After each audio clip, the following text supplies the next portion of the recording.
A technological space emerges before our eyes. The story of this book is as follows. The towers collapsed under the onslaught of chaos, and one day the world changed dramatically. Huge Xenos attacked the inhabitants. Towers and dungeons that appeared out of nowhere began to generate monsters, and they immediately began to attack people. And the world plunged into chaos. The continents were shining with threat, and in particular the Korean peninsula, which became famous as a region where towers and dungeons appeared continuously. The subway stations were in ruins, and here the monsters were much more aggressive and stronger than in other countries. It was a real hell. The mother tried to protect her child from the monster. A huge wolf opened his mouth, preparing to attack. But then lightning pierced him, and yet even the pitch darkness can be dispelled by bright light. The mother and child looked at the savior with joy. He extended his hand to them, and in this novel, with such light. It was a man in a cloak and fingerless gloves. Heroes could destroy the darkness. The news was full of headlines, and thanks to the power of heroes, Korea began to fight monsters, and gradually people were able to take control of dungeons and towers into their own hands. The charts of countries jumped, and cataclysms were used as an engine of industry. Dawn came over the city, and gradually humanity began to emerge from the dire situation. And time passed, and Korea, along with the USA, entered the ranks of strong countries, which attracted famous heroes from all over the world. Cities flourished, and in order to prevent the emergence of new monsters and dungeons, Korea founded the best hero training center in the world, which taught advanced magic and magical technology. A hexagonal symbol appears before us, and this is how the Cube Academy came into being. The most diverse awakened appeared before us. Cadets from all over the world studied there, who were able to break through despite the high competition. The sky was crystal clear. The young man was honing his attacks and using powerful magic. Among them were the heroes who would save this world in the future. The man with the sword was emitting a powerful red aura from himself, and the guy with the spear was standing with a slight smile. These were the ones who were competing with them. This was an overview of the world situation. If you wonder how he knew all this, then this world was not invented by God, but by the person who is telling this story. But there was one problem. The sun was shining brightly above the Colosseum, and a festive atmosphere was playing. Suho approached the pedestal, and he was told that the first place among the first-year cadets was. After a short pause, the hero was handed a sheet of paper and called by name. But then, for some reason, he was overcome with anxiety. The author realized that he had ended up in his own book that he had written. The audience looked at the banner with him and admired him, and he thought about what was right before his eyes. Information about the participants was displayed on the screens. The time traveler read about the hero's name and the cadets, after which he understood exactly what world he was in. The settler was instantly seized by panic and wondered what had happened here. He heard many offensive phrases addressed to him from every corner of the arena. The protagonist focused on the people sitting around and did not move. The guy realized that he could hear everything that was said in the distance. Several human figures were visible in the distance, one of which said that all the first-year students were quite capable this year. The narrator tried to take a closer look. Among them stood a woman with brown hair and, smiling, said that Suho was among them. She put her hands on her hips and said that she could not even believe that he was only 17. The author became alarmed and thought about the name of the young genius. He imagined him and said that he was the main character in this world. Then the guy imagined a sword and said that he was a hero and the one who would lead the world where monsters ruled, namely a kind and fair one who possessed all the qualities of a hero. Immediately after, the blue-haired man appeared in his eyes as a man behind broken glass. The dark-haired man still did not move and thought that it was the one who competed with that one. Suho looked away in surprise, and the narrator continued and said that it was a cadet who took second place. In front of us stood a blonde man with luxurious golden eyes, whose name was Jonghak.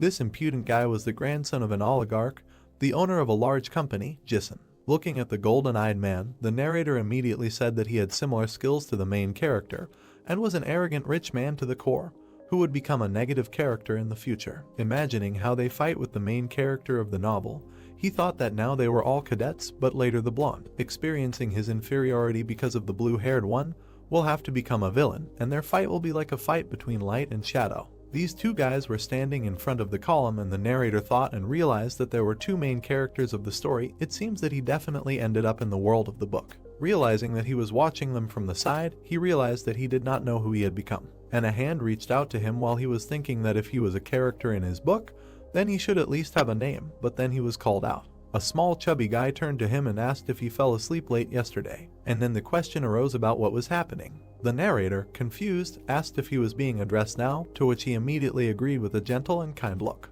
And then an alarming thought struck him, and the hero wondered if there was another one like him. He immediately imagined a banner with that name and wondered if there was a character with that name at all. But then the guy had an idea and he thought about how he didn't remember calling anyone that and thought that maybe he would remember when he saw the face. He looked at the screen in the sky and seeing himself with a question mark on his face, he wondered who this person was. And then he had more questions than answers. The dark-haired man grabbed his face and wondered in horror why his face had become a question mark. Watching the festive extravaganza and wondering what it was. At that moment, he realized that he had become a character that he hadn't written about in the book. Watching the others in the audience, he thought that this person had no appearance, no role, and his name was kind of old-fashioned. Yahello clutched his face and thought that even his presence was somehow unclear, and without a face no one would pay attention to him. Imagining himself against the backdrop of the main characters, he thought about the fact that he was only called a cadet, and he had no friends, and he was the one who had no points of contact with the main characters. The reincarnated one tucked his legs and thought that he was just a character to fill the audience seats.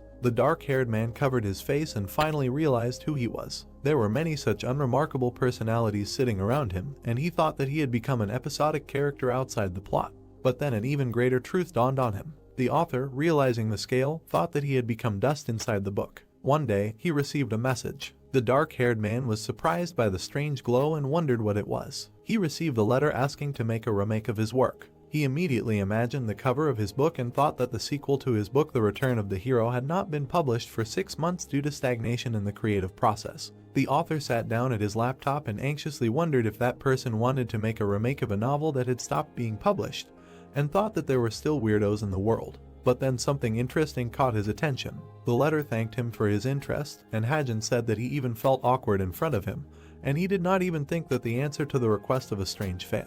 The hero sent the letter by mail, and while particles were flying out of his dorm, he realized that this would cause the subsequent events. Water splashed. The protagonist looked in the mirror with surprise and said that he had been looking at this face for 2 weeks and even got used to it a little. Looking again at his reflection in the water, he thought that this strange question mark was also 2 weeks old, and it seems that this is not a dream.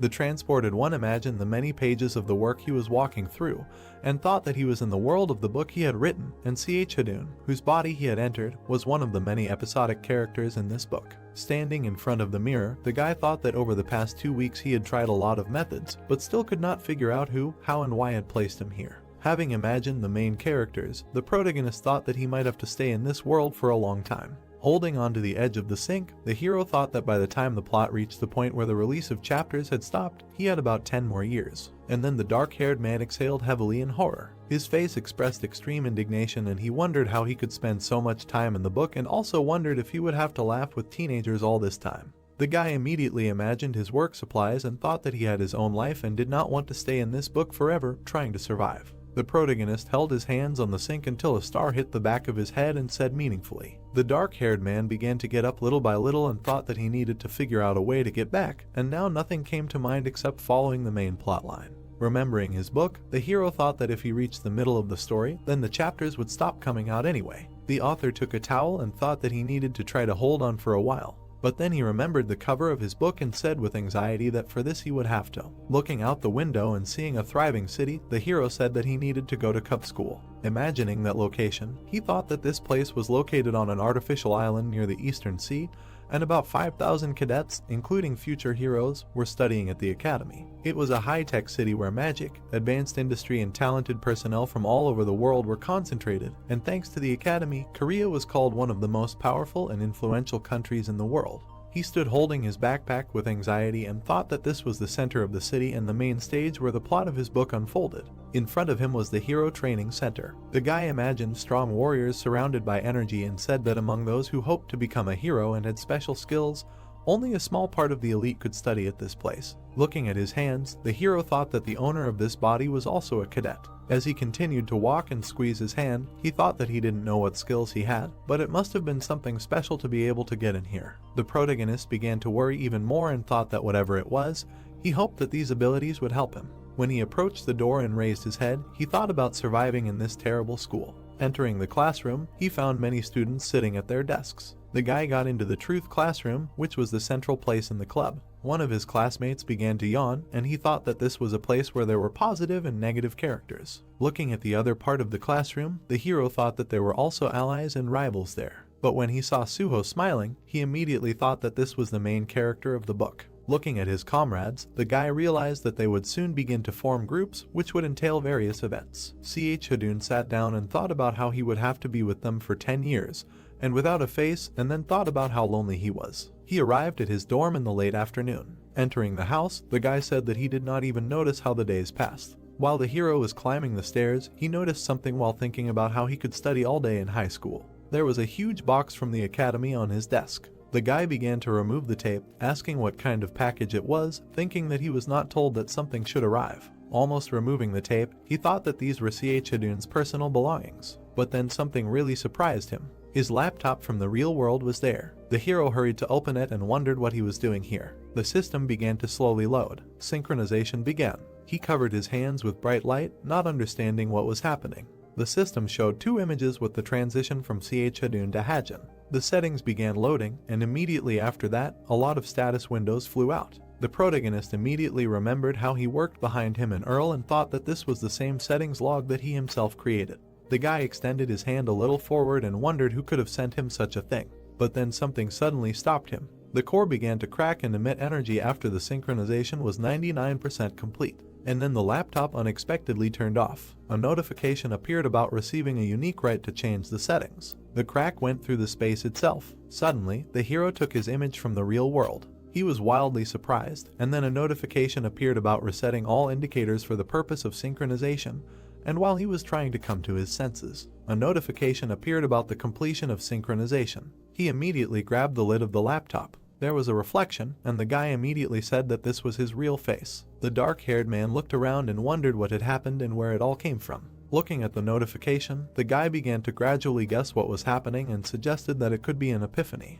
Hajin imagined a person with an aura and said that this is an awakening phenomenon that occurs when one overcomes one's own boundaries, and in this world such a phenomenon is called an epiphany. He imagined his body with statistics and said that after it, one can see one's abilities, techniques and skills in numbers, and also become stronger in a much more effective way than before. His report card appeared in front of him, and the reincarnated man thought that, to put it simply, he now sees a status window. A window about the observation and viewing skill appeared, and then information about variables and static indicators appeared. The dark-haired man swiped his finger across the screen and said that first you need to look at each indicator. Synchronization and reset immediately caught his eye. The newly minted member of the story became more serious and thought that he did not know what it was.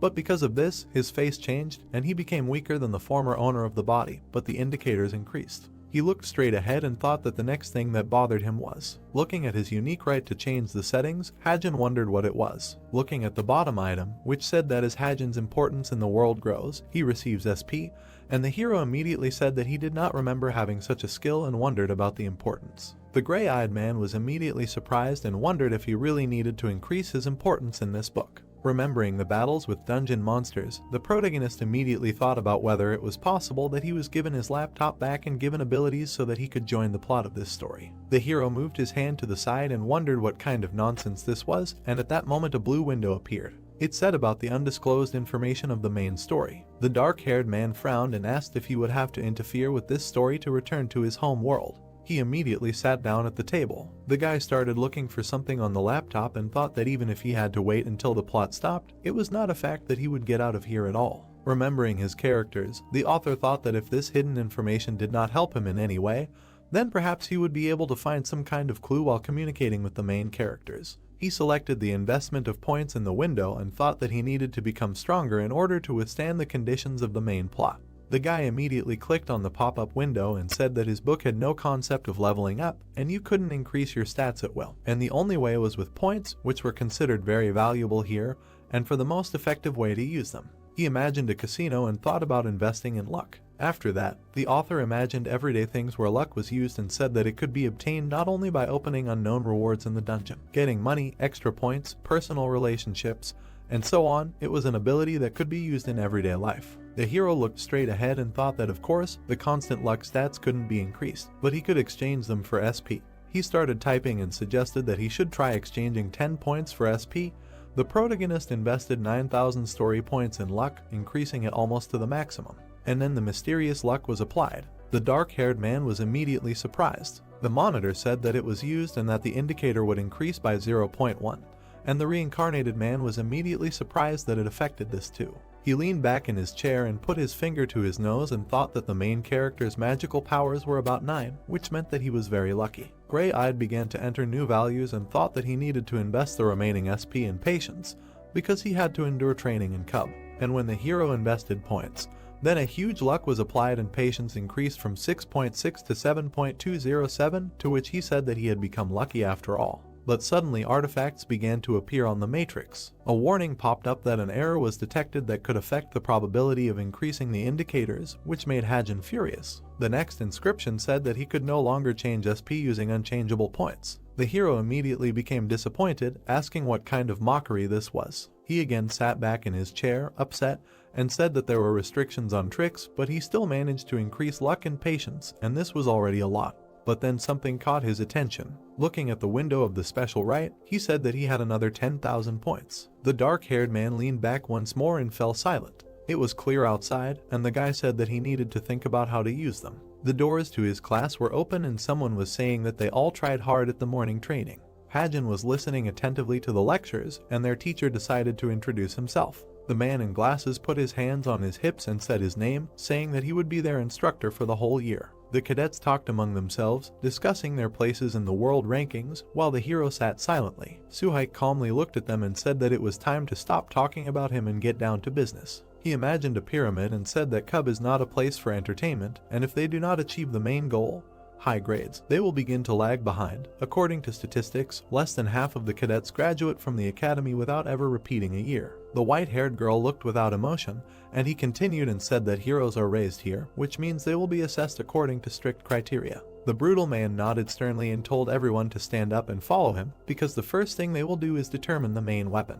The teacher put his hand to the sensor. A heavy door began to open in front of the protagonist's face, and the contents surprised him. It was the armory, which was all glowing with neon and shining. There was a wide variety of choices, for example, katanas. In another row, axes and spears lay nearby. But then the instructor put his hand behind his back and began to shout that he did not give them time to admire and told them to choose faster. When Suho grabbed the katana, the brutal man with glasses mentioned that the chosen weapon cannot be changed for 6 months, so he should think carefully. The blue-haired man looked at his blade with a soft smile. A woman's hand raised a bow. She pulled it, knocking an arrow and pointing it to the side. A beautiful white-haired lady picked up a rapier. A dark-haired girl picked up a whip and immediately pulled it. Our protagonist looked at them calmly and thought that all the main characters made their choice without any problems. He leaned over the safe and thought that it was his turn to choose. The gray-eyed man looked ahead and the thought came to him that he needed to think carefully. Having examined the naginata and spear, the guy thought that with his indicators, he would not be able to stop at the weapon that the other cadets use. After examining the shields, the hero thought that even if he wanted to increase them, the efficiency of investing points would only fall, so he had several conditions for the main weapon.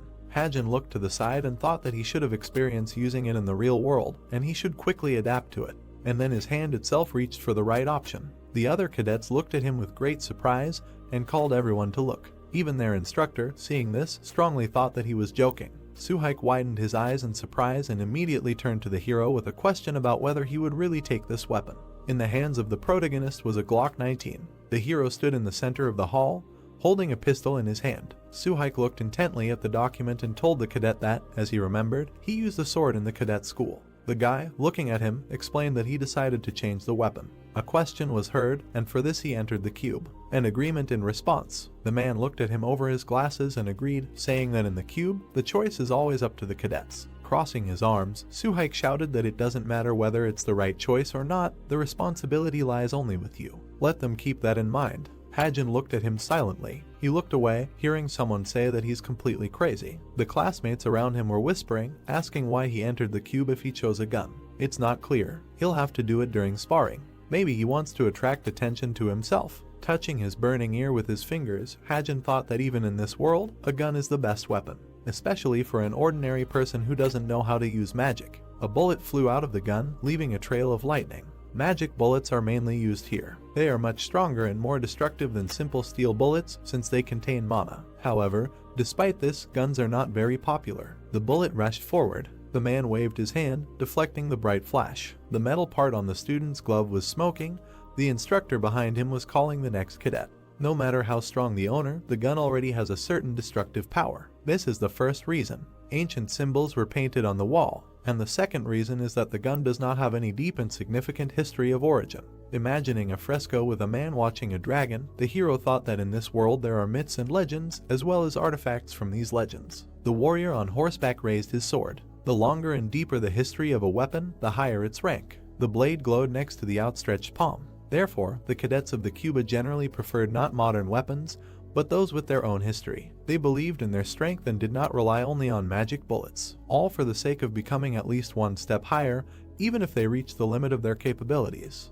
Looking ahead, Hajin thought that naturally, it had nothing to do with him. He walked down the hallway, thinking that he was not some kind of comic book protagonist. He had never held a sword in his life, so there was no comparison between him and the other cadets. The guy looked at the metal case in his hand and thought that maybe a gun wasn't such a bad choice. He could handle it right now. Plus, it was a great way to earn points. Looking to the side, the guy thought that since he had chosen a weapon, he now needed to acquire an ability. An ability was a skill that could easily be called a supernatural ability. The blade was surrounded by a blue glow. The katana was attached to a sheath on the person's thigh. Usually, everyone is given one ability, but there are exceptions. The blue-haired guy walked down the hallway with a katana in its sheath, the owner of an undisclosed skill and the revealed skill of the Suho swordsman. Naeun held a bow in her hand. Hearing his question, did she also come to train? The girl frowned irritably and asked, what else is the training hall for? And he is also an elite. Suho awkwardly scratched the back of his head and said that there are usually just few people here after school. Coming closer,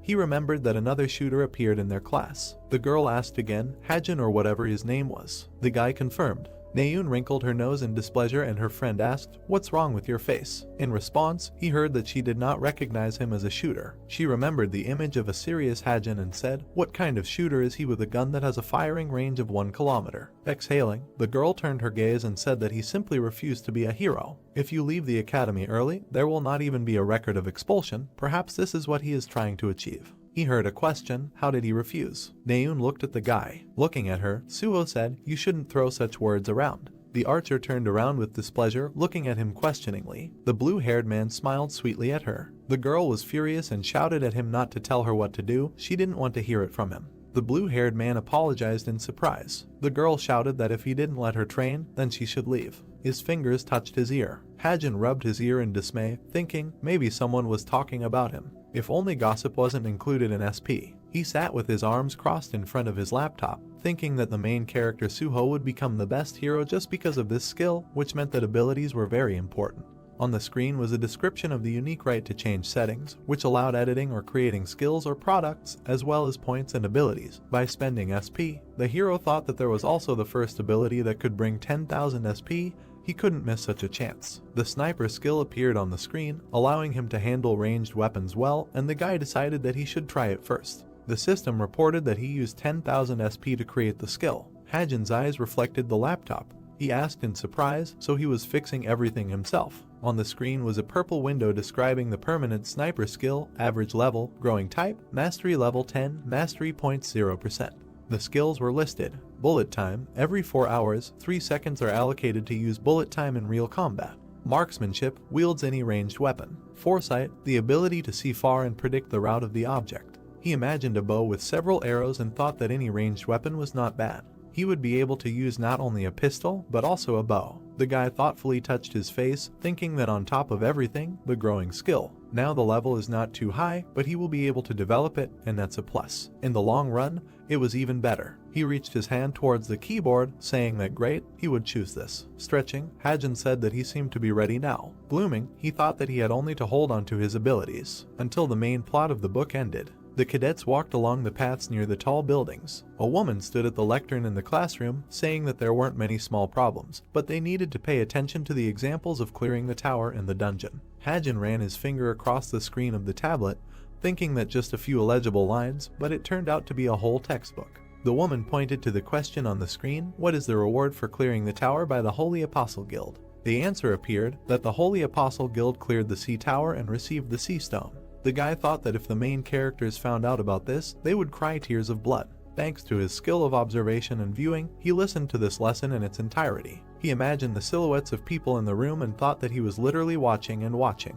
He could hear their words, what they were saying. He was just amazing. He was just lucky. And this Kim Suho was a handsome man, didn't she think so? Hajin thought that he could watch those in his field of vision, and even look through smart watches. He remembered the image of the article with the description window and the planet and thought that he could open the settings tables without any means at any time. The teacher's voice was heard that they should review what they studied today. After all, they know that there is very little time left before the exam. Naeun sat with her chin resting on her hand. Finally, she lost her patience and clasped her hands and shouted, "Why should they study this nonsense? After all, it is enough to demonstrate the abilities in a real battle." At this moment, the door to the office opened. The man who entered shouted to the students of the truth class to go to the square in 20 minutes. Naeun froze with an enthusiastic wide smile. Yona and Jonghak turned their attention to the speaker. Words were heard that this was a real combat training. Hajin awkwardly leaned on his hand and thought that this moment had come. The silhouettes of the cadets were standing on a round platform. Words were heard that they hoped that they all knew what kind of lesson this was. Accordingly, they would skip the introduction and immediately proceed to the formation of teams. Introducing the figures of the participants with weapons, the teacher said that each team would have 4 people, 2 warriors, 1 shooter and 1 assistant. The blonde girl listened along with the others that if nothing happened, the teams would be in this composition until the midterm exam. Each team would include both low-level and high-level cadets so that it would be fair. Suhaik, with a tablet in his hand, announced that in order to avoid unrest, he would immediately say that they should get used to their team. So now they will check who got where. Hajin's eyes widened in surprise. He looked at the written names and thought that it couldn't be. Gritting his teeth in displeasure, the boy thought that he was on the same team as her. On the screen, there was a list of the team members, which included Hajin and Yonha. Staring at the screen, the boy smiled wryly and thought that he was on the same team as Yonha. It was always like this in books. He imagined the figure of the boy surrounded by many silhouettes,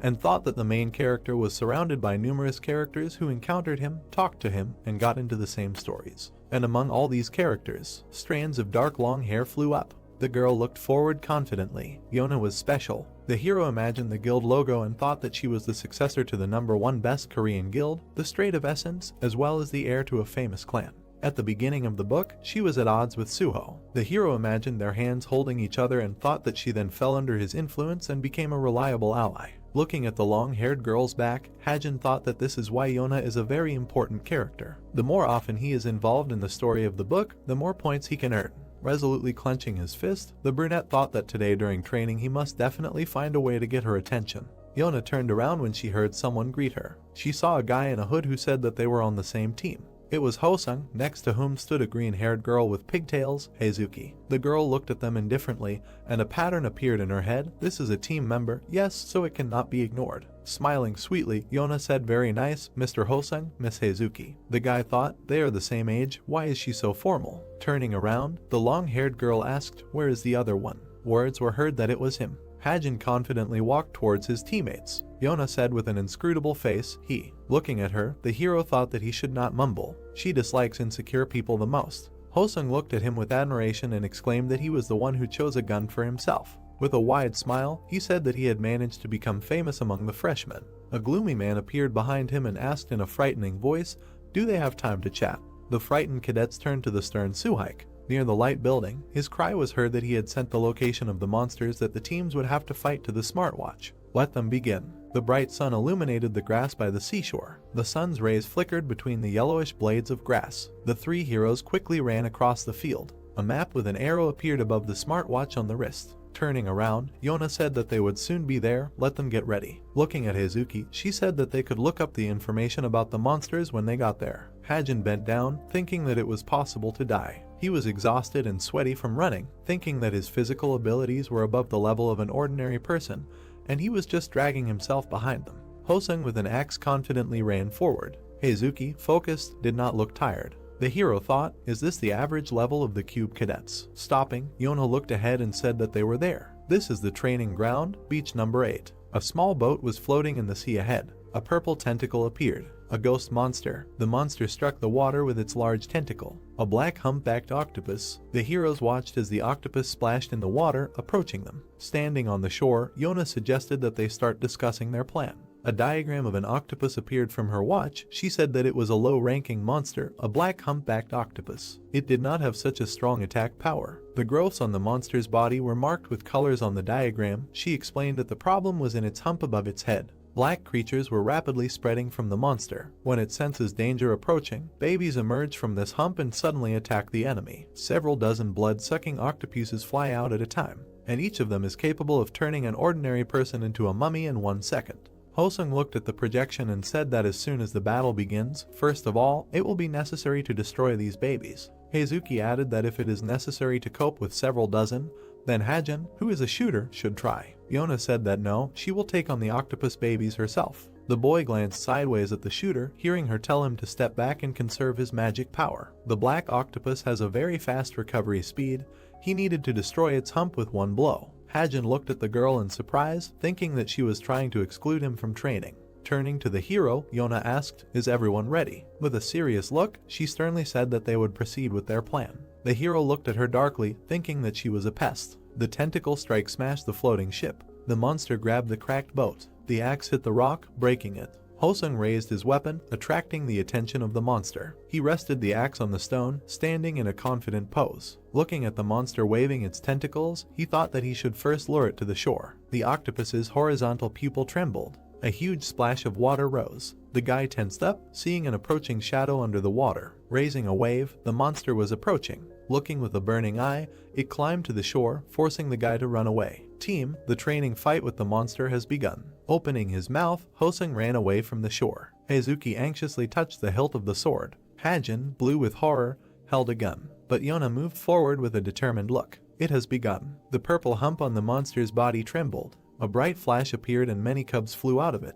Hosung turned around and said with a grin that he was already bursting. Many small monsters were flying above the guy with the axe. Between the tentacles was a round-fanged mouth. The guy turned around, running away from the octopus babies. Gritting his teeth, he looked at them. A swift movement of the whip. Yona chopped the monsters with sharp movements. Flashes of its babies remained against the background of the octopus. The wind fluttered the confident girl's hair. Sitting, Hosung looked at her and thought, "This is power." Ranker Yonha, who took 7th place when entering the cube. The blue-haired girl calmly looked ahead. Running further from the shore, the guy with the axe thanked her. The growth on the monster's head became larger again. The heroine swung the whip. The octopus became furious when she hit it. It reached out with its tentacles to her. They dug into the ground, forcing the heroine to jump back. A small octopus appeared behind. It spread its tentacles, opening its mouth. Heizuki saw it in fear and screamed, warning Yona of the danger. The long-haired girl froze, noticing it. She turned around to face the approaching toothy monster. Suddenly, it shattered into pieces before reaching her head. The shell fell to the ground. Hajin, kneeling, clutched the gun. His face was determined, and smoke was coming from the barrel. Yona turned around indignantly and called out to him. Hajin looked at her silently. Silhouettes of heads surrounded the hero's head. SP, which can be exchanged for stat points, increased every time Hajin's importance in this world increased. Like a small ball, he was squeezed among the large heads of the characters, taking up all the space. However, from the very beginning, he was outside the plot, so it was difficult for him to expect high value. The hero imagined a light haze, thinking that, accordingly, he had only one option to personally intervene in the events that the main characters of the book go through. Just like now, Yona turned to the guy holding the gun. Heizuki opened her mouth in surprise. Hosung turned around, calling out to Hajin. While the octopus towered gloomily, the girl indignantly exclaimed that she told them not to interfere. The hump on the monster's body burst, scattering many cubs. Baring their round mouths, they flew forward. Cursing, the girl clenched her teeth in displeasure. Hajin sat on the ground while the tentacles approached him and thought that there were several dozen monsters here. Their intelligence was so low that their trajectory of movement was clearly traced. The guy closed his eyes, concentrating, and thought that there would definitely not be a second chance like this. He opened his eyes wide, frowning ahead. The monster's body turned green. The hero used bullet time. Imagining a clock shattered by a shot, the hero thought it was a skill he had created. When used, time slows down for 3 seconds. The monster's cubs seemed to be painted in a negative range. Many small monsters were flying away from the large octopus. This meant that for 3 seconds he would be able to see where these creatures were moving. And then it was a matter of technique. He just had to shoot them. Hajin resolutely squeezed the gun, firing. The seconds began to count down. Bright traces of bullets pierced the bodies of the monsters. One of the bullets flew straight into the round mouth. The seconds passed, the shells fell down. Hajin inserted a new clip and aimed again with a stern look. The seconds melted away, coming to an end. Yona turned around, surrounded by bright flashes of monsters shattered by bullets. 0 seconds. The bullets pierced the octopus's bodies, leaving a bright trail. They flew in the other direction as well. The girl froze against the bright light. Her gaze was surprised. The growth on the monster's head trembled. The swift whip approached it and wrapped several times around the vile hump. Pulling the whip, Yona shouted for the others to attack. Heizuki and Hosung soared into the air, approaching the monster. The guy swung his axe with a smile. The girl took out her katana from its sheath. Flying from above, they prepared to attack. Behind the gloomy Yona, Hajin continued to shoot at the small monsters. A bright blow cut the monster's body. Struck by the bright red rays, it began to dive into the water. The tentacle flew up. As a result, the octopus with a crushed head lay on the shore. Breathing a sigh of relief, Hajin thought,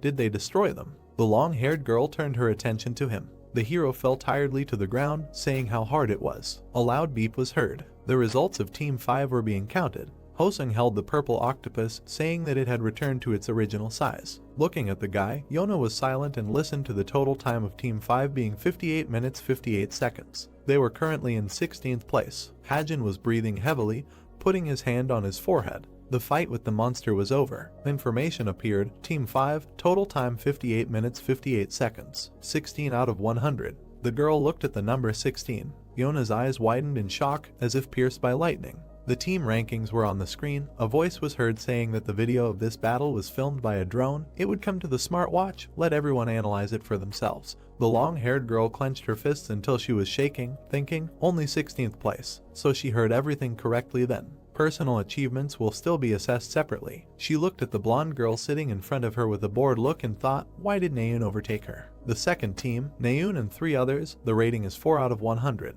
Looking sideways at the white-haired guy, Yona thought that she was trying to close the gap between their teams. Is this all she can do? Jonghek, crossing his arms, looked to the side. The blue-haired girl noticed that he was looking at Naeun sitting in the row below and clenched her teeth. Her palm slapped the table. Yona resolutely moved towards her classmate. She noticed a gloomy figure looming over her. Immediately, Yona with a sweet smile hugged her friend from behind. Calling out, the girl recognized her. Standing next to her, the blue-haired girl asked how her practical lesson went. Did it go well? The girl answered that she was in 4th place, which was a pity. Jonghak and Rachel really wanted to win. And her. Yona awkwardly answered that she was in 16th place, but mentally she was gnawing on her whip, furiously exclaiming, how annoying. Surprised, her friend pointed her finger at Hajin, saying that 16th place with that shooter was cool. It was good that at least it didn't drag them down. Yonha looked at the yawning hero and mentally repeated, it drags them down. It was definitely because of him that they spent 50 minutes getting to the place when it could have been done in 10.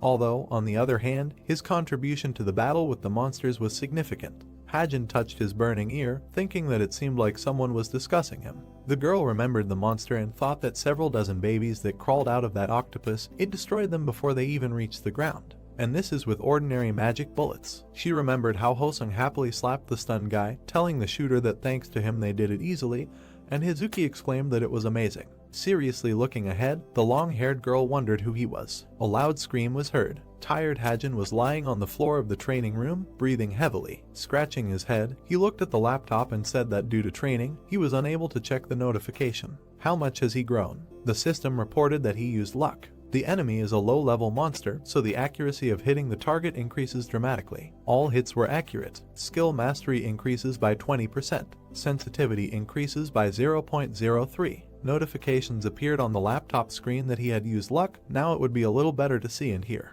SP indicators increased by 27. Hajin remembered how the girl turned to him in surprise and thought that today during training he had used luck as he expected. And he had also increased the indicators. It was not for nothing that he had interfered with Yona's plan. Thanks to exercise, he had also increased other indicators quite well. The system reported that thanks to exercise, muscle strength, endurance, and health increased by 0.02. Mana is miraculously absorbed into muscle fibers. Muscle strength, endurance, and health increased by 0.03. The guy touched his fingers to the keyboard and thought that all this was due to inspiration and luck. Standing up, he took a bottle and thought that since the indicators had increased so much, he had enough of training for today. He looked at the exercise machines, thinking maybe he should go back. The light was on in the house with the traditional roof. On the door was a sign with the name Yonha. The girl sat at the table with her arms crossed, using a laptop. On the screen were shots of a guy shooting. The bullet quickly pierced the monster. The finger abruptly pressed the space bar, stopping the recording. Looking at the monitor in surprise, Yonha thought that it was 2.76 seconds until this moment. Here he fired 60 times from this gun. The girl waved her hand, as if aiming a gun, and thought, I wonder, is it possible to pull the trigger 20 times in 1 second? Or maybe there is a continuous fire button. Imagining the image of the shooter, she thought that his reaction was not like the others. But his health is low compared to other cadets, and he suddenly changed his weapon. There are too many weird things about him. The smartwatch on the girl's wrist lit up while she was wondering why she hadn't seen him at the military agent academy. Turning her hand, the girl saw that she had received a message from Jonghak. The guy was asking what she was doing. Yonha looked at the message with a sweet smile. She replied that she was analyzing the video. The blonde looked at his wrist and said that he was messing around again. The girl's message said that if she wanted to take over the guild later, she had to learn to spot capable personnel in advance. Jonghak leaned on the rubble in the training room, typing a message. Where did the capable personnel in her team come from? Only scum. By the way, how is that guy with the gun? Yonha chuckled. With her feet up on a chair, she laughed sweetly, saying that he pretended not to be interested, but he asked. After all, there was something cute about him. Her message said that he could handle one task. His abilities were exactly at the level of 934th place. Jonghak wrote, maybe she was lucky with him. The girl gloomily looked away, saying, lucky. In the city, there was a tall, twisted building of the office of the Creators Grace Guild. On the table was a nameplate with the name Seung-ah, the deputy head of the guild. Words were heard that the visit to the guild was scheduled for Friday in 2 weeks. The girl with the folder heard the deputy chief agree and suggested taking a better look at it. On the screen was a smiling Suho. The girl in the chair turned and asked that there was something about him, didn't he think so? This was Seung-ah, the deputy chief of the Creators Grace Guild, ranked 307th. On the screen, the guy was chopping up a monster in flight. The woman continued that his smooth movements were like the flow of water, and his sharp sword technique was unmatched by any modern technique. The blue-haired man on the screen was looking forward. She continued that it was like dancing with swords. Seung-ah crossed her arms and spoke of this extraordinary force with which he cuts. It seemed as if he was chopping not just a monster, but space itself. Suho stood half-turned, as if surrounded by a halo. The woman said that the Strait of Essence, the Red Moon, recognition of cold. Now it makes sense why the big guilds in Seoul were trying to get him. Holding the document, Seung-ah said sweetly that she would like to take him with her. It doesn't look like he's already in any guild. The cursor moved to the next image. The deputy head summed up that, in general, they would keep him in mind. The next cadet. The brunette's eyes widened in surprise. She said to wait. Hajin on the screen was resolutely squeezing the weapon. Seung-ah asked, so he uses a gun. The assistant standing next to him confirmed, saying that the guild community was also talking about him a lot. Thanks to the fact that he ended up on the same team with Yonha, many people saw this video. The guy on the screen was focused. Words were heard that this was not even an automatic rifle, but he fired 60 shots in 3 seconds. Of them, 59 hit the target. The bullets pierced the monsters with bright beams. The man continued that even if he had excellent reaction and pulled the trigger, a regular gun simply could not withstand it. On the screen was an image of Hajin standing. The voice said that he was behaving quite eccentrically. At the academy they called him a heretic. The woman thoughtfully heard that as soon as he entered the cube, he changed his main weapon of the sword to a pistol and said what this insight meant. She imagined many different weapons. Insight, awareness of one's own abilities, special skills. Before insight, it is impossible to know about one's abilities, so sometimes there are those who change their main weapon since it does not coincide with their skills. The instructor with a pointer shouted something to the students, in which case career growth begins to lag behind by 3 years. At the academy, cadets were advised to use different weapons. Crossing her arms, Seung-ah said that insight at 17, he develops quite quickly, but if he is limited to one pistol, then there is nothing unusual about him. Sitting in the chair, she said, be that as it may, we should take a closer look at him too. Are there any free scouts now? The assistant answered that of course not. This time there are many outstanding individuals. Everyone is very busy now. The deputy head nodded, saying that then they will leave him for now. If he is a diamond in the dirt, he will start to sparkle on his own. The light of the screen reflected in her eyes. She said that it will soon be clear whether he is a heretic or not. At this time, Hajin was sleeping, hugging the pillow sweetly. Wednesday, Suho was clutching a sword in his hand. The guy swung his fist with a grin. The opponents clashed in the attack. The day of one-on-one training fights. The instructor watched with a whistle as 2 students fought. One-on-one fights were held in teams, each of which consisted of 2 cadets. Rachel thrust her blade forward.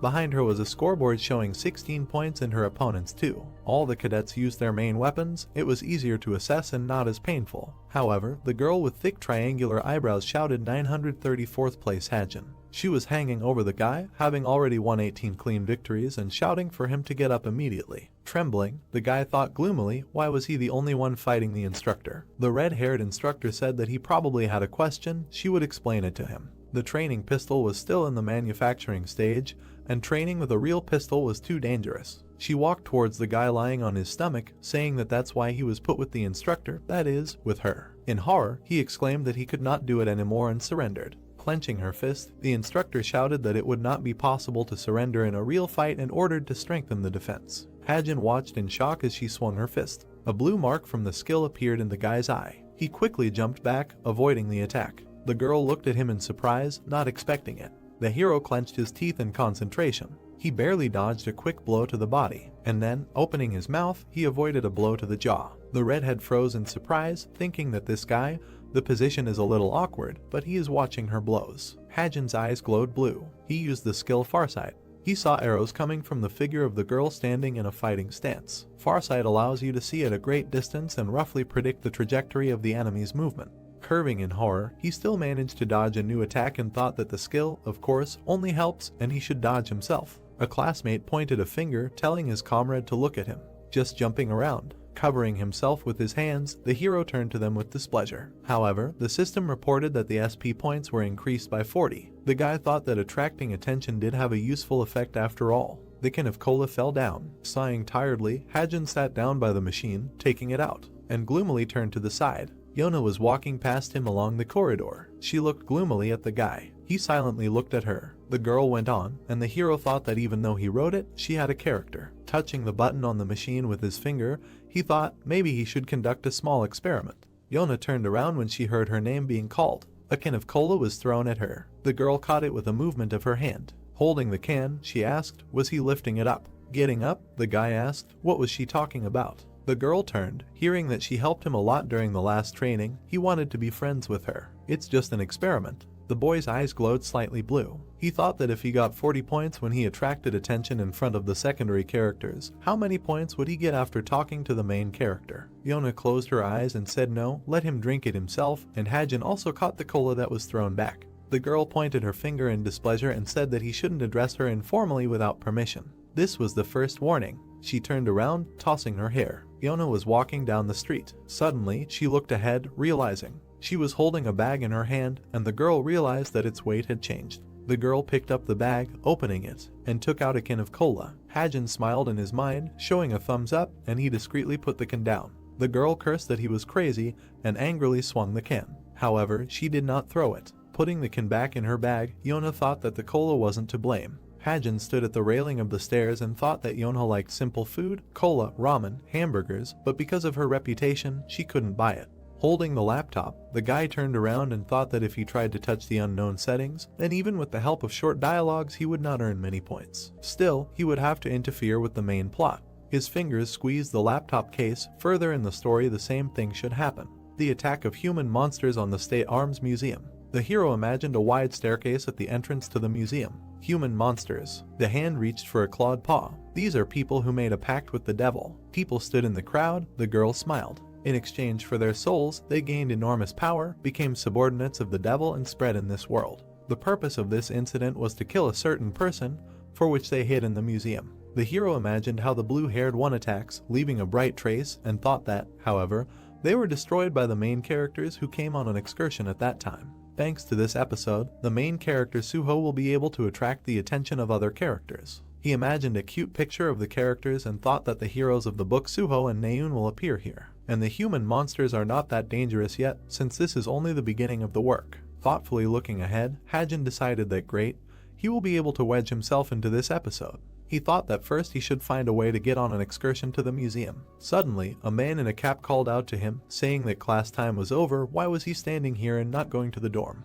Hajin put down his laptop, hearing the demand to give his number, and apologized, saying that he was already leaving. Bright symbols appeared on the black monitor. Among them, the envelope symbol was glowing. The word club appeared on a light background. The guy pressed the join button on the screen. There are communities in the cube, which are called clubs. They are small groups of cadets who unite for a common hobby and are engaged in various activities. Someone was fighting in the ring, science, martial arts. Another person was watering the garden, practical classes, hobbies, and so on. Another one was busy with music. The rest were into art. There were about 100 different societies in the cube. The two shook hands. These clubs were not only aimed at self-improvement, but also for the cadets to communicate with each other. The bright sun illuminated the white walls. Today, I am going to visit this club. Someone greeted me warmly. The red-haired guy smiled widely. Han Hyun, the chairman of the Healing Rain Travel Club. He thanked them for joining their club. The class monitor smiled, looking at Suho. On the other side, a girl yawned. There are many amazing people among the newcomers to the club this year. Han-hyun awkwardly lowered his head after hearing the support and thought about how he didn't know whether it was real or not when he received the application to join. Walking up to the others, he said that he would tell them about their club again. He presented a map with directions, saying that the club's purpose was to relax. 1-2 times a month, they will arrange trips outside the cube through the portal. Hajin stood and listened that today they will conduct an introduction to the club and at the same time take a mini trip not far from here. Han-hyun smiled happily, saying that they will go to Seoul, but Hajin only frowned. Looking at the others, he thought that they will split into pairs and go on a free trip. This coincides with the content of his book. The hero imagined a pedestal with a sign of the National Weapons Museum, thinking that today his goal is the Seoul Weapons Museum, where the first main story will begin. Han-hyun ordered to draw lots to divide into teams. Hajin looked at the box in surprise, not understanding if this is how teams are distributed. But he did not care who he got, everyone will act separately. The name of the main character was called, and the girl turned around, looking at him. Hajin looked confused. The girl folded her arms across her chest, suggesting that they go separately. She turned around when the hero supported her. The guy looked at Yonha in surprise, who wanted to add something else. She looked at him intently, reminding him not to address her familiarly. The hero lowered his eyebrows, hearing that this was the second warning. The sun's rays illuminated the street. People were walking along the corridor. There was a National Weapons Museum with the largest weapons exhibition hall in Korea. Hajin was walking among the display cases. Turning around, he noticed Naeun. Suho was standing at another display case. The blue-haired man was looking at something. Remembering the cover, the hero recognized the main character in him.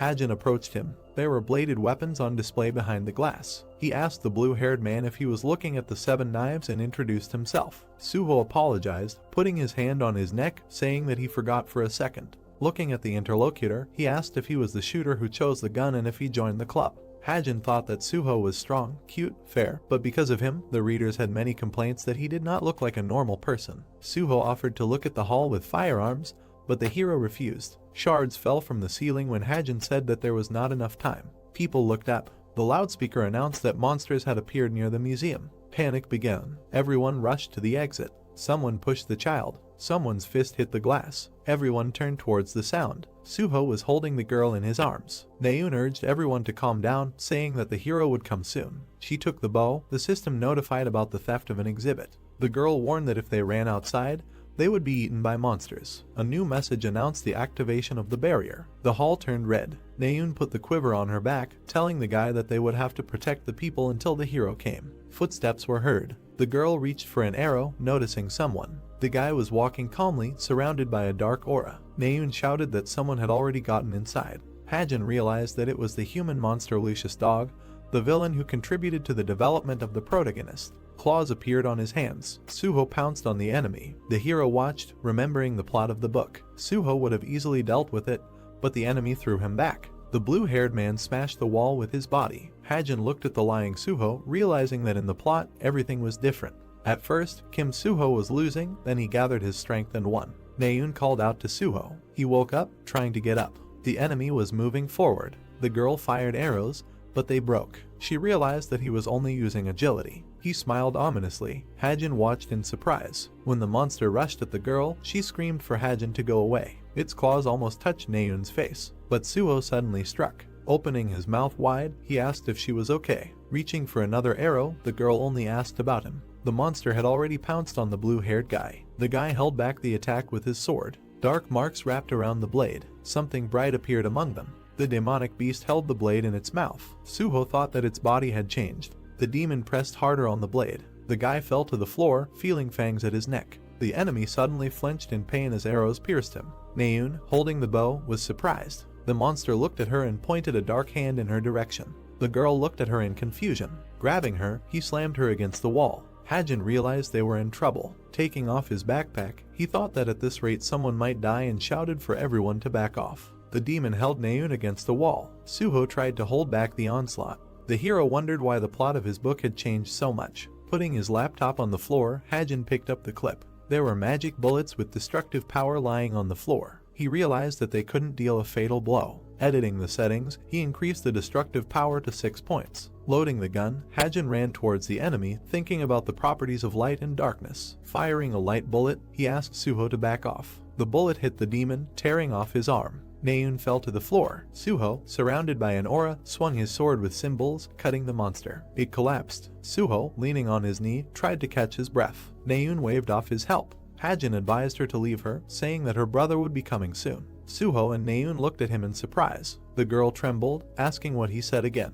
Later, Seung-ah, having dealt with the monsters, asked about the situation at the museum. Hearing the names of Suho and Hajin, she rushed inside. Seeing Hajin, she greeted him, asking if he was a cadet. He indicated that Suho was inside. Later, Hajin, sitting on a bench, analyzed the changes in the plot, realizing that the world had become a remake of his book. A message appeared on the screen about the increase in the level of villains. Suho asked why Hajin mentioned Naeun's brother. He answered, pretending not to know. Hanhyun wanted to say that he really did not know, but Suho only gritted his teeth. The setting sun illuminated the sky, and he said that they would talk about it another time. Later, Naeun's profile was opened on the screen. Currently a student at the Hero Academy. Family relations: father Chi Sen-jek, brother Chi Jin-yoon.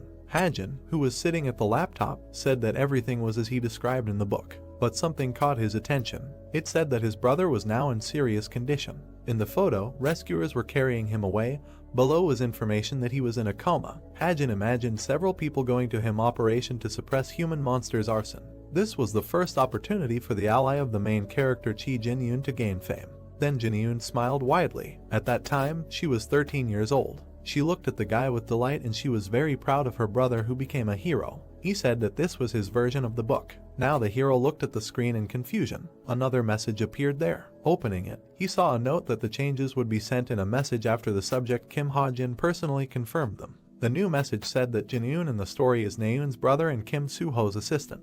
Later, Jin-yoon was lying on the ground in blood. Later, it was decided that the main character had too many assistants, so changes were made. Tears streamed down the blonde's face. 4 years ago, when Chi Jin-yoon became a hero during the first mission, he received a devil's mark and became a demon seed. Hajin's eyes widened. He didn't understand what was written there. The board was dark. Glows reported that today at 13 in the middle of Seoul, a whole flock of monsters appeared. As a result of the unexpected appearance of the monsters, 50 people were injured, 7 people died. The hand touched the radio when it managed to report that the deputy head of the Strait of Essence Guild, Yun Seung-ae, took part in suppressing the situation. The girl was sitting on the bed. She laid her head on her knees. The man entered the room, saying her name. Naeun turned around, calling him dad, and asked him about work. Coming closer, he only asked again, "Is this a problem? How are you feeling?" And the girl replied that she was fine. Looking at her, the father clarified, "Don't you need to get examined?" But Naeun refused and asked, "Why did you come?" She lowered her head, hearing that he was worried, and said that she was really fine. He looked closely at his daughter when she addressed him. Hugging her knees again, the girl asked if she could meet you again before being discharged. Her father only looked at her sympathetically. Taking her hand, he agreed. Meanwhile, Hajin put his head on his hand, imagining a monster and reading about how demons were creatures higher than humans. Monsters? They left marks on people and turned them into demon seeds. After that, the incubation period passed, the seeds sprouted and people turned into strong demons. This period lasted 5-6 years. Naeun stood in front of the door to the ward. Half of it had already passed. Her brother's name was on the plate. The hero continued to sit at the laptop. The girl went inside. In this confusing situation, there was only one answer. Both lowered their heads. Until the demon awakened in Chi Jin-yoon's body, it was necessary to kill him as quickly as possible. The sister stood in front of her brother lying in bed. The light from the monitor illuminated the face of the protagonist, who was thinking about how to do this. Who should do this? Imagining their father, the hero thought that it was impossible to hire a person. No mercenary would undertake the murder of an oligarch's son. Naeun sat next to Seung-ah's bed. He showed no signs of seed germination, so it was impossible to do anything either. Afterwards, he imagined the battlefield, arguing that there was no way to stop the demon that was about to manifest in Kim Soo-ho. Even when the active heroes enter the fight, casualties among them are inevitable.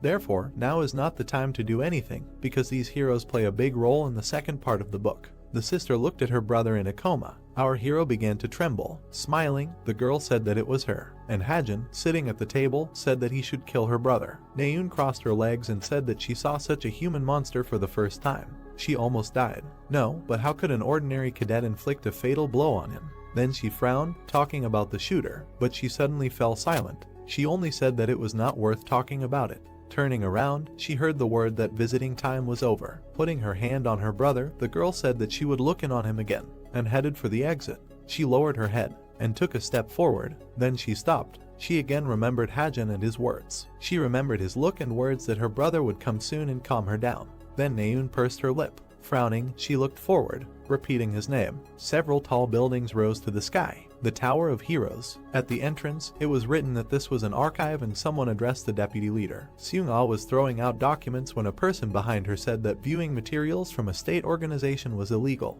What to do if someone noticed her? But sitting down at the table, she answered nothing. She was going to take a second to look at the records of today's incident at the museum, and the guy thought that this was the whole problem. Remembering the killed monster, the girl said that traces with the property of light were found in the body of the human monster. It turns out that one of those who fought with him used this property. She seemed to flare up, saying that such a person could become a rather dangerous opponent. Alia, a human monster. It is necessary to find him at all costs and drag him to them. But the guy only thought that she was worried again because of her premonition of a talented shot. Opening the camera records, Seung-ah said that they say that 3 cadets who were on an excursion at the time fought with this human monster, and Han-yeon said that one of them used the properties of light. Remembering Suho and Naeun, he said that they were already under his supervision. Lost in thought, the girl put her hand to her face and said that she heard about the latter for the first time and found her in the Cuba rankings, 934th place. Later, Hajin was sitting with a laptop and said that he had recently realized one fact. Seeing the blue windows on the screen, he noted that it seemed that other people did not see this laptop. He added that, at least, he could not worry about the main characters and calmly check the contents of the book. He also added a feature to the laptop when he found out that it was invisible to others. Looking at the blonde, he said that Rachel had won. Then a notification about a change in the settings appeared. Watching his comrades, the hero saw that Demayan's self-confidence was lower than usual and noted that this was such a function. He assumed that being among many people and continuing to talk about if settings that differ from the plot of the book appear within a radius of 30 meters from him, he should immediately receive notifications. Someone stamped their foot behind their back when he thought that this was much more effective than messages from the co-author after his confirmation. Bayoon clenched her fists and offered to fight again. Turning around, he silently looked and the others noticed them when the hero said that he did not want to, but the girl asked why and added that he was talking about other people's families. But looking at the interlocutor, the hero said that these were real bullets and he had to be careful and added that he did not want to be scolded for wounding a classmate. Naeun got angry and clenched her teeth and called him a freak. Then the instructor came in and asked what they were doing, and turning around, the girl heard that Cadet Kim Ha-jin could not fight with other cadets due to the lack of training weapons and that Cadet Naeun should return to his place. In anger, she began to leave and, watching her, the hero thought that he should not apologize to her now. Looking at his hand with scratches, he realized that his primary goals were to try his best to become stronger. After that, he assumed that Jin-eun should be killed and, watching her leave, he realized that even if their relationship improved, then she would only be betrayed by him. The bright sun illuminated the walls of the building and many people gathered inside. Blue light fell from the ceiling and someone's voice asked if everyone was there. The guy had a microphone in his hand and Hyun, the representative of the Truth Science Club, greeted everyone at the introductory lesson of the Truth class. Standing on the stage, he announced that the purpose of their club is to analyze monsters and research strategies, adding that they meet every week to discuss. The girls looked at him with admiration when he told them to read the brochures that were handed out to them. Looking closely at him, someone noted his attractive appearance and ability to keep the audience's attention on himself. Folding his arms over his chest, Hajin noted that all of these were demonic abilities, adding that a long shadow fell from the speaker. From the very beginning of the story in Cuba, where the main plot unfolds, various incidents began to occur with cadets disappearing, monsters attacking,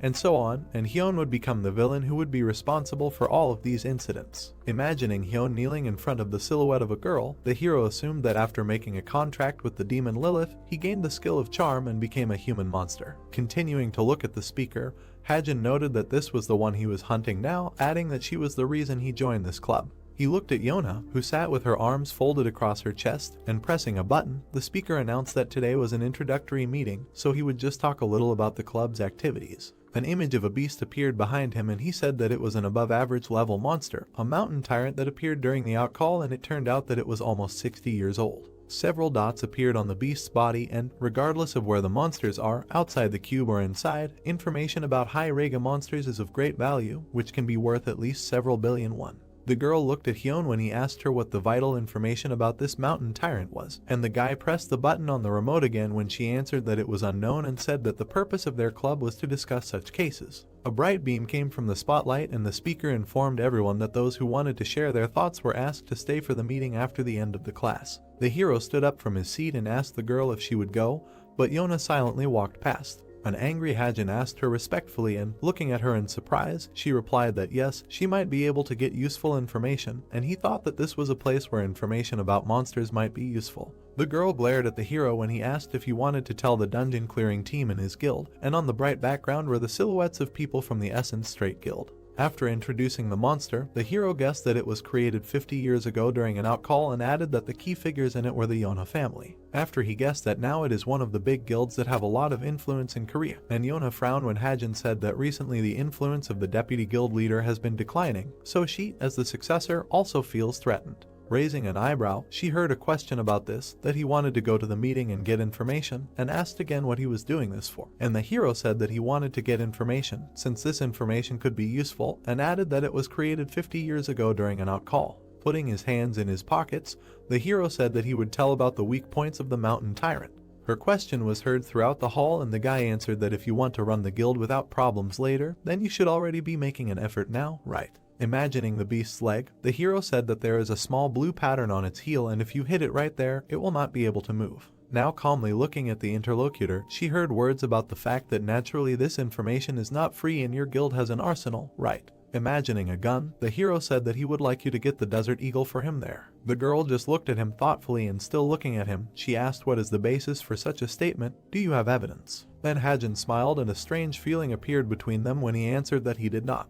Yonha looked closely at the interlocutor and, turning away, she got angry saying that she just wasted her time, but the guy said that it would be beneficial for you to believe him. Looking at her, he thought that if she ignored his words, then information worth several billion won would turn into an ordinary piece of paper. The bright sun illuminated the leaves of the trees, but if she believed him, then he would have an army of allies. Someone's voice asked the secretary if she could pass on something to the team that was dealing with the mountain tyrant.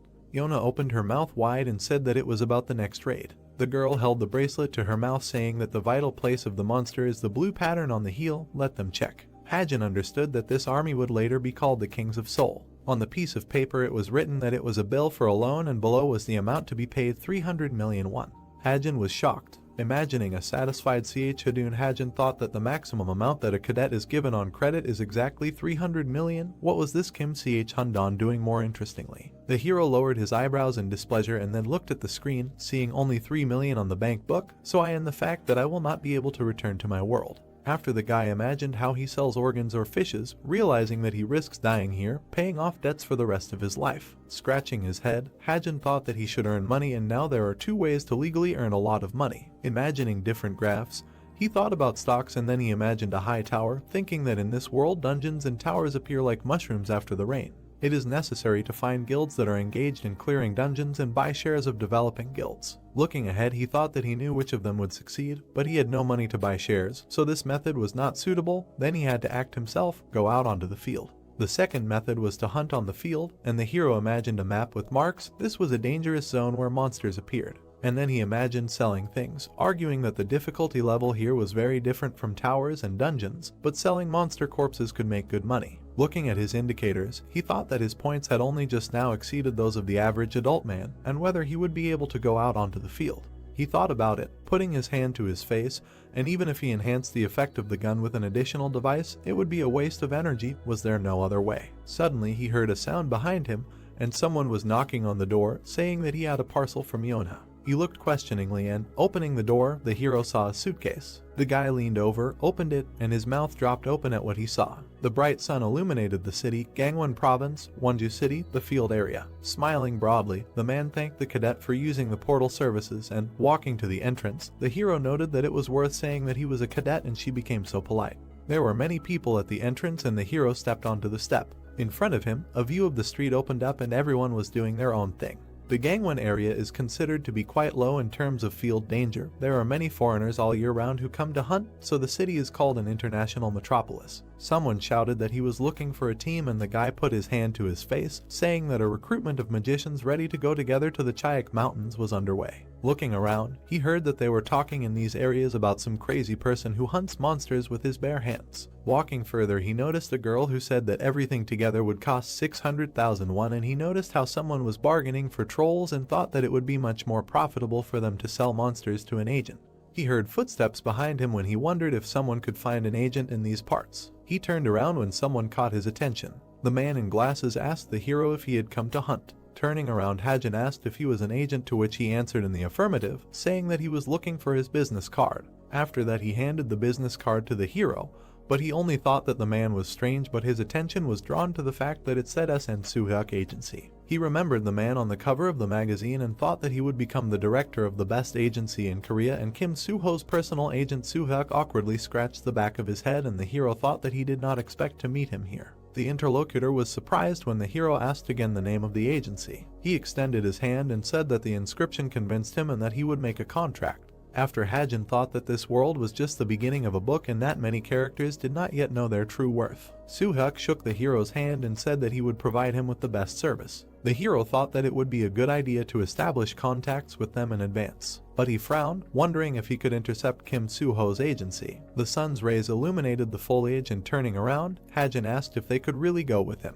Suhyuk, breathing heavily, asked not to worry and said that if it became dangerous, they could drop their weapons and run. But the hero thought that agents usually wait outside the field. The man noticed traces on the ground and said that there were traces of hobgoblins. He noted that the difficulty level was low and that one could get about 300 to 400,000 won. He asked how they liked it. Turning around again, the hero expressed doubts, thinking that for one destroyed tower they give about 200,000 won. He suggested that if you think about the price, the monster is more profitable. Then he pointed his finger in the other direction. Standing at the edge, they saw a boar below. Adjusting his glasses, Suhyuk said that it was a steel boar. With a slight smile, he noted that such a boar could not be defeated with a pistol. He added that the bullets would not penetrate his skin, but the hero said that they would not know until they tried. The man looked at the hero in surprise, and he said that he had a very good gun. Remembering the conversation with Yonha, the hero said that he received this weapon in exchange for information about the mountain tyrant. Hajin pointed the gun at the target and a description appeared that it was a desert eagle. The agent looked at the weapon in amazement, and the hero thought that he had used SP and added some settings. When the hero aimed, the man expressed concern that the beast would only get angry. Frowning, the hero aimed the weapon. A shot rang out. The bullet pierced the boar. The beast opened its mouth in shock. Suhyuk did the same as the beast, and he and the boar fell to the ground.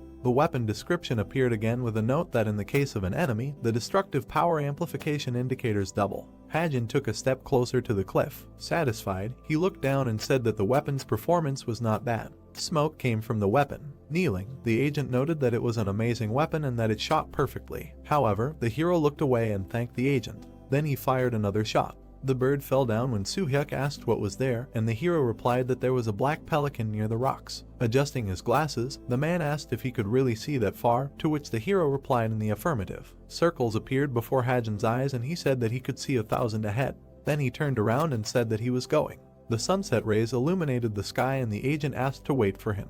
And the bird fell right on the boar. Examining them, the man said that it was just part of the monster and their weight was great, and the hero asked if they could drag them beyond the field. The agent put his hand to his face and said that it would be better to pay the 119 service. He would transfer the money tomorrow. The hero thought that everything was clear with him because it was Suhyuk. Shaking hands, the hero agreed and said that he hoped for a profitable cooperation. The man asked with a smile whether this was the hero's first hunt in the field and asked how he would use his fee. Calmly looking at his interlocutor, the hero replied that he would buy shares. The man only smiled silently. Hajin presented a silhouette and said that the new Packhorse Master Guild was created by human monsters and that it plays an important role in the book. He sat at his laptop and thought that, of course, he should now focus on other settings, but there is a dungeon that this guild cleared. In the book, it is described as a devil's nest. Presenting the graphs, the hero noted that after the clearing, the Packhorse Master Guild shares will grow by 1,000%.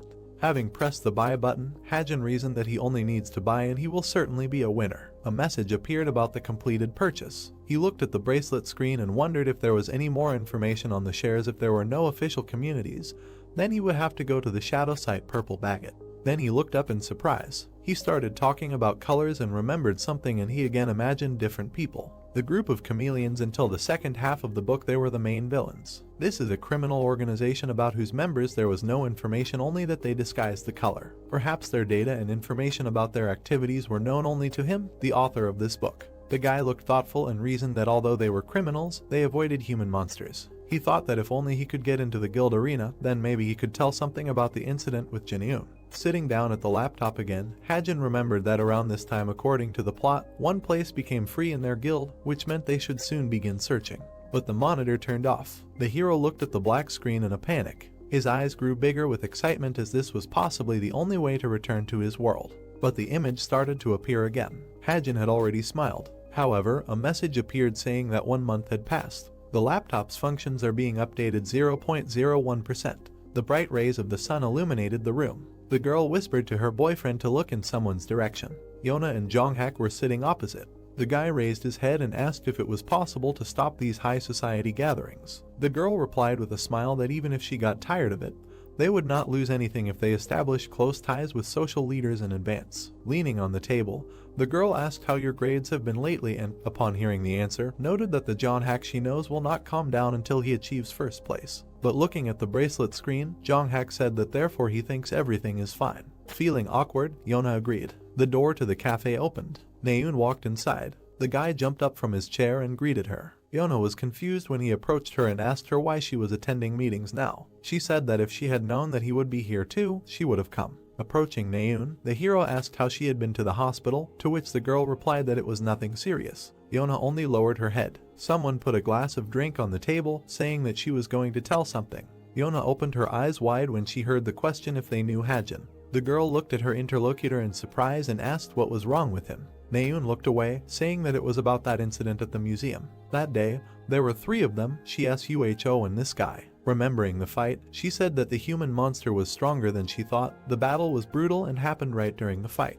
Then she remembered how a bright light tore off her arm and called Hajin an idiot. At that moment, the monster man's arm was torn off. Then she watched in shock. She thought that this was even possible with the help of some training gun if he simply tore off the man-monster's arm. She remembered Hajin's look and found what happened very suspicious. Seeing how her interlocutor thought, Naeun remembered that they were on the same team and asked what he thought about him. She was confused, not knowing what to answer. She said that he lived in a shelter, became a cadet of Cuba and owed about 300 million. She added that these are all Hajin's features. She noted that it was unclear how and where he found out about the mountain tyrant. The girl stood by the white wall. She remembered how the hero said that he did not answer questions. She decided that she would have to continue the investigation and considered it necessary to check whether he would be useful to her or not. At that moment, pushing the cup off the table, she said that he was just an ordinary person and thought that in a fight with a human monster, she noticed that he had enough strength to break his arm. Taking a sip, she wondered if this meant that he had something hidden. Naeun leaned closer and asked if he was a human monster. Her comrades looked at her in surprise. Her friend asked if he had started attacking his own. She agreed, but noted that there was something in him, that is. Meanwhile, Hajin was looking at the bright monitor of the laptop. The update was almost finished. Then a light appeared near his hand. He turned around, covering his eye. There was blood on his wrist. Drops of blood fell on the chair. The hero grabbed his hand. A message appeared that this stigmata contains magic, one of the types of power of the creator. The hero put his hand to his head and thought that information appeared in it like a tsunami. The hand hit the table. Jonghak leaned on the table and asked if he liked this guy. Naeun looked away. The hero fell to his knees. He reached for the laptop with his hand. Lowering her head, Naeun again remembered the words about her brother and, raising her head, said that it was something like that. Having fallen to the floor, the hero lost consciousness, but the laptop continued to work. A list of updates appeared on its screen. Seoul, the Association Tower, sometime after the incident at the museum. After the fight with the human monster, the protagonist, Suho and Naeun received awards for their contribution to the safety of society. The guy squeezed his hand. He looked tensely at his wrist and thought that yesterday's wound was still aching. The hero raised his hand and decided that he should find out what kind of skill this was. Naeun, sitting next to him, crossed her arms and asked him to be quieter with displeasure. The brunette turned to her and replied that he had not said anything. His classmate grimaced and said that he was making noise here anyway. The young man asked if she had forgotten. The archer frowned and asked what he was talking about. When Hajin reminded her that he had saved her, the girl's face distorted with disdain. She flared up and exclaimed, "What does this have to do with it?" Suho stood up from his seat and asked them to stop. He offered Naeun to change places with him, but she refused. The hero looked at her absent-mindedly, not understanding what the girl had done here. Suho sat down next to the young man. The guy coughed in embarrassment and thanked the archer for that time. Hajin turned pale and sighed, thinking that it had started again.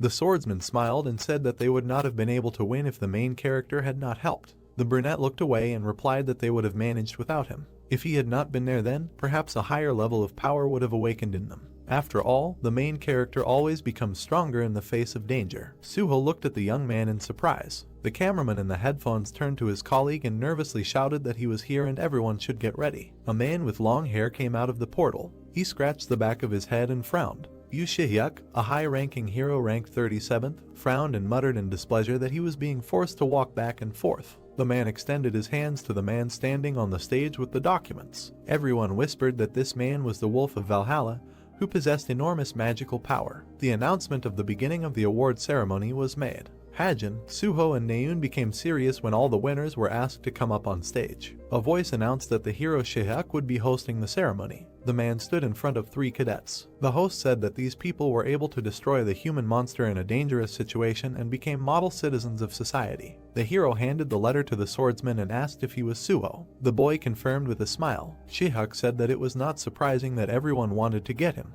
The cadet looked at his interlocutor and muttered that he was exaggerating. The man squeezed the letter of commendation for a second. He leaned over and, grinning, advised the young man not to come to the association, but to work as a hunter for the Endless Field Guild. Shihyuk added that heroes have too much responsibility and there is nothing interesting in the work. The boy smiled and replied that this occupation, nevertheless, suits him. The man moved away and scratched his ear, muttering that the student is boring. He looked at the blushing girl and said that they had not seen each other for a long time. Naeun was embarrassed and muttered something to the teacher, but he interrupted her, asking since when he was her teacher. The man said that her father asked him to take care of her, but that was not in his plans. The girl's face sank, and the protagonist smirked. Shihyuk turned to him, and the boy shuddered. He asked who he was. The protagonist said his name, and the protagonist indifferently handed him the diploma. They say that the only thing worse than hatred is indifference. That was exactly the situation now. The host announced that they would end the award ceremony here, and asked Naeun to say a few words. Later, at the cafe, Hajin smiled contentedly and carried a tray with both a drink and dessert.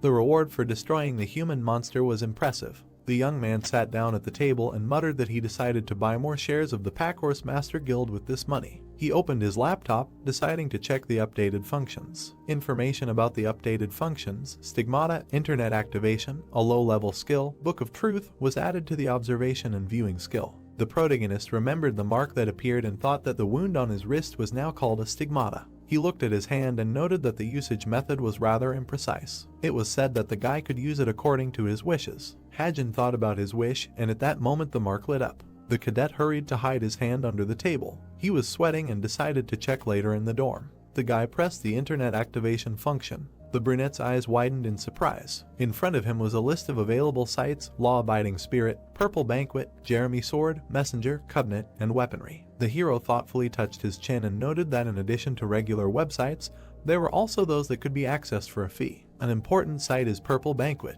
This is the most famous site among the underground ones. Here you can trade information, weapons, awards, place orders, and so on. There are almost no heroes who have never used this site. Therefore, even the government turns a blind eye, although it knows about this shadow industry. To register for the Purple Banquet, you need to pay a decent amount. The screen said that 200 SP is required to register. The young man thought that if he had 200 points, he could easily make an account. The guy looked at his laptop and decided to give it a try, but at that moment someone touched the chair opposite him. Seung-ah looked at him with a smile and asked if the cadet knew her. The hero looked at the woman in surprise. She put her hand in her coat pocket and said that she was very surprised when Hajin suddenly disappeared from the awards ceremony. The guild deputy put a business card on the table. The brunette looked at it and thought that if Seung-ah was giving her business card, it meant a lot.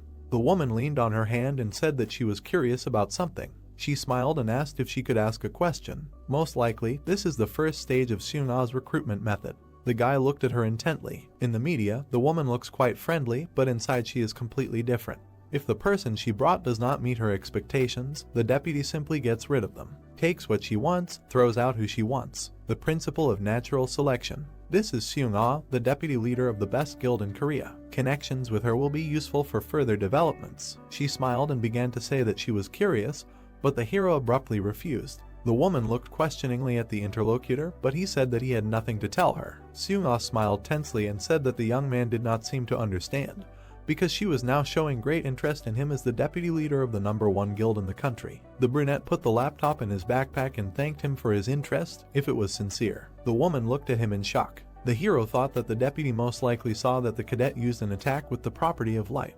Now Seung-ah is experiencing ordinary curiosity. The guy stood up and decided that he needed to leave here so that her curiosity could grow into something more. The young man said that it was time for him to go. The interlocutor opened her mouth in surprise and asked again. Description: Stigmata. Stigmata contain magic, one of the types of power of the creator. Every time the amount of SP exceeds a certain value, and the level of attention rises by one level, one stigmata appears. The magic contained in the stigmata can be used according to Hajin's wishes. When using all magical powers, they are restored within 24 hours. The mark on his hand began to shine, and the young man decided to transform the magic of the stigmata into the form of a sword. A blade appeared above his hand. The brunette waved the weapon and muttered that one has only to think about what he wants to use, as it appears by itself. Magic is an ability that is greatly influenced by abilities and training. The hero looked at his hand and said that he did not even imagine that he would be able to use magic when he came to this world. It was good that such a method had appeared. Then he decided to test the Book of Truth skill. Hajin thoughtfully rubbed his chin.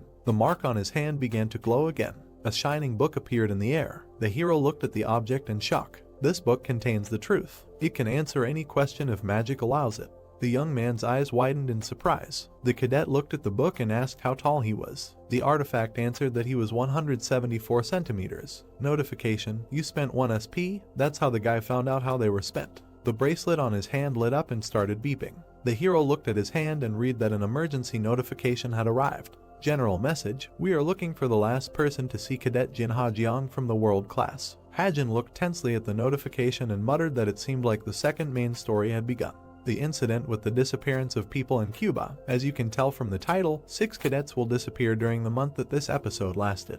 The criminals' tracks will not be found, the investigation will reach a dead end. The number of missing people will only increase, as if someone was deliberately mocking them. This episode is of great importance because the criminal's target is Yonha. If the protagonist's assistant dies due to the co-author's interference, it will be a big problem. Hajin touched his chin and thought that it would be better to find the culprit himself. He lowered his hand and remembered that history could be distorted if he made a hasty decision. In the end, the young man decided to watch from the side for now. The next day, the sun's rays penetrated the training hall. Suho took a few sips of water. A classmate approached him and pointed to the side, offering to look at him. Someone kicked the disc on the barbell. 2 people approached the protagonist and asked what this loser was doing. They looked at the young man crouched near the barbell. The red-haired guy was bullying, saying that he was crying, that he was having a hard time and wanted to completely disgrace their academy. He said that the guy got in here for a bribe. Suho jerked to intervene, but the guy stopped him by the shoulder. The swordsman turned to the village headman with displeasure, but the latter said that it was immediately obvious that the hero was being deliberately angered, and if he intervened, it would be worse. He smirked and suggested that the young man was repeating himself. The interlocutor frowned and asked again. The village headman clenched his fist and reminded him that Suho himself said that Hajin cut off the hand of the human monster, and now he can't answer these guys. At this time, the protagonist tried to lift the barbell, but without success, so the offenders decided that he was joking. The headman scratched the back of his head and muttered that the brunette was just lucky that he was able to destroy that monster. Suho walked towards them, demanding that they stop. The other cadets turned around, interested in what was happening. The teacher burst into the hall and shouted at them what they were doing during training. He raised his hand with a Whatman paper and ordered everyone to gather to find out the results of the exam. The man said that he would hang up a poster and the students would check it themselves. Suho turned around. The cadets were studying the results with interest, checking whether they passed or not. The protagonist was in first place, and after him Rachel. The brunette looked at the poster indifferently and was not surprised because he copied everything. Behind him, a rapier fell to the floor with a clang. The blonde looked at the results in shock. The hero turned around at her in surprise. Rachel Elizabeth Louise, the English princess, ranked 3rd in the Cube entrance exams. In addition, she has never been inferior to others. Always ranked 1st in written exams, no matter how difficult they were. The girl turned to Hajin. The young man sweated and knitted his brows. The palace, Rachel's memories. The subjects congratulated her on entering the cube. The butler and the female knight looked at the girl with concern. The man asked if she was worried, because outstanding and famous heroes from all over the world would gather there. In addition, all classes were held in Korean. The blonde smiled and replied that she would study hard and live up to the expectations placed on her for the glory of the English royal family. She looked at her portrait with her parents. The present tense. Rachel leaned on her hand and mentally apologized to her citizens. The teacher looked at the students and said that Hajin presented a completely new point of view on analyzing the real world. He added that the other cadets should follow his example. The blonde put her pen to her lips and thought that real-world analysis was a rather difficult subject. She decided that she would not catch up with the hero in grades before the midterms. The girl glanced at the brunette sitting in front of her, absent-mindedly looking ahead. Rachel frowned, wondering how the hero usually studied. Information Department Truth, the answer to any question. Hajin tapped his fingers on the keyboard. He thought that since he had gotten the Book of Truth, he should use it properly. At the same time, he would earn some pocket money. With the help of the Book of Truth, one can find out any information about this world if it does not exceed the number of points available.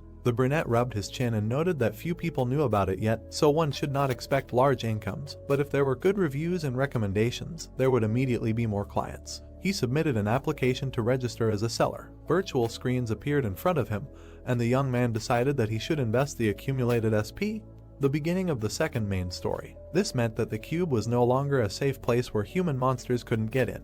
Hajin looked at the gun and noted that his skills weren't enough to fight them right now, although he had plenty of points, probably due to the bullying of the Jonghak gang. The brunette smiled and thought that he should invest these points and get something that could be useful in a dangerous situation. For starters, he decided to strengthen his gun, the Desert Eagle. The young man began typing on his laptop. Additional properties of the Desert Eagle, gun, sniper rifle. The hero smiled awkwardly and wondered if this was too much. He pressed the key and spent 250 SP. The weapon began to glow until it turned into a rifle. Desert Eagle, sniper rifle. The guy looked at the updated weapon with satisfaction and said that with this thing he could surprise everyone. Now Hajin decided to try to make up techniques. Unlike abilities that cause supernatural phenomena based on magic, techniques are related to physical data or skills. For a shooter, the most important skill is take a position. The boy started typing something. Description: Parker, proficiency 0%. Flexibility and agility of movements. Can be used to move around the terrain, regardless of its relief. The speed and use of the skill depend on intelligence and muscle strength. Notification: You have spent 350 SP. The hero looked at his hand and muttered that he could not feel it now, but the skill was probably used. The bracelet screen began to glow. General message: Has anyone seen Cadet Sunjeon from the world class, who has not been contacted since yesterday? Second victim. The boy looked at the pop-up message. All the cadets who disappeared before Yona was kidnapped were killed by the criminal. The hero knew who was behind it and who would be next. He wondered if he should continue to watch people disappear without a trace. The boy turned pale and started sweating. The sun was shining brightly in the sky. The open-air Cuba training ground. The coach frowned and announced that there would be a special practical training session today. The cave behind him was an artificial dungeon created using magical engineering technology. Inside were imitations of real monsters. The man announced that today they would have dungeon clearing practice. He frowned and shouted for everyone not to relax, thinking that this was just a lesson. In this huge dungeon that could not even be measured, the Veritas and cultivation classes would be having a joint training session today. The students from the two groups exchanged glances. The man pointed to the screen and announced that they would be forming groups, with one team from each class. The students began to split up. Team 8, the Veritas class, Yonha, Hosung, Heizuki and Hajin. Cultivation class, Jadon, Kim Jingwoo, Oh Sujeong, Lai Jingxia. The hero looked at the entrance to the labyrinth. All kinds of traps were set up inside the artificial dungeon. Among them were several traps in the form of human monsters. The boy squeezed the gun and thought that he had made some special bullets just in case. He wondered if he could safely pass this training. The hero looked up. Notification: Change in settings detected.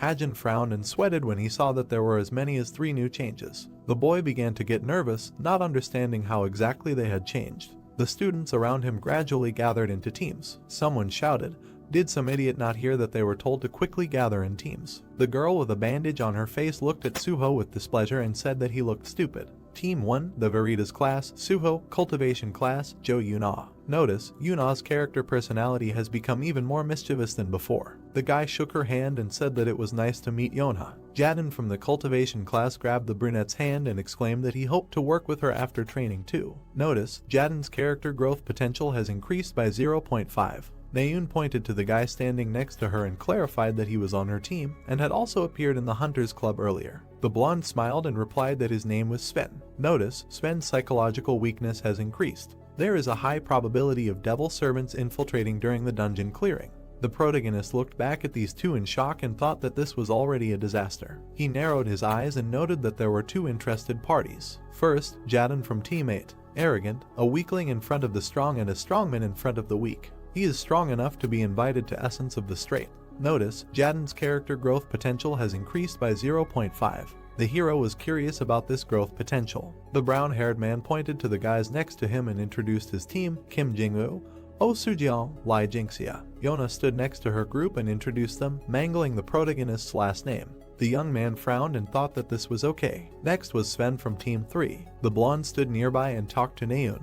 He was a German state-funded student, a hero and a promising player who had completed an elite training course. His special feature was his sympathy for Naeun. The guy blushed slightly while talking to her. There were many foreigners studying in Cuba who dreamed of roughly the same thing. Sven was no exception. He entered the academy in the hopes of reaching the very top. However, the reality was not so simple, and due to the skills of the strong cadets, he became one of the ordinary average students. Sven felt his inferiority and defeat for the first time, as well as personal instability due to adolescence. In the end, the blonde sold his soul to the devil to gain power. The guy noted that this content matched what he wrote. The problem was the expression while clearing the dungeon in the notice. The hero rubbed his chin and thought that awakening came prematurely. He hoped that this would not significantly affect the plot. Someone suddenly put a hand on his shoulder and called him. Jaden looked at Hajin with a smile, asking if he was a shooter, and asked him not to hang around like that in the dungeon. The young man shook his hand off and asked him to move away. The interlocutor chuckled and noted that it was not for nothing that all sorts of rumors were circulating about him.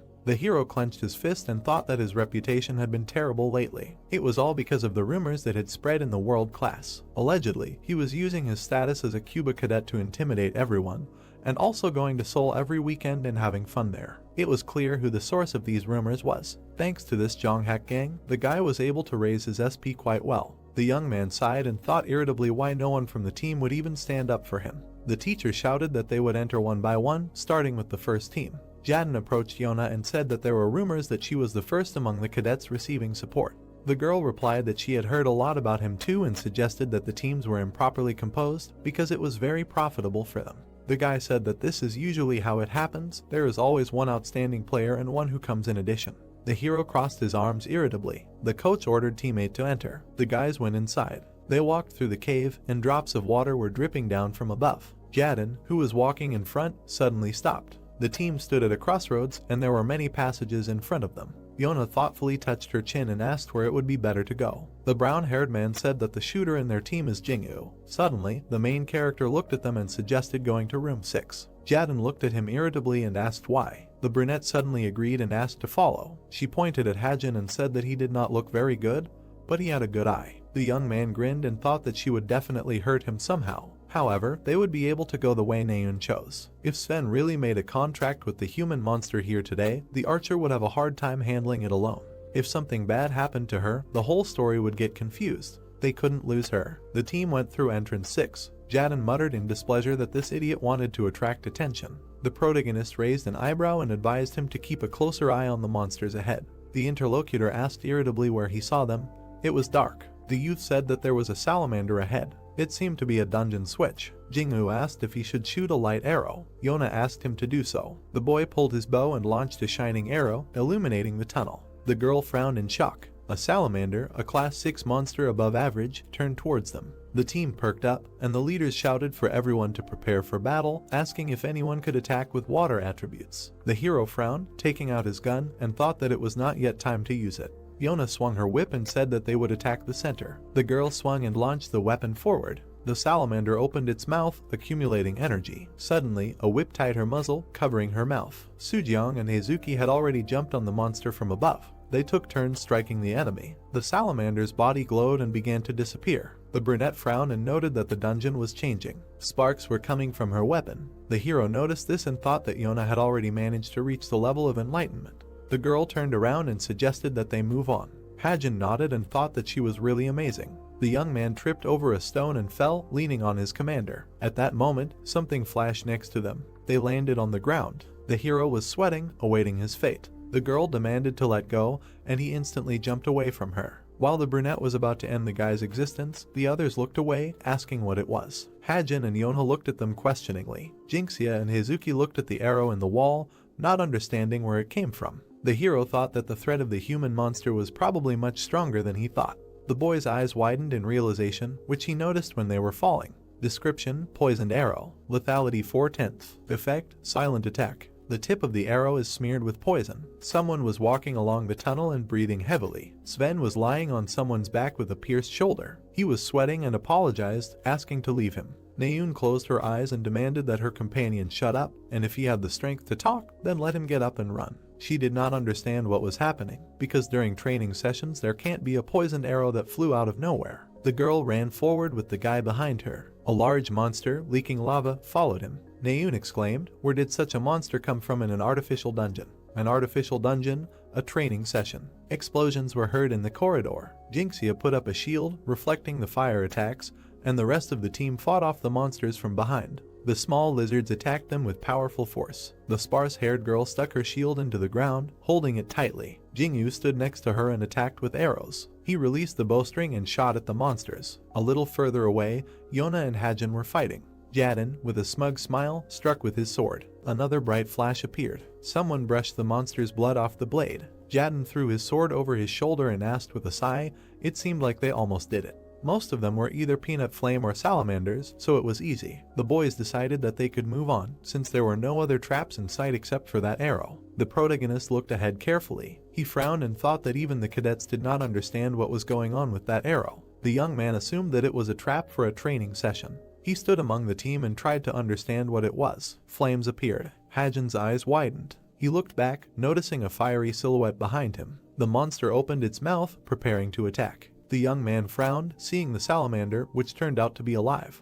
A powerful pillar of fire was approaching the cadets. Yona turned towards the light. Jaden's eyes widened. Hajin extended his hand and used stigmata magic change. The mark on his hand began to glow. The protagonist gritted his teeth and transformed the power into a water barrier. The fire attack crashed into the shield. The flames were extinguished by the water. A charred trail ran along the floor from the monster to the barrier. The monster let out a sigh and collapsed. Hosung and Heizuki stared at it in shock, surprised by the attack. They were discussing whether it was really a doll, since the heat was real. The hero had his back to them. He looked back when he was called out. Jaden grabbed him in anger and called him names since he had asked about the water attributes earlier. The brunette squeezed his hand and said that it was just the effect of a magic weapon. The swordsman shouted that he did not believe it. Yona extended her hand and said that they did not have time to sort things out. Sujiong frowned and asked what a real monster was doing here instead of a doll. The hero's squad leader looked at her and said that this place was as close to a real dungeon as possible. It was possible that the salamander could have appeared here naturally. She added that they would most likely be able to get extra points for this, so it was better to leave the sorting out for later. She walked in front of him and suggested that they go further. The girl pressed her lips together and thought that Hajin had probably lied about the magic weapon. He couldn't even buy the Desert Eagle himself, so how could he have magic skills? The guy wasn't Suho or Jonghak. The brunette thought that the young man knew important details about the mountain tyrant and had magic skills, but for some reason he was hiding everything so carefully. She remembered Naeun asking if the shooter was a human monster. The brunette glanced sideways at her companion. Lava was bubbling below. A large stone fire monster stood there. The cadets determined that it was a class 5 mid-level magma monster. Most likely, this was the main monster of the dungeon. The swordsman and Naeun looked down. He asked if they could handle it. The girl said that it would be difficult with their forces. She suggested hiding until another team arrived to join forces. The interlocutor noted that Sven needed treatment. The archer wondered where the arrow had come from. She thought the training was too difficult. Behind them lay a blonde man. He clenched his hand. The pale boy mentally apologized to the team for getting hit by an arrow. Sven thought he was always in situations like this after coming to the cube. Tears were streaming from his eyes. It was very hard for him. Suddenly a voice was heard, a child. The young man asked who it was. The voice asked if he wanted to become stronger since he had had a hard time.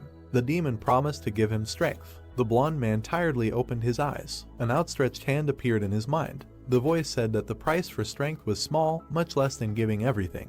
The boy rose up. He held out his hand, and tears were streaming from his reddened eyes. Sven said that he wanted to become stronger. The demon squeezed his hand tightly. The dark creature pulled the student towards itself, declaring that he was caught. The blonde man opened his mouth and began to scream loudly. The cadets turned to look at the young man lying on the floor. The archer ran up, asking what was wrong with him. She turned around and asked why they were standing there. The red eye of the monster was watching them. It heard a scream and found them. The monster opened its mouth. A scream demanding to run was heard in the background. The monster released a stream of lava. The hand reached forward, and the monster hit the columns. The cadets ran along the corridor, led by Naeun, who was dragging a wounded man on her back. The enemy hit again. Several students flew into the air. The archer was on all fours near the collapsed bridge, and a blonde man was lying in front of her. The girl closed her eyes and cleared her throat. The head of the monster appeared in front of Naeun. She widened her eyes and thought that this could not be an ordinary doll. The archer sat up and was afraid that this was the end for her, and would she really die here? The monster opened its mouth, from which a glow burst out.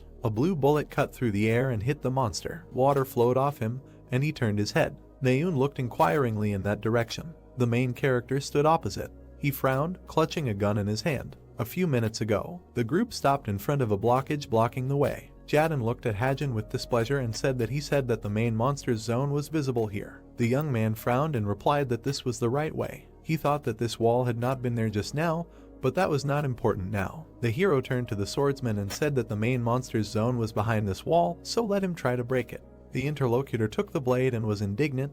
Did the brunette imagine himself a master? He frowned and swung the weapon. Sparks flew from the stone. A shudder ran through his body. Jaden shouted irritably, "Was that enough?" The hero's eyes widened, surprised that even a blow with magic did not work. Heizuki pointed her finger up. The young man noticed that there was a gap at the top of the arch. Hajin came closer and said that then it would be possible to get through it.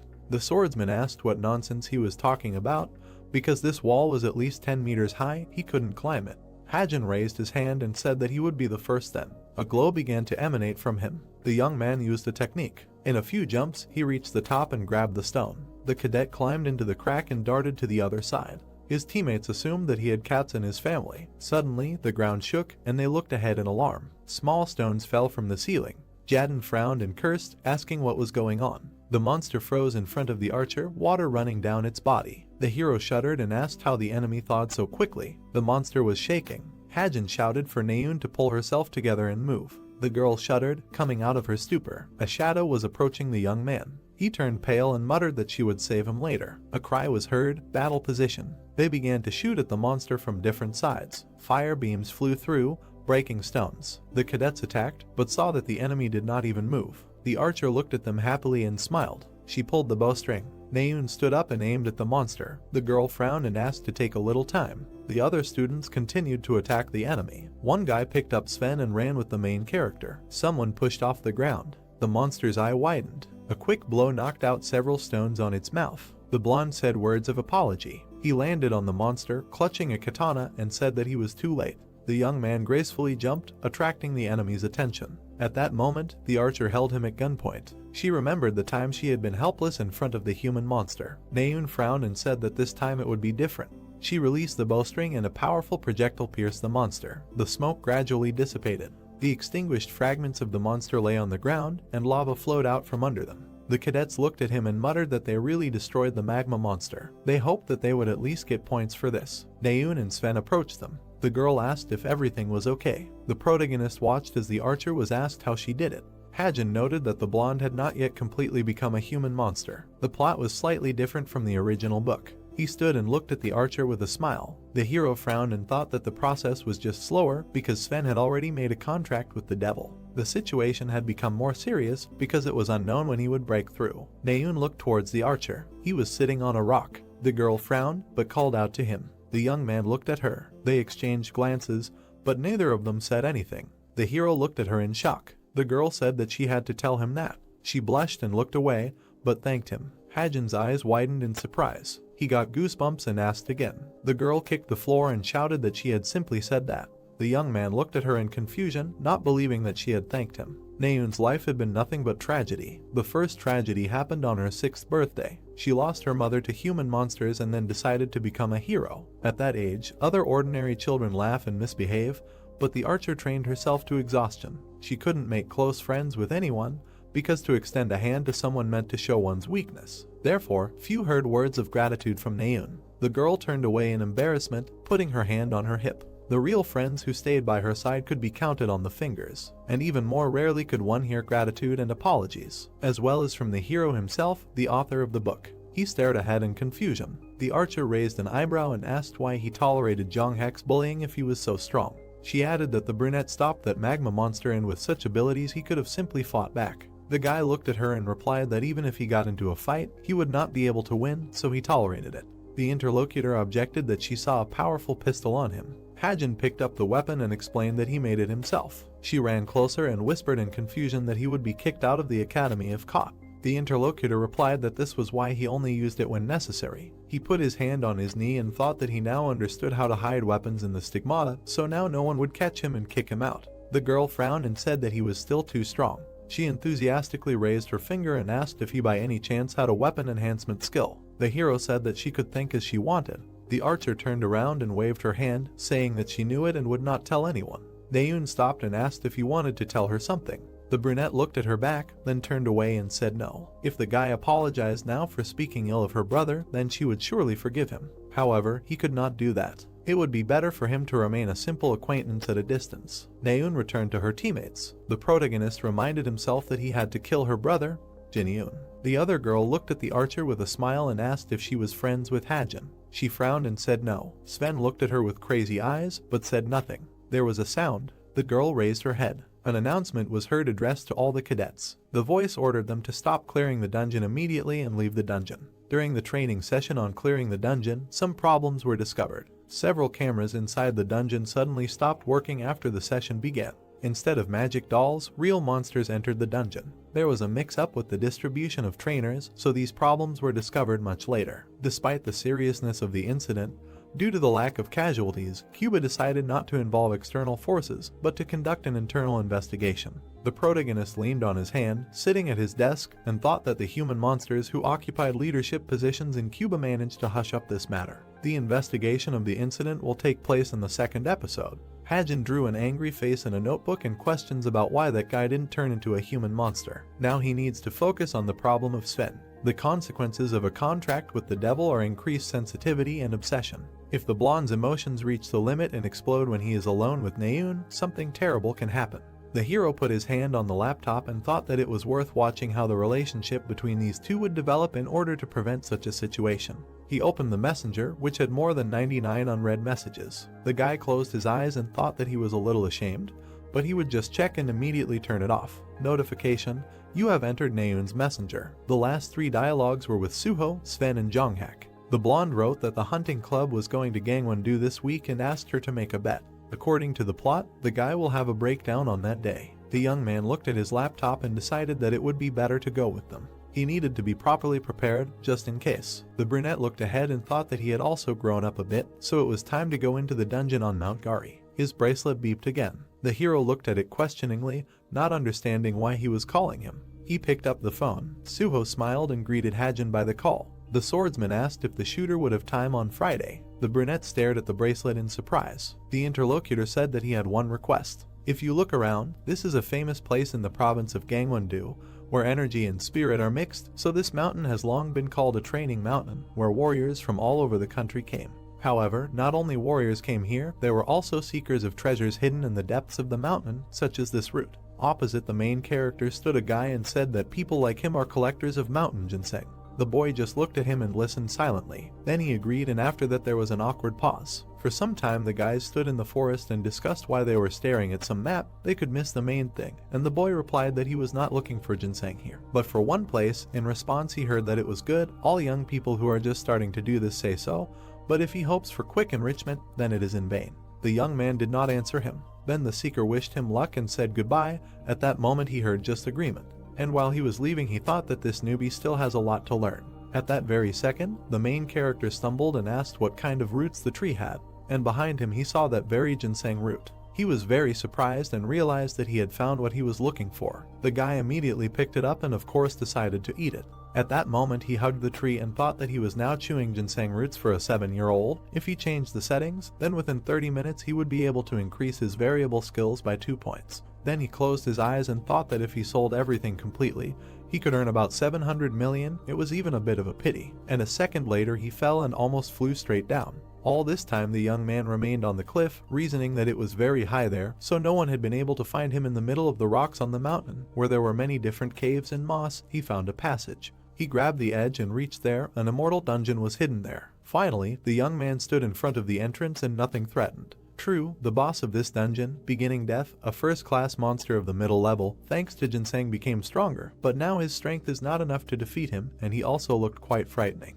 Nevertheless, the boy went inside and thought that it did not matter anymore. The same hand burst out of the ground, and after it, terrible skeletons stretched. All this was happening right before his eyes. Then the guy clenched his fist and thought that today his target was not the boss, although he would have had to fight anyway, because at that moment he was already surrounded by a herd of opponents. He was interested in the hidden stage in this dungeon. A moment later, he pressed his sleeve, and a second later, he presented the gun directly to the jaw of one of the skulls. A shot immediately rang out. The monster discharged into different pieces, and after him, several more opponents were destroyed. The eyes of the protagonist were burning at that moment, and in his head there were thoughts about 1000 lie, and it was necessary to check the route. It was clear that he had to move over the opponents, who were getting closer and closer to him. And then it was decided to move along the ceiling. The boy found himself at the top and began to shoot the skulls from there. In the cave, only explosions from the shot were heard. Finally, it was all over. The gun was even smoking from the work done. The guy looked around and said that it seemed that everyone was ready. And while he was walking forward, he thought that the number of dead people was gradually increasing.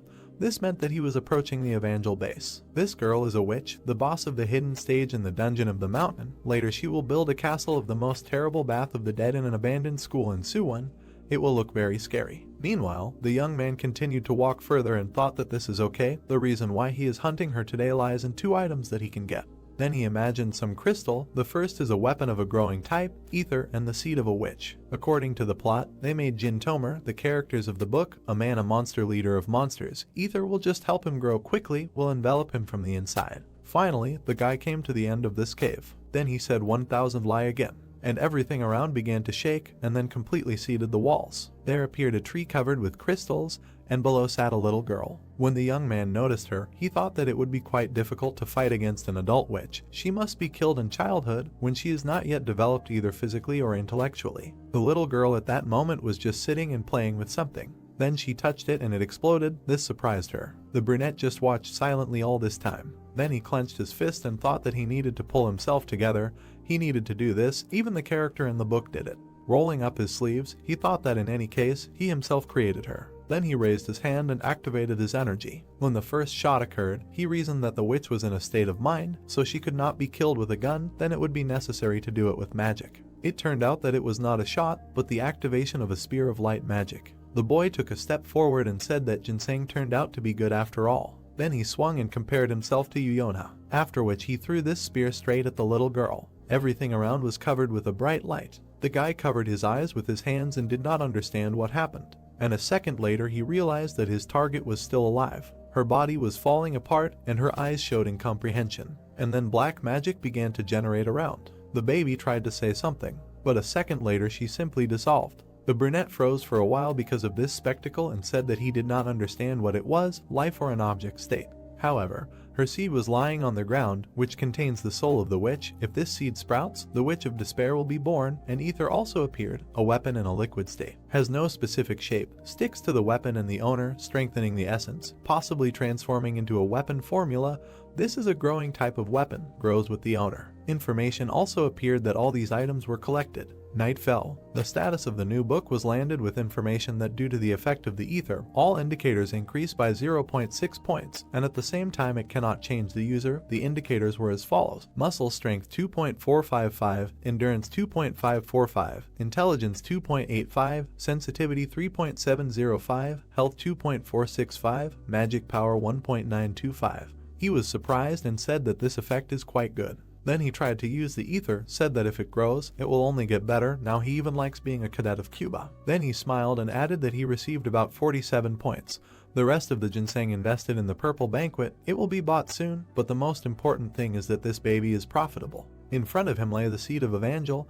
Characteristics: a seed containing the soul of a witch. If this seed sprouts, the witch of despair will be born. The young man leaned over and said that this is a terrible name, but if she is raised correctly, she can become a good ally. Then he dripped blood on this seed and thought that it would be very easy to grow. You need to give it a little blood instead of water. But the growth and character of the witch will depend on whose blood the seed feeds on. You should approach this issue seriously. The contenders for this role were his friends, to whom he offered to give him a little blood. They asked in surprise if this was a joke. Then they got angry and expelled him, and also called him a pervert. It is for this reason that the guy now raised 7 and said that it is better to put it off for now because he did not know how to find blood. Then he went to the laptop, said that today he needs to go to bed early. On the screen it was written about the hunting club, regular hunting on Thursdays, said that tomorrow would be a difficult day. The next day has come, you can move to the province, Mountain Spring. There the girl shouted as everyone gathered. Then she spread her hands and said that she was pleased to see everyone collected and prepared, because for the first time they see after the first meeting. The boys listened attentively, that for those who were not there last time, and once again will tell about the purpose of their club. In their hunting club are held regular meetings, where everyone hunts harmful animals, which allows them to do what they like and at the same time bring benefit to society. The young man at this moment thought about what today in the episode, and he himself does not know, since he wrote only a short ending. And the ending was like this: as a result of the battle with the human monsters, the girl was seriously injured, and Sven died. This incident was only needed to make Suho pay attention to Naeun when she was seriously injured. It is necessary to make everyone think that this girl was the target of these monsters, and while the search party will closely watch her, something incredible will happen. There was blood all over the floor, and the hero's thoughts were that here it is necessary to pay attention to the fact that Sven's history has changed a little. He has not exploded yet, and controls the power of the devil, although very little, fights with opponents, and actively wins. And now in the present tense, the young man turned and thought that if this blonde man disappears from the book now, there will be nothing to worry about, but if he is attacked now, he will be swept away. Suddenly, the girl looked at him and thought, is it really possible that they are looking at her like that now? Then she was completely confused and thought that this guy was pretending that he was not interested, but he was constantly hanging around. Did he really fall in love with her? At that moment, the blonde turned to her and told her to be careful. In response, she received a question: with whom, if not with this guy? And when Sven said that he meant those disappearances, the girl was surprised. She said that that guy was not like that, but in response, her friend simply remained silent. Finally, they announced that they could slowly go, and the guys went ahead together, and the main character walked behind and watched them carefully. In the forest nearby, there was a deer, and then some black energy appeared next to it. Thanks to this energy, they pierced him in 2 places, poor animal. Then they wrapped their tentacles around his neck and began to strangle him. It turned out that it was Sven. While he was killing the poor deer, they began to look for him. So I had to withdraw my forces and look away. His girlfriend came out from behind the bushes and said that she had finally found him, offered to watch, said that she had won the bet today, but was suddenly very surprised. In front of her stood a friend with a whole mountain of deer, and immediately a question came up: how did he even manage to collect so many? The guy came closer and said that this time the victory was his. In response, he heard what it meant. She would have to fulfill his wishes. What does he want? The blonde lowered his head and began to say something embarrassed. Then he looked into her eyes and began to propose. The guys were standing opposite each other. At that moment, the main character was peeping at them from the bushes. He thought that this man had made a contract with the demon of lust. Then he took a step forward and thought that when he vomits and becomes a monster, he will forget about such a word as patience. Meanwhile, Sven finally gathered his strength and asked his girlfriend to go out. She was surprised and asked again. The blonde asked if she really didn't want to, and in response he heard that it was natural, since we'd known each other for less than a week, and he himself could have accepted such an offer, but he just looked at her and said nothing. And the main character was still sitting in the bushes. He frowned and thought that he needed to show the essence of the monster, and waited for the right moment. The girl herself said something strange at that moment, saying that she also liked those who were stronger than her. The blonde was simply shocked by this news, after which his friend turned around and apologized to him. He began to gather his energy and asked if it was true, if he was stronger than her, would she like it? Naeun turned around and told him that he needed to know when to stop, and she didn't even notice that his tentacles were flying at her from the other side, after which there was an explosion. The blonde stood in place for some time, but then he noticed something. A bright energy appeared in front of him, and it turned out that the main character was able to protect the girl, transforming the ether into a bill. Then he turned to her and asked if everything was okay, not even noticing another projectile. For a second, he was lifted up and thrown aside. The little girl tried to grab her bow to protect him, but it was broken, and the brunette at that moment was already hanging in the air. He was being strangled by dark forces. There was nothing to do. Nevertheless, his friend decided to use the concentration of magical powers and tried to help him, shouting for that idiot to let him go. Suddenly, they also began to attack her and say that they loved her. In front of her was no longer a person, a familiar blonde. There was a huge monster who continued to address her and say that he loved her. Therefore, the girl concentrated all her energy and thought that this bastard was now dangerous. The main character, meanwhile, was still trying to break free. Then he looked down and saw a bright light below. This bright light filled everything around. He thought that sometimes in this world, some characters with high potential choose a weapon that is not quite suitable for them and cannot reveal themselves to the fullest. But nevertheless, it seems that she has succeeded now. Although this girl was a shining example before. Suddenly, a huge sword appeared above her head, which even made the young man a little embarrassed. The girl herself frowned and ordered the monster to let him go. Then the light became even brighter and surprised both of those present there. A second later, there was an explosion. Everything in the area began to shake. A trace formed in front of him. There were remnants of this person's energy. The girl then looked at her hand and did not understand what was happening. And the young man approached her and asked what it was it really some kind of laser sword? Here is the answer. He heard that she did not know and asked if everything was okay. The guy turned and just looked away, then answered that everything was fine.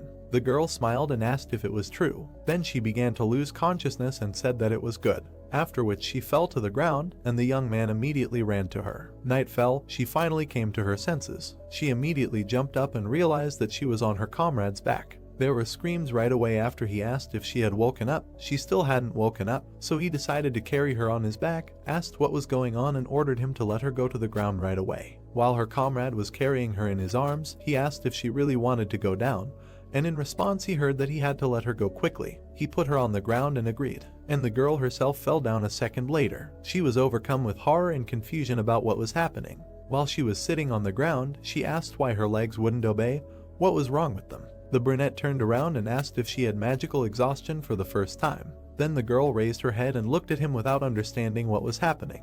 The young man immediately explained that magical exhaustion is a condition when the internal supply of magical powers is depleted, and the speed of magic recovery decreases, but this was the only information she knew. For some time, the guys discussed that she wouldn't be able to move normally for a couple of days, so they had to climb on his back if they didn't want to sit here for the rest of their lives. So they walked through the forest. Suddenly the young man asked a question whether he would use a bow. The girl asked what kind of stupid question it was, and then she was surprised when she heard that she herself had felt it today. She did not understand it, but she had discovered her abilities. This is an incredible power that can infinitely enhance skills if only there is a conductor of magical powers, a sword capable of destroying a huge number of monsters and even human monsters with one blow. In a large-scale battle there will be no one who can stop her. She will be able to become a queen in a battlefield. This is a truly shocking skill, and for the sake of such a future, she should leave the bow now. Because of this the girl got very angry. Then she began to wave her hands and asked what this man even understands. He walked forward and thought that it seemed like it was still far away. After some time, he sat her down on a bench and said that from here the checkpoint was already visible.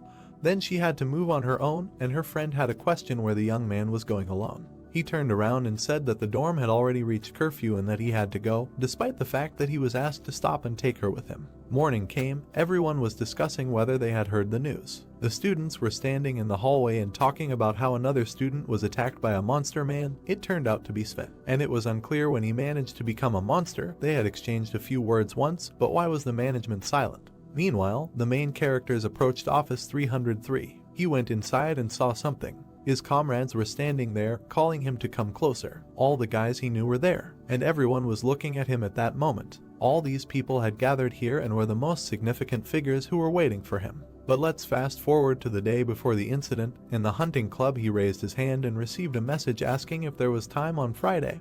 He had one request. Then the brunette was surprised and thought that this was a request. What exactly? And then he was surprised when he read that they were asking him if they knew about the disappearance of students. In connection with this, the cube entrusted them to conduct an investigation. Now it was clear what was happening. In order not to involve outside forces, the Cuba leadership chose several students from each year and entrusted them with the mission of catching the criminal while marking them with certain bracelets. At that very moment, his girlfriend called out to him and asked if she was coming with them. He asked to wait a minute and thought that the representatives of this team were first-year students. After which he received another message that this was natural. The Cuba would also take measures. There was a high probability that the criminal could be cadets. These people believed that an internal investigation would be easier to conduct. And the young man was already sitting at the table, said that he understood what they meant, but why they called him. In response he heard that he had good eyesight, heard that he could see 1,000 lie ahead. And then they said that he was recommended. The brunette was surprised by this news. The dialogue continued for some time. He was asked if he would help. And today, when he had already arrived there, Suho met him and thanked him for coming. He was only better, at least he would earn points. The comrade then extended his hand and said that since everyone was here, they could begin. Before they started speaking about the incident, he would like to share his hypothesis. They believe that the criminal is a human monster who attacked their friend. However, suddenly, someone hit the floor so hard that it began to crumble. It was a blonde guy who was sitting in one of the stands. Then this guy raised his head and asked about the girl. The blue-haired boy simply repeated her name, only this time in full. Then he introduced her and said that in general, it is quite possible that the next target will be the human monster. He follows the orders of the demon. If the demon who made a contract with Sven was hunting specifically for her, then other human monsters will also attempt on her life, and asked if they had anyone under suspicion. He also added that perhaps one of their acquaintances was acting strangely. Now the main character thought about it. After which he introduced the blonde and thought that he knew who the real criminal was, but he thought that it would be too dangerous to rush to reveal his name, so he just waited for everything to resolve itself. After which he thought that unlike the book, where 6 victims appeared in 2 months, here 3 people had already disappeared in 2 weeks. At this rate there could be many more victims, and it would turn into a bloody mess. He sat there squeezing his hand all this time. At that very second, the girl raised her head and thanked everyone around her. The guy thought that he did not want to stay on the sidelines and expose them to danger any longer. His eyes began to sparkle.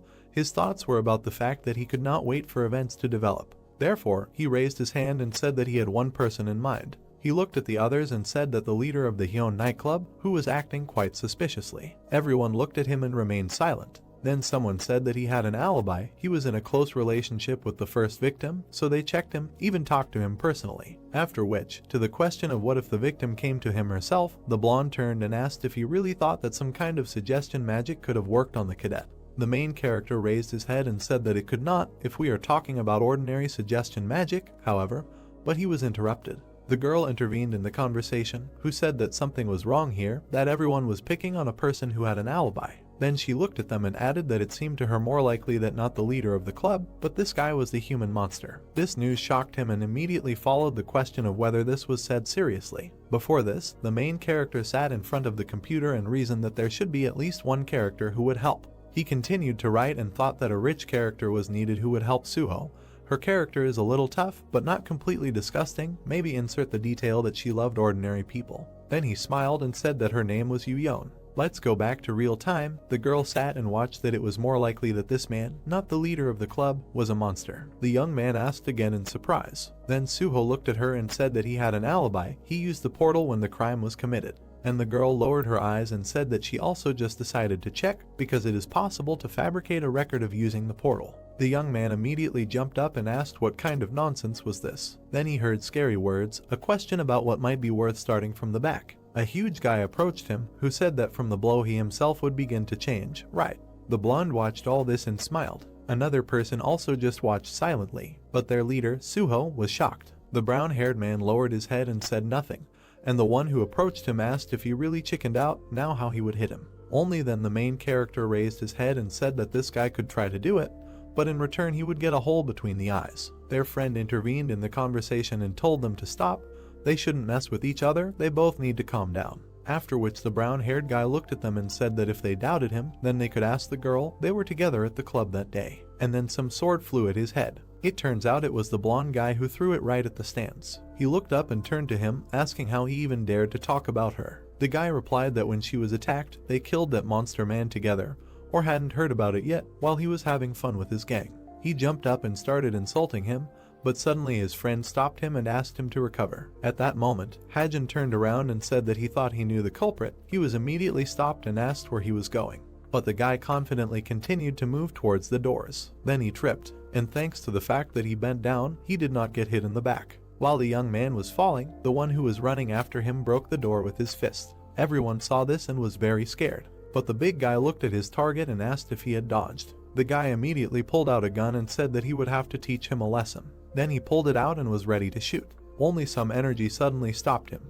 It was Suho, who pulled out his sword and blocked the attack. He looked at the guys, turned to the attacker and said that he should know when to stop. Then he looked at the blonde and said that he should also control himself. If there were any doubts, he could ask the girl. Then the brunette intervened, asking them to wait. Silence reigned in the corridor, and through the office, the main character came out. The brunette at that moment was talking to her friend, who asked if this Hajin could not be a monster, then asked if Yona heard. He simply remained silent. If you move along the school corridor, you can notice that someone did leave. It was the main character, who at that moment had already gone outside. There was complete darkness around. After some time, the guy sat down in the forest and began to reason. He could not understand what the hell was happening now. He also thought that not only did he end up in his own book, but now he was arguing with the characters he himself had created with great love, and moments from writing the script flashed in his memories. And now he was sitting on the grass and saying how fed up he was with everything. He thought that he really missed his parents and friends, wanted to go back to his apartment. According to the contract, he had 1 more year left, and so many pleasant memories immediately flooded in.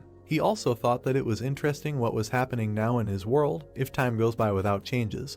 Then he was declared missing, and the apartment was probably just empty. Then the young man grabbed his head and thought about his parents. What if they were looking for him everywhere, and what if they were crying because of him? While he was sitting, he thought that he did not understand at all whether he would ever be able to return home. Suddenly a status window appeared in front of his face. It said that his perseverance indicators had increased. After reading this information, he simply laughed. Then he smiled and said that he didn't seem to quite understand what was going on. He looked at this information again and thought that it was good that the indicators had increased. He would have given up on the idea of returning home earlier. Then he wiped his tears. He stood up, shook himself off. After which he looked ahead and decided to continue on his way. Meanwhile, the guys in the room were still assembled. One of them raised his head and asked what was wrong with Hajin.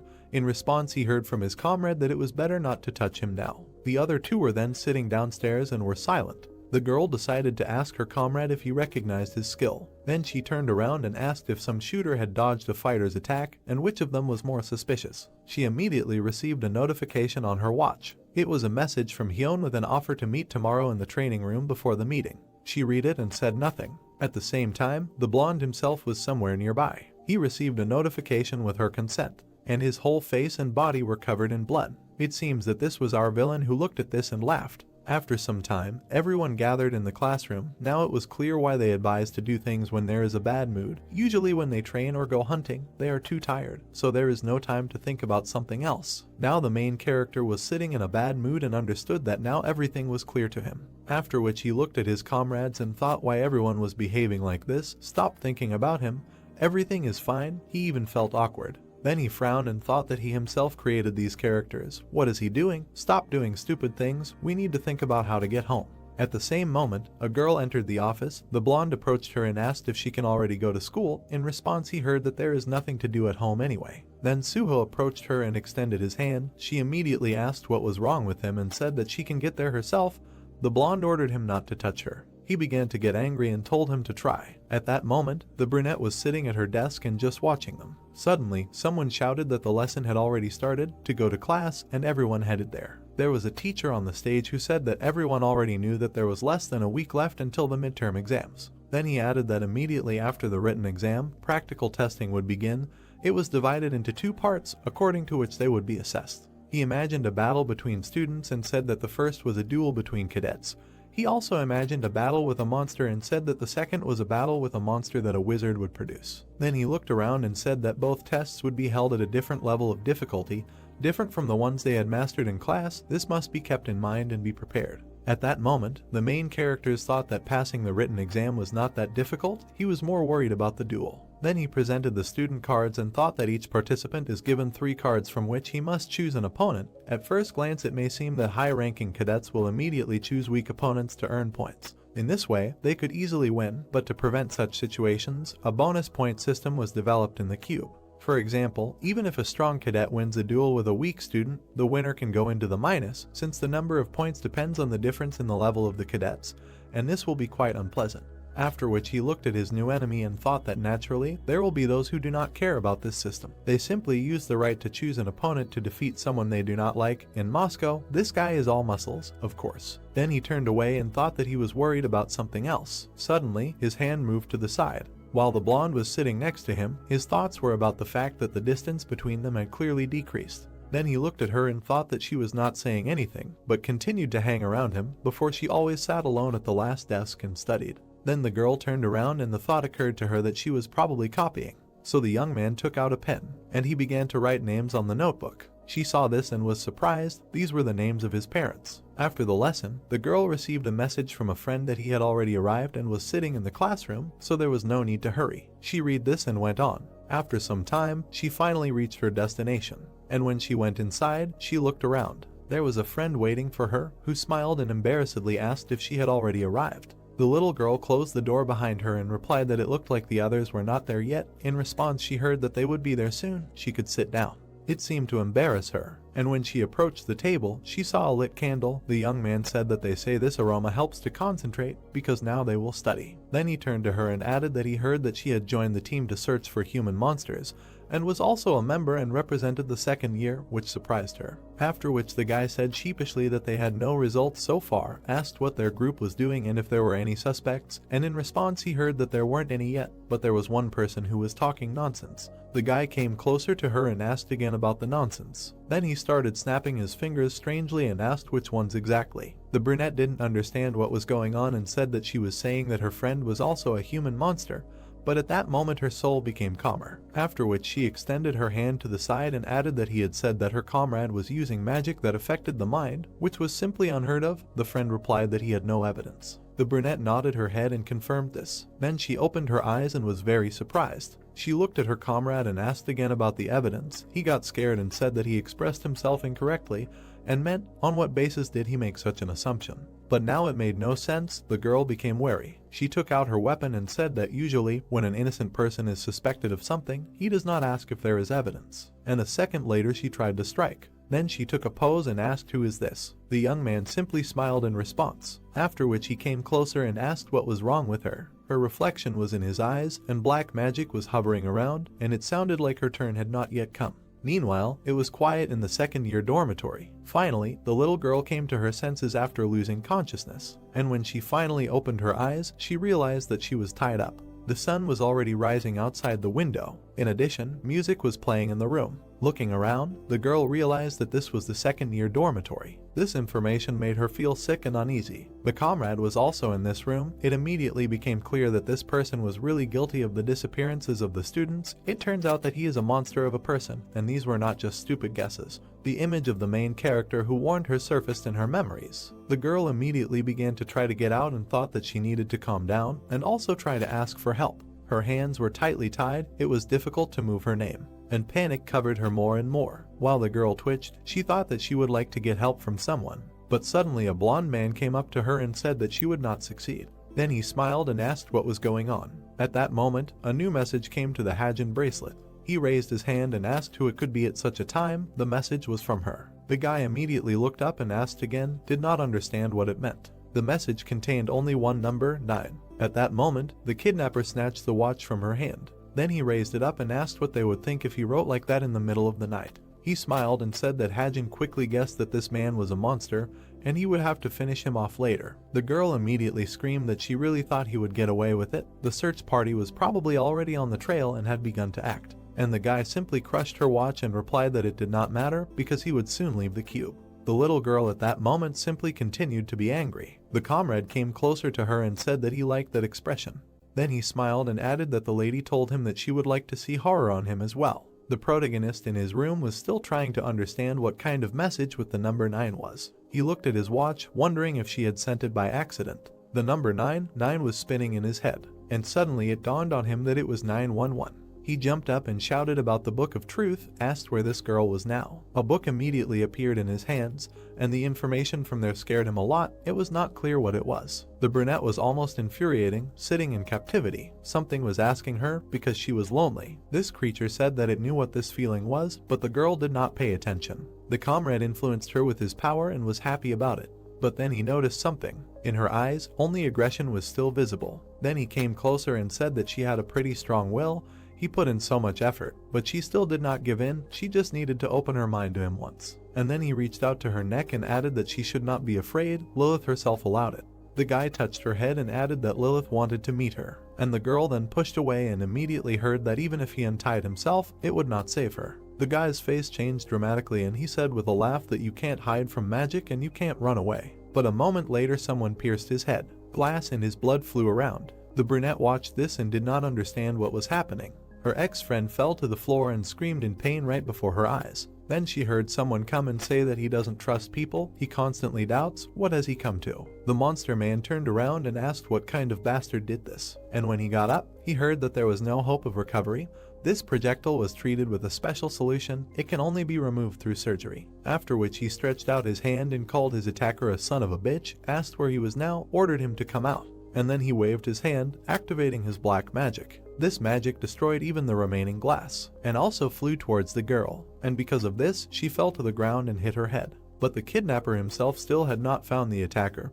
He only heard that he should not strain himself so much and continued asking where he was. The main character, meanwhile, raised his gun again and said that he was now very far away, and a second later he shot him straight in the chest again. The blonde lost a lot of blood and began to scream in pain. The blow was so strong that he fell to the floor again. If you look closely, there was someone somewhere far away, behind the bushes. Right in the trees there was hiding the man who shot him. The brown-haired man who got a new rifle. He took aim, said that's why he likes shooting at long range. Then he smiled and added that it looked like he would use up all the bullets his girlfriend had given him earlier today. The brunette, fortunately, remained unharmed or was lying on the floor when the young man said that he hoped that they had prepared something good for him. The monster man was still trying to get up and find him, calling him a psycho, and the main character continued shooting. All those bullets were flying at him and causing incredible pain. Finally, the blonde man turned around and was able to look straight into the distance. Meanwhile, the young man was watching him through the sight. Then he got up and exhaled. He also turned to his girlfriend and said that she had to watch this, asked if she was wounded. In response, he heard that everything was fine and told her to get some sleep. A search party would arrive soon. The girl began to close her eyes and agreed, while somehow managing to thank him. Some more time passed, and finally they moved to another room. The girl came to and did not understand where she was. Suddenly, someone came up to her and asked if she was awake. Suho was sitting next to her, and they immediately asked him what he was doing here. The guy moved over and asked if she was in pain, said that the doctor had said before that there were no abnormalities, and in response he heard that this was true. But she asked why he was here. And after he answered that all her friends were watching her in turn, she asked why. The guy put his foot on his toe and said that he was also partly to blame for what happened. He also introduced his comrades standing behind the door and added that they should have paid a little more attention, but were busy with something else. After which he stood up and said that he wanted to apologize. The girl turned around and said that he had been told more than once before that he was slow. The guy was surprised and asked again. The brunette had been thinking all this time about what she considered the most important thing, to take first place in the ranking, but it turns out she was wrong. Then she thought about the main character and realized once again that she was wrong. The guys talked for some time. She decided to ask if this guy had arrived. The comrade did not immediately understand who she was talking about, so his girlfriend turned away and said that she was not talking about anyone. Then she looked out the window and thought. The weather that day was surprisingly good. Hajin almost immediately after that received a message from her with gratitude and promises to thank him. He read it and smiled, and then he began to see that his points increased by 457, luck was activated. A bonus of 11% of the points received was provided. Now he was a successful long-range shooter. The sniper skill increased to the 7th level. He sat at the table and thought that he was able to earn so much for one action, which means that they give a good reward for solving one of the main episodes. Then he began to read carefully and thought that investing everything in the sniper skill is not particularly profitable, but he thinks it's not bad because he saved his girlfriend. Someone immediately came up to him and called him. It was Mr. Suhyuk, who said that he was so surprised when they called him and immediately asked what happened. After that, he fell to his knees and said that if he wanted to cancel the contract, he asked him to think about it again, but that was not the case. Then the man looked up and saw a strange suitcase. The young man looked at it and said that he would like to invest in the agency. He was surprised and asked again. The protagonist immediately imagined the ginseng that was at the purple banquet, thought that he earned about 400 million won on it. If 250 million of this was invested in the horse owner and the remaining 150 million in the agency, then it would be quite profitable. Then he thought that he was confident in the growth of both the owner and the agency, so he decided to invest all the money. And when the man heard this, he said that this was a very large amount. He did not even know if he could accept it. True, the guy handed over the suitcase, immediately said that they just need to take this money because he was investing for their overall growth. They need to buy a normal magic pocket and transport for the field. They talked for some time, and when asked how old he was, the man replied that he was 29. The cadet was surprised and said that he was much older than him, so he could address him informally, but in response he heard that he could not talk to the investor like that, so he asked if he could cancel the investment. The agent was surprised, asked again and said that in that case he was ready to switch to an informal style of communication. After which they both left the cafe, discussed the need to go to a 24-hour store. Finally, they went there. Inside, the man asked why he needed a lottery ticket. The brunette turned around and said that he was a minor, so he could not get the winnings without an adult. And while he was checking the ticket, he said that he wanted to test his luck at the same time and also won.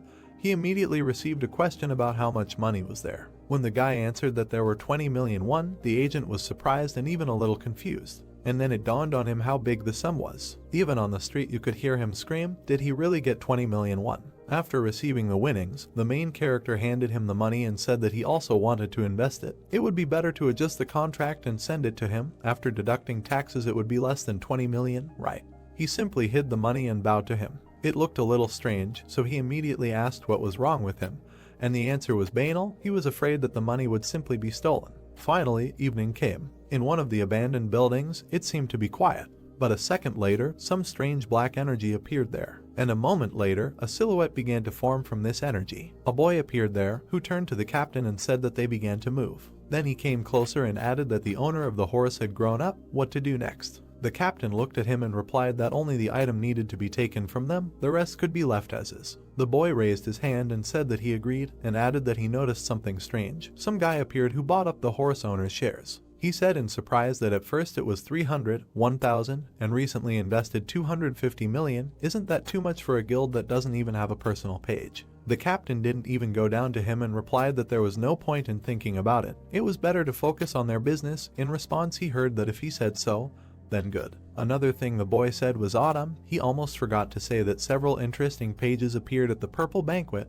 Would he like to take a look? He activated the status window and said that the relic search group, dog soup, and the truth office. This is where his inner instinct tells him that something is wrong with this truth office, and asked if he could place an order with them. Suddenly they would find it. The captain got a little tired and simply turned to him. The boy perked up and listened to him attentively. Then he even got scared and just said he was joking.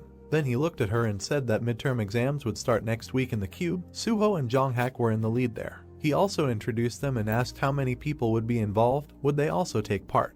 The woman stood up and said she would be there too. The boy listened to her attentively, and she came closer, looked straight at him, and when she lowered her head, she said it would be nice if someone capable found it. And then she thought about the main character. Time flew by quickly. The day of the competition came. A sign with a greeting hung in the sky. Finally, midterm exams came. Everyone was ready for this day. There, students could meet their parents, like one of the girls. She hugged her mother and immediately received a question about how she chewed, to which she replied that she just really missed her. During the exam week, the club opened its doors to guilds and associations that were interested in hiring heroes, as well as relatives of the cadets. The types of people gathered from all over the world resembled some kind of festival. There were really a lot of people there. There were reporters below who said that they were currently in the cube. This is the best academy of heroes in the world. Another said that they should call him, asked who is in the top 100. And all this time a drone was flying above them. Someone caught it and said that Junho was there. Someone said that she was his fan. The guy lowered his head and said that he had not been able to film anything special yet.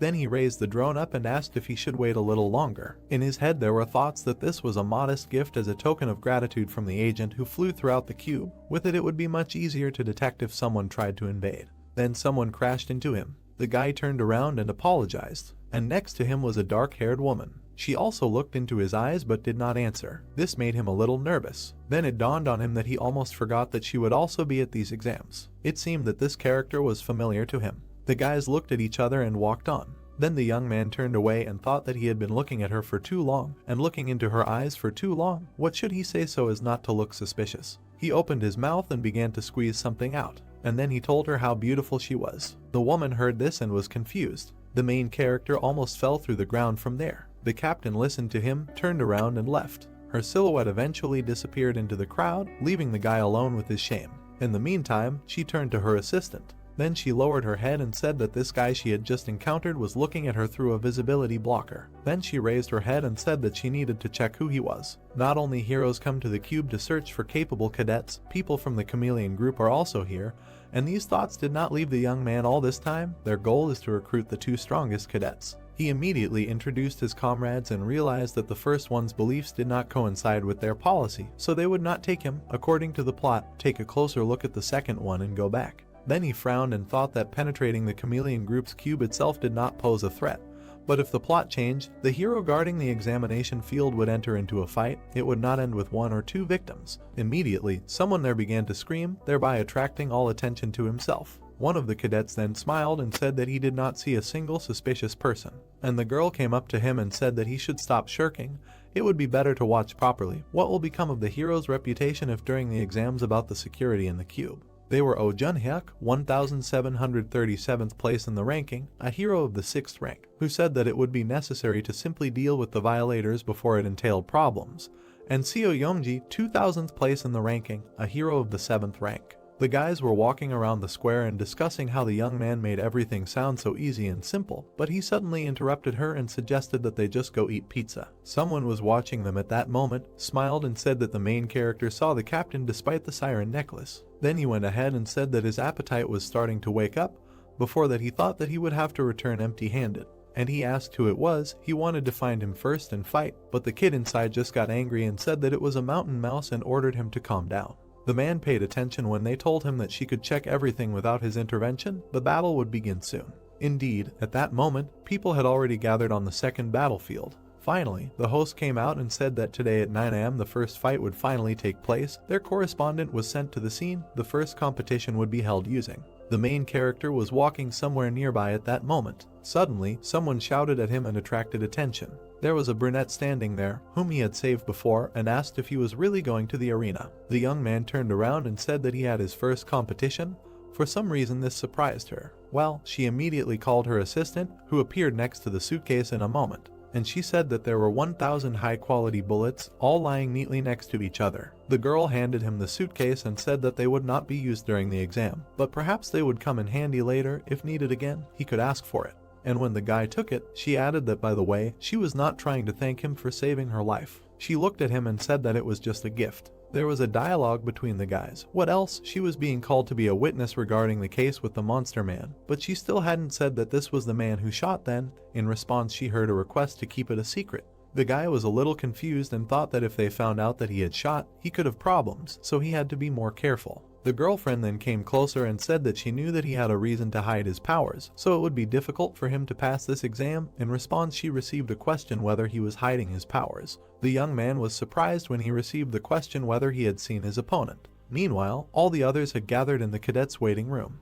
One of them was actively training and preparing for a fight, so actively that sweat was pouring down his face. This was his new enemy, who was preparing for a bat and said that he would smash the main character. The captain's assistant was studying the documents at that time and said that there was nothing special about it. He raised his head and said that the person who was told to check grew up in an orphanage. No parents, no relatives. At the age of 6 he discovered special abilities, after which he went to study at a military school, was average, did not stand out in any way, and then entered the cube. The woman stood and listened that there was still a debt of 300 million won. That's all. Then she remembered their meeting and thought how he could see her through the visibility blocking object. The boy answered her that he didn't know either. At the same moment a man appeared there who finally found her. He smiled and said that the two hadn't seen each other for a long time. It was a member of the chameleon group, Jin Jiao. The girl turned around and said that he was late here. He hoped that no one had turned off anywhere on the way. In response, she heard why he was doing this. He was diligently looking for talented cadets, as ordered before. Then a question came about the report. The man raised his hand and said that there was no report, all weaklings who would fly away with one blow. And the boy suddenly intervened and said that this was natural, asking if there were any unusual cadets. To the answer he heard that he didn't even know. He looked at the best second-year cadet and was disappointed. The boy replied that this year's first-year students really stand out. We need to look there. Just in time for the Hajin duel to begin, the man looked up and asked again about the name. Then he looked at the captain and said that it was probably the one who saw her through the visibility blocker. Meanwhile, in the arena, everyone was already preparing for the fight. Even the students gathered in the stands and bought all sorts of food. They discussed that there were a lot of good memories there, and the girl replied that they were more bad than terrible. He said that he would not watch the fight because he had recently gotten it. But the guy replied that he was already much better and his son loved competitions so much. She smiled and asked again, but then she noticed something. A strange man, unknown to them, was sitting in the stands opposite. The woman raised her hand and said that he was looking at them and smiling. Maybe he was their fan. And it was a member of the chameleons who were watching them. Then the guys got distracted and noticed that the first opponent had entered the battlefield. The fight was beginning. It was the fighter Horak, 19th place in the cadet ranking. He has good abilities. The girl was surprised and said that his opponent was quite an unexpected character with 934th place. It was the main character, who was already ready for the battle. There was very little space between the two of them. A question came up: did you pass the written test well? After which the guy smiled and said that it was written on his face how he thirsted for blood, so it was better to hit lighter. And the opponent said nothing, only prepared for the battle. The main feature of this man was self-defense by dispersing magic. He would be lucky if he did not break him in half. And he is not talking about some bullets, because this man looked terrifying even without a weapon. There is no way he can be allowed to approach him. At the same time, the commentator said that now it was time for the exam tests for freshmen. The guys got ready and said that the first duel begins right now. Horak immediately accelerated and ran towards the enemy. Then he swung and was ready to deliver the first blow, and the young man looked at him and sent a laser there. It was time for the bullet. He fired and thought that the duration of this skill had increased greatly. Then he grouped himself and thought that he would be able to follow his movements for 1 minute. A second later, Horak smashed the floor right next to him with his fist. The guy flew up and thought that the enemy was rushing like a tank, and he was really very expansive. He literally destroyed everything in his path. The brunette did nothing but run away from him. Then he took out his gun and began to aim. When he fired, the enemy's fist was right in front of him and stopped the bullets. Horak smiled and thought that the boy was an idiot. Does he think he can penetrate his self-defense? Then he stretched his hand towards the bullet and thought that some bullet would just bounce off him. But he didn't expect that he wouldn't be able to redirect it. Thus, the defense was penetrated. Everyone around was very surprised by what was happening. They did not understand how this weak opponent penetrated his self-defense. Meanwhile, the opponents continued to be on the battlefield. Horak understood his head and heard how everyone was discussing who he was and how he did it with ordinary bullets. Then he looked at the boy, who had remained calm all this time, but he was holding his shoulder and could not cope with his own anger. Suddenly, the rest of the bullets flew straight at him. Each of them pierced his defense and brought him incredible pain. Hajin then came closer and thought that his opponent assumed that the bullets would bounce off him. What a pity, these are special bullets that are made with the magic of Sigmata. They have the power of a demon. Then he stretched out his hand and made a control shot. Some of the observers were shocked, some were happy, and they did not jump up and began to shout in a crowd. But Horak gathered his last strength and got angry. Then he smashed the floor with his fists and began to insult his opponent. The blast wave was so strong that the floor began to collapse throughout the stadium, and thus the wave reached the main character, who managed to jump in time and avoid the blow. He then fired and shouted that he should be careful because a sword was flying at him. However, the opponent realized this at the last second when he saw him in front of his eyes. Nevertheless, he was able to dodge and thought that maybe the sword had some kind of device. Meanwhile, the young man approached him with a gun and said that the sword was not real. Immediately after, he fired and once again inflicted damage on his opponent. While he was lying on the ground, Hajin came closer and looked at him. Complete silence reigned around. Finally, the cadet pulled out his gun again and prepared to shoot. Even in the stands, people were shocked and froze from what was happening. The guy pulled the trigger and nothing happened. Horak raised his head and looked ahead. The spectators were generally in shock. Also the onlookers, who shouted whether the student really ran out of bullets, but his opponent was no longer at all. The main character was still standing in place when his opponent got up. He looked at him and became very angry, but the guy stood motionless and did nothing. Then he smiled. Then he raised his hands and said with a smile that he surrendered. Horak was very surprised. The same thing happened to the spectators. A moment later, the commentator announced that the fight was over and the tournament table appeared on top. Horak was declared the winner, who was literally burning with anger at that moment. After that, Hajin simply turned around and left, while his opponent was stopped by other people. Horak did not even hear when the doctor came up to him and started asking if he was definitely hit by a real bullet because he was whole, maybe because he was a fighter. The adults in the stands also asked what their impressions of the heroes were. The woman then closed her eyes and said that this boy was great. His opponent was too clumsy. He used self-defense, which requires more energy. Although he could have gotten by with a slow attack on his own, he tried to show himself in all his glory in a short time, and as a result he disgraced himself. Then she frowned and added that she was more worried about the boy. Memories of this battle immediately appeared in her head and she said that fast shooting is beyond common sense. The ability to follow the enemy's movements with the whole body. But at some point Horak began to move slower, so he slowed down too. Maybe this is a special ability to improve his physical abilities. Then she was surprised and said that he compressed his magical power and shot him. The man turned and asked with a smile if he really wanted to say that the cadet compressed his mana so much that he was able to break through self-defense. Really? The girl then simply smiled and said that she did not know what kind of abilities he had. Maybe he drank doping. People in the stands, meanwhile, were shouting that the guy really did break through self-defense with a shot. They need to call the director right now. There is a high probability that he will become the best in history. For some time, the heroes discussed that he should be remembered, and the next competition began. A member of the chameleon group then simply scratched his ear and said that he did not like this guy. He walked outside the stadium and added that some pot-bellied little thing was holding his pistol and was just waiting to shoot. Why did the boss tell him to take a closer look at him? The kid answered that he really hadn't seen it. He had the power of a demon. The man continued to walk forward and said, "What kind of demon? What does it have to do with power?" But the spirit only got angry and said that he just didn't like that the fighter was at a long distance, and that was it. After which the brown-haired man smiled maliciously and said that only such a battle can be called a real fight when you are burning with a desperate desire to plunge death into the enemy's heart. And then he thought about it when he heard that they told him to take a closer look at the cadets who had this desire, reminded him of the two cadets, and he said that they both showed themselves well. Then he remembered their battle and said that the blonde impressed with his spear technique. He aimed straight at the enemy's vital organs without preliminary preparation. Then he said that he also liked how he treated cowards who only did what they defended themselves. In response, he heard that if he liked it, nothing good can be expected from his character. The boy was surprised when he heard that Suho behaved rather unusually and even asked again. And the man imagined their duel and said that as he heard, he uses a sword technique similar to a dance. It is clear that his movements are very precise and polished by long training. But he had a feeling when he saw how that guy won and his strange look. The man suddenly thought and said that he had a feeling that this cadet was hiding his true face. A dialogue took place between him and the child. It seems that the best cadet of the cube is different from the others. He did not even know. These two are not the ones he would like to fight right now. And when he received a question about Hajin, he got angry and asked if they really noticed this idiot too. The boy answered that of course, the boss was looking for the power of a demon, although the man did not like this guy at all. Suddenly a security guard came across him and asked who was there. The employee also said that outsiders were not allowed into this forest.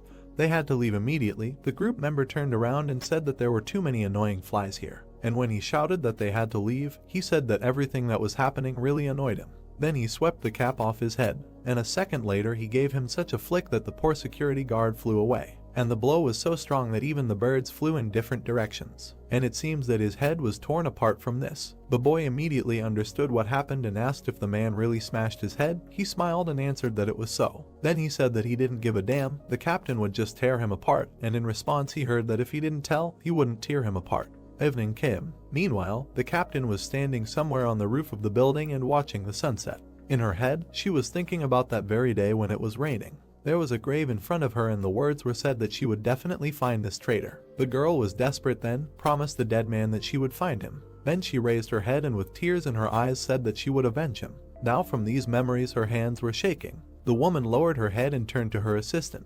Then she looked down and said that it was necessary to check these three cadets. To the question of who would be first, she answered that the power of the demon can break the magical power, so Hajin will be first. The assistant said that he agreed. But will everything be okay? There is very little information about him, however, it was not important to her. The woman introduced the guy and said that tomorrow she would meet him in person. The second day of midterm exams came, people gathered at Stadium Number 1. There were different characters, even recruiters from the Sword Guild were noticeable, the creator's fortress claim also came. The spectators were happy, and they discussed that compared to the first day, a big difference was visible to you fans, of course, because today will be a hot battle. There appeared a table with the cube rank, Suho in first place against Yohei in 8th place. Also Rachel in 3rd place against Naeun in 4th place. The guys were actively discussing that they were waiting for this battle, the first competition between girls, right. The main character was also watching all this and then mentally thanked the fans for the explanation. He looked at the girl and thought that today she was destined to lose to the blonde completely, because it was simply impossible to defeat her with a bow that did not suit her. When both were in the ring, the commentator said that now the competition between the freshmen began. This was already the 8th battle. Finally, the fight began. Naeun smiled and offered to change places in the ranking today, turning to the blonde and pulling the bowstring. Then she shot straight at her. Immediately, her energy spread everywhere and flew to her opponent. At that moment, the blonde raised her head and saw a bright light above. Then she began to skillfully dodge all these projectiles and run to her opponent. A second later, another arrow appeared above her head. And surprisingly, the girl was able to break it right in the air. Naeun saw this and was very surprised. And then she realized that her opponent was approaching her right. At that moment, one of the fans was coming down the stands. It was a brunette with long hair. Hajin noticed her and was surprised. The same captain sat down next to him and looked straight into his eyes. It was the woman who was wanted by the Hero Academy, the leader of groups with a bad reputation, a strong warrior who hides behind many names, and now she was sitting right in front of him. When the guy looked at her, he thought that in this world only he knew her real name. A second later, a glass of Coca-Cola flew at her head, not letting her say a word. There was a fan who simply stumbled and asked how this happened, also asked if everything was okay, Bopros. The horror that the main character experienced at that moment, words cannot even describe. After some time, information appeared on the screen that Rachel was the winner of the fight. The woman at that moment sat and lost her face. Then she was a little confused and thanked the young man for the scarf. In response, she heard nothing. She turned away and said that she saw his battle with the cadet yesterday. Then she handed him an envelope and said that she preferred to watch from the shadows. The skill that he showed at the competition was that his ability. In the envelope there was a business card with her phone number and name. The young man took it and thought that it was probably one of her fictitious names, asked if he understood correctly that this was a member of the guild, but he was not allowed to contact them until the end. When the woman tried to take the business card, she immediately heard that it was not said that he would not take it. At that time, the next duel was going on. The brunette said that she could not go into details yet, but in any case, the cadet would not lose anything. Then she got up and said that she had to go. She hoped that she would receive a call from him. After which she turned around and left, and the young man thought what was the point of the leader contacting him now. While he was thinking about why she came, he saw a sword flying right in the sky. At that very second, they announced that the winner was Cadet Suho, who was very happy about his victory. At the exit, everyone was only discussing this fight and saying that the guy was amazing. But the girl lost to the blonde. For the first time they saw Korean rising stars lose to foreigners. Hajin, meanwhile, lowered his drone. He looked at it and thought if he managed to film anything, he should go back to the dorm and check. Then he heard strange sounds that attracted his attention. It turns out that it was his friend, who was sitting in the bushes and crying. He was surprised and thought that he remembered this incident. The girl was very sad because of the loss, and Suho, who was passing by, tried to console her. This picture immediately appeared in his head, and the thought that after this she would become interested in him. That's why he was looking at her now and thinking that he had to try and she would succeed. He had to try to cope together. To be honest, such consolations wouldn't help her now. There are times in life when you just have to give up. Then he imagined his main character in the book and thought that, however, he didn't have such a word in his dictionary. He didn't advise anyone to give up and he didn't do it himself. The girl was still crying while he was thinking that maybe it was because of him that Naeun didn't give up the bow. And then it dawned on him. She had a bracelet on her hands that was shining brightly. At that moment, a message came from Hajin with the message that he saw the competition. The girl asked who this idiot was. Then she looked up and was even more surprised. The messages said that he was right, a sword suited her better than a bow, maybe it was not too late.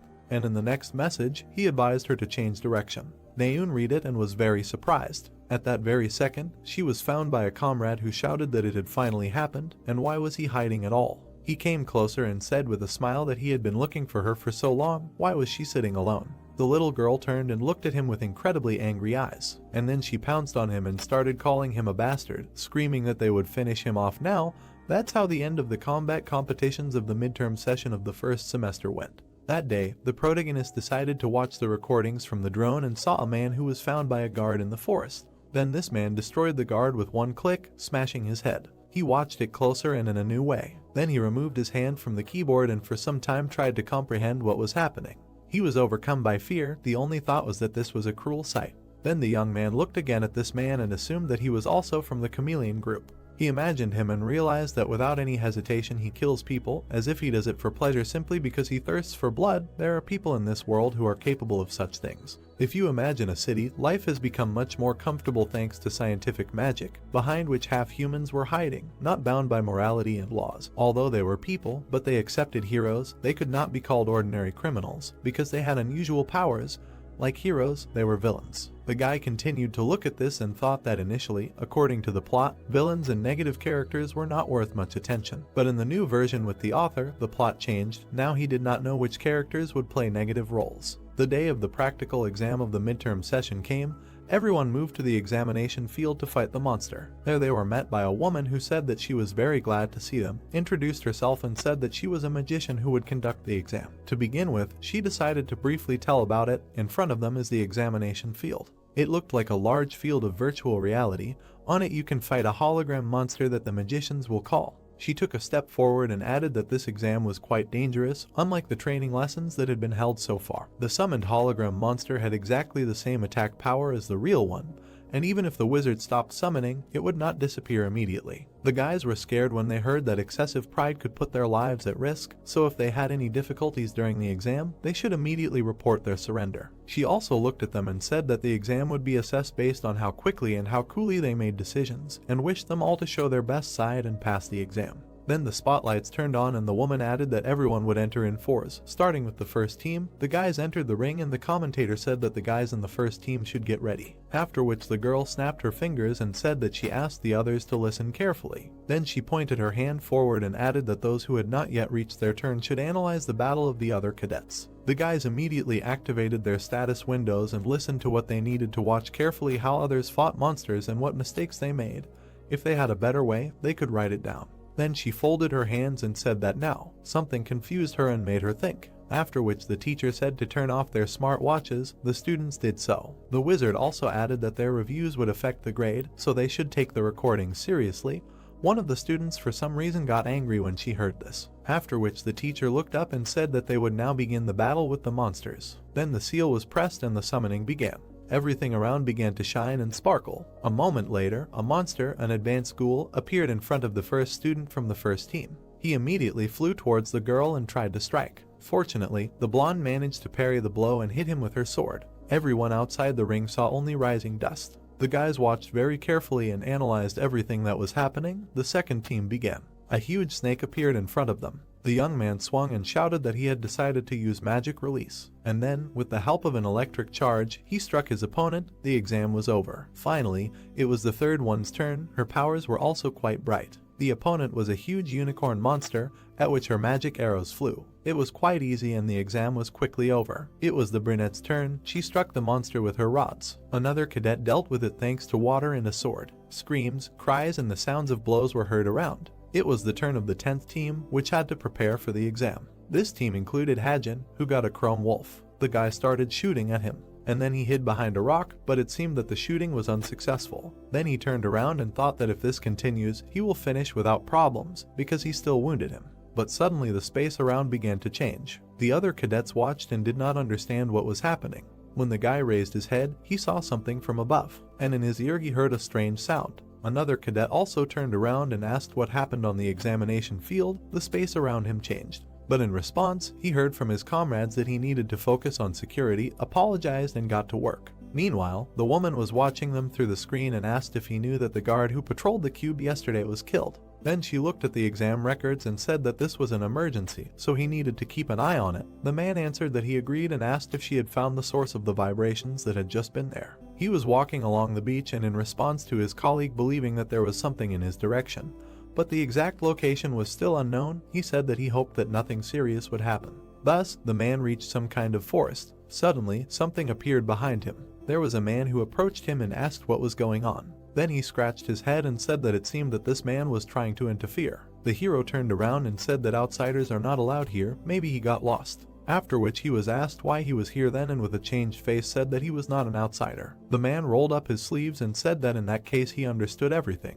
Then he smiled sarcastically and added that they should stop blocking his way, they should leave if they did not want to get it. The hero simply remained silent and took out his sword. Suddenly, something started shaking behind them. Both turned around and did not understand what was happening. The water seemed to start bubbling, and then it gathered in a huge whirlpool and it was unclear what it was, but there was clearly someone inside. The same earthquake was happening on the battlefield for the students. Everyone started running away from there when the commentator said that the exam was temporarily stopped due to an unforeseen situation outside the examination field.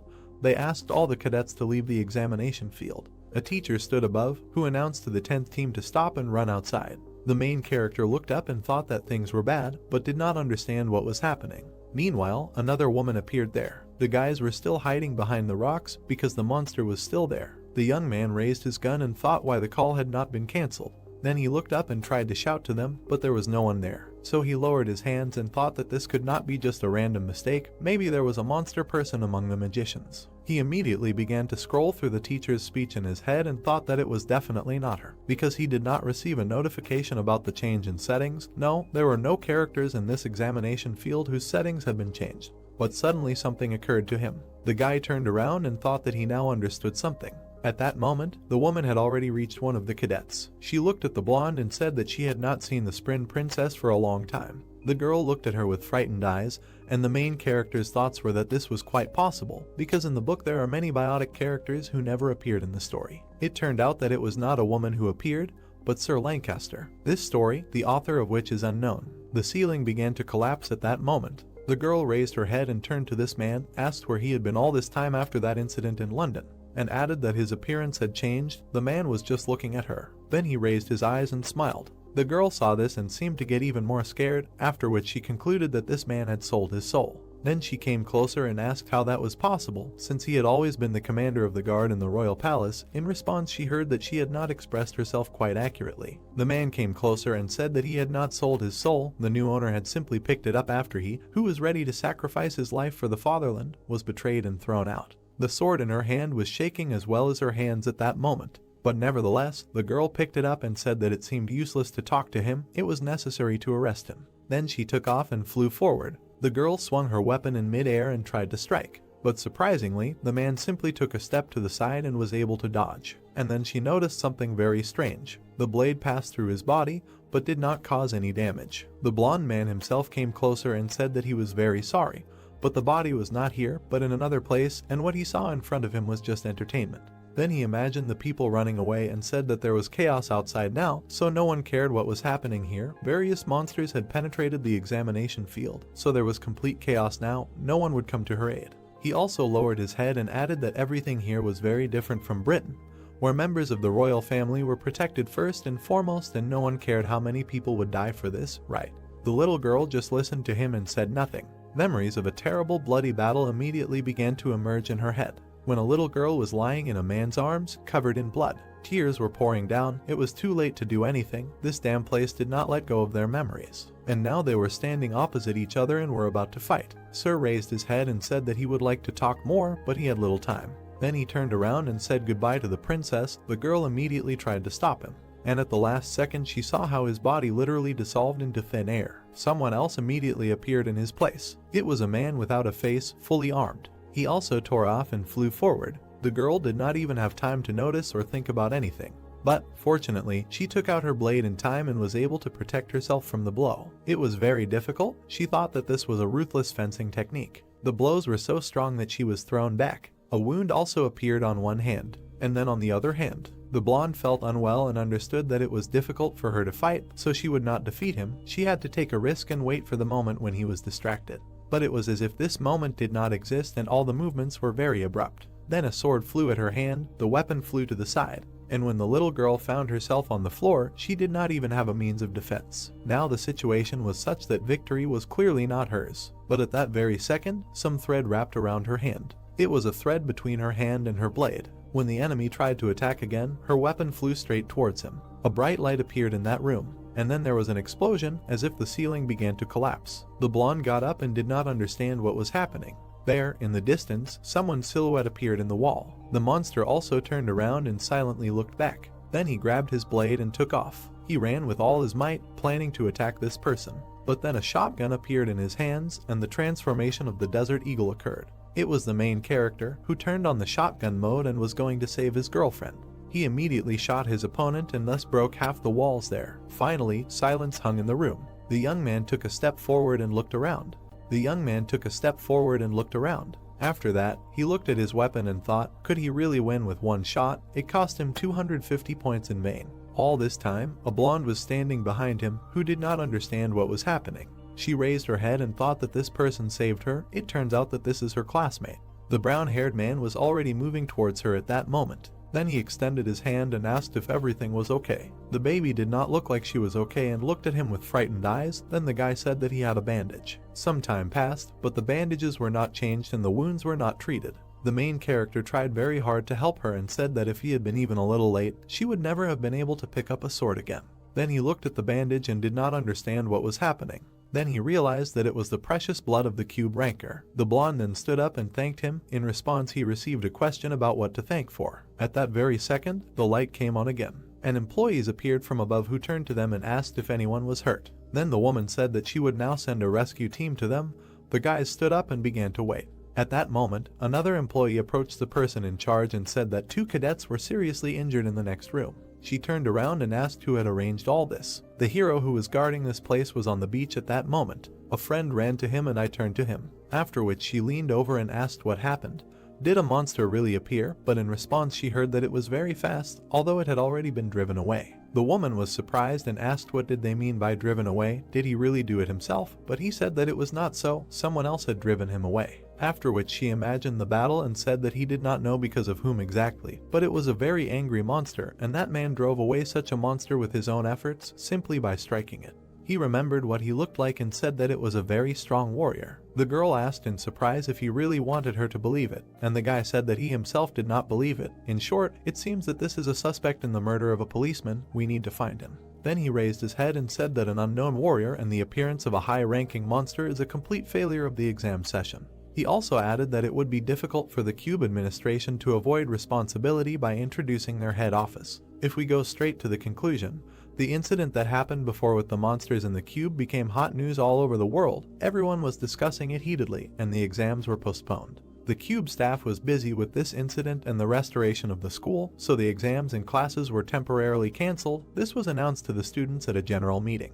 So the cadets found themselves on a 10-day vacation, which had never happened before. Everyone was just happy with this news. The guys were sitting at their desks, rejoicing when the teacher shouted that they were bastards, not even thinking about their comrades who suffered, asked them to stop chatting and return to the dorms. Suddenly, the main character heard that he had received some kind of notification.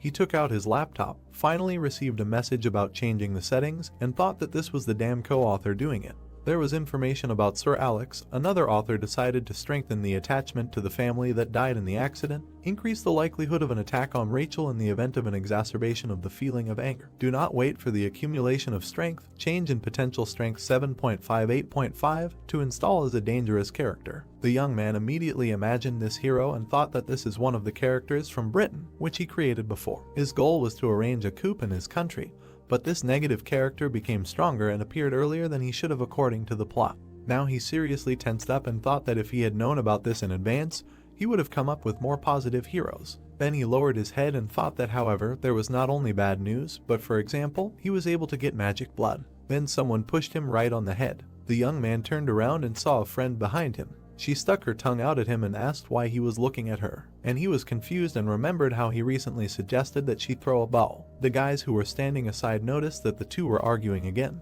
but their relationship looked better than before. While the girl was leaving, one of them asked if he had no eyes and couldn't notice obvious things. The girl finally returned to her room. When she came in, she called him a pathetic idiot and asked why he was picking on her if he couldn't do anything. Then she received a notification on her watch and asked what was going on. It was her grade for the exam. When the girl sat down, she decided to see who wrote what. Even Suho added something there. Suddenly, she was surprised by a notification that she had gained faith in herself. Her friend was writing at that moment that it seemed like she had a lot of thoughts in her head, many internal and external factors affecting her self-esteem. Then he introduced the girl and added that she was an excellent archer and had many abilities. Her steadfastness shown in the battle with the monster, as well as continuous efforts and talent, could achieve good results. He also wrote that someone said that her abilities were not enough, but it was not true. She did not lack talents, but faith in herself when he watched her fight. The young man wrote all this with a smile, added that if his friend would believe in herself more and move only forward, then I am sure she would become the best hero. And now, in real time, she was counting all this, having read to the phrase that the assessment was conducted by Cadet Suho. The little girl even lowered her head and said that she was embarrassed. She blushed and thought that no matter what anyone said, she was a good archer. Then there was another message only from an anonymous person. I don't know who tried so hard, but there was a lot of text here. The girl smiled and asked what this person wrote there. Some time passed while reading. Her head literally began to boil from each new line, and a vein swelled on her neck from anger. The scream from her room after this comment was such that it could even be heard in the corridor. The girl was very angry and screamed that she would not leave it like this and would find the one who wrote it. If you move to the room to Hajin, there he was busy with the seed. He put it on the princess's blood and waited for some kind of reaction. Then he lowered his head and asked if it worked. Was the seed able to absorb the princess's blood? After which he imagined a witch and thought that if the seed obtained on the mountain is watered with human blood, a witch will be born. He sat down and said that this is the blood of Rachel, a kind girl, so the witch will certainly not be a villain. Then he touched it with his finger and said that he needs to grow up quickly to help him. Not suddenly, something happened. A bright light appeared there. The young man lowered his head and asked what was happening. Did the second stigmata really appear right now? A bright amazing seal appeared on his hand, after which a loud scream that could be heard even on the street. The next day came. This seal had to be hidden with a bandage so that no one would see, and the pain was simply incredible. While the young man was driving somewhere with the agent, the latter turned around and asked what had happened to him. He had a bad expression on his face, and in response he heard that he was just a little tired today. And the guys drove on, discussed how trade was going. It had become much easier with a car, there were more customers, and it was safer than before when you had to walk. The man also almost burst into tears and said that it was all thanks to the main character. The agent thought that it was necessary to change the topic of the conversation. So he looked out the window and asked why there were so many people at the entrance. They had strange bandages on their hands, perhaps they were members of some guild. But the people around them looked at them in surprise and offered to look at them. All these people were members of the guild against the entity. They looked really cool. And at the head was a brunette we knew. The young man looked out the window and thought, did they really come here to inspect the field? Then the guys turned around and noticed him in the distance. The girl came closer and knocked on the window. Then she leaned over and asked what the matter was. The guy looked out and said he wanted to pick up the money. The question immediately came up whether he had really come alone, so he pointed to his escort and said that it was his agent and introduced him. The girl looked in and said that she understood everything. If you think about it, these two would make a rather strange combination, like a mouse and a snake. Initially, this man was supposed to become Suho's agent, and the brunette found out that he had signed a contract with him and decided to invest a large sum of money in their company, even visiting the office. As a result, they had great success and a favorable future. The shares began to rise in price, but this is in accordance with the plot of the book. Only now the question is whether the company without Suho is valuable for this lady to invest money in or not. Even the agent was a little confused then, and the young man's thoughts were that in the worst case, it could happen that because of him, the agent's future would be at risk. At that moment, there was an awkward silence in the car. The brunette moved back and said that she understood everything. Then she pulled the handle of the car, after which she got inside and said that if they came to hunt, she decided to join. Then she turned around and asked the guy if he was against it. After some time, the car was already moving through the forest. The guys were riding inside and just silent. While the brown-haired man was looking out the window and wondering what was on her mind, the girl raised her head and asked her to listen. Then she turned around and asked if they had already decided what they would do in the future, and the young man was surprised and asked what kind of unexpected questions these were. So they walked their way through the forest, discussing what he was asking what he would do after graduation. The main character answered that it was graduation and still far away, and why worry about it in advance? She was surprised by this, how in advance the midterm session was over, and because of the practice in the third year there would be little time to spend in the queue. Then the guy had the thought that in the third year he would have little time because of the practice. And then the girl asked an unexpected question: if there were no special plans, would she like to join the Essence straight? If you imagine these two guilds, of course they still concede the mercy of the creator to the guild, but if he becomes the leader, he will make the Essence Straight the best guild in the country. She also said something that surprised even the agent, that she could promise to provide high-class weapons, as well as a good agent who would provide any assistance. Then she smiled and added that she thought it was a pretty good offer, right? The guy turned around and said that contact with agents before graduating from school was illegal, a fine of 500 million for that, but in response he heard that she was ready to pay that kind of money without any problems. And then she said that he should think about it, and then the car ran into some kind of stone and the girl hit her forehead right on the front seat. Then it moved away and she asked the man what was going on, why brake so abruptly. But it turned out to be very simple. They just arrived at the respawn point. This is the place where monsters are reborn. The question immediately came up, what was it about, and how could an ordinary agent know where monsters are reborn? He turned around and embarrassedly said that it was the end of April now, and this is the time when monsters start being active inside the field. He also introduced these monsters and said that this is why there will be a lot of them in this area.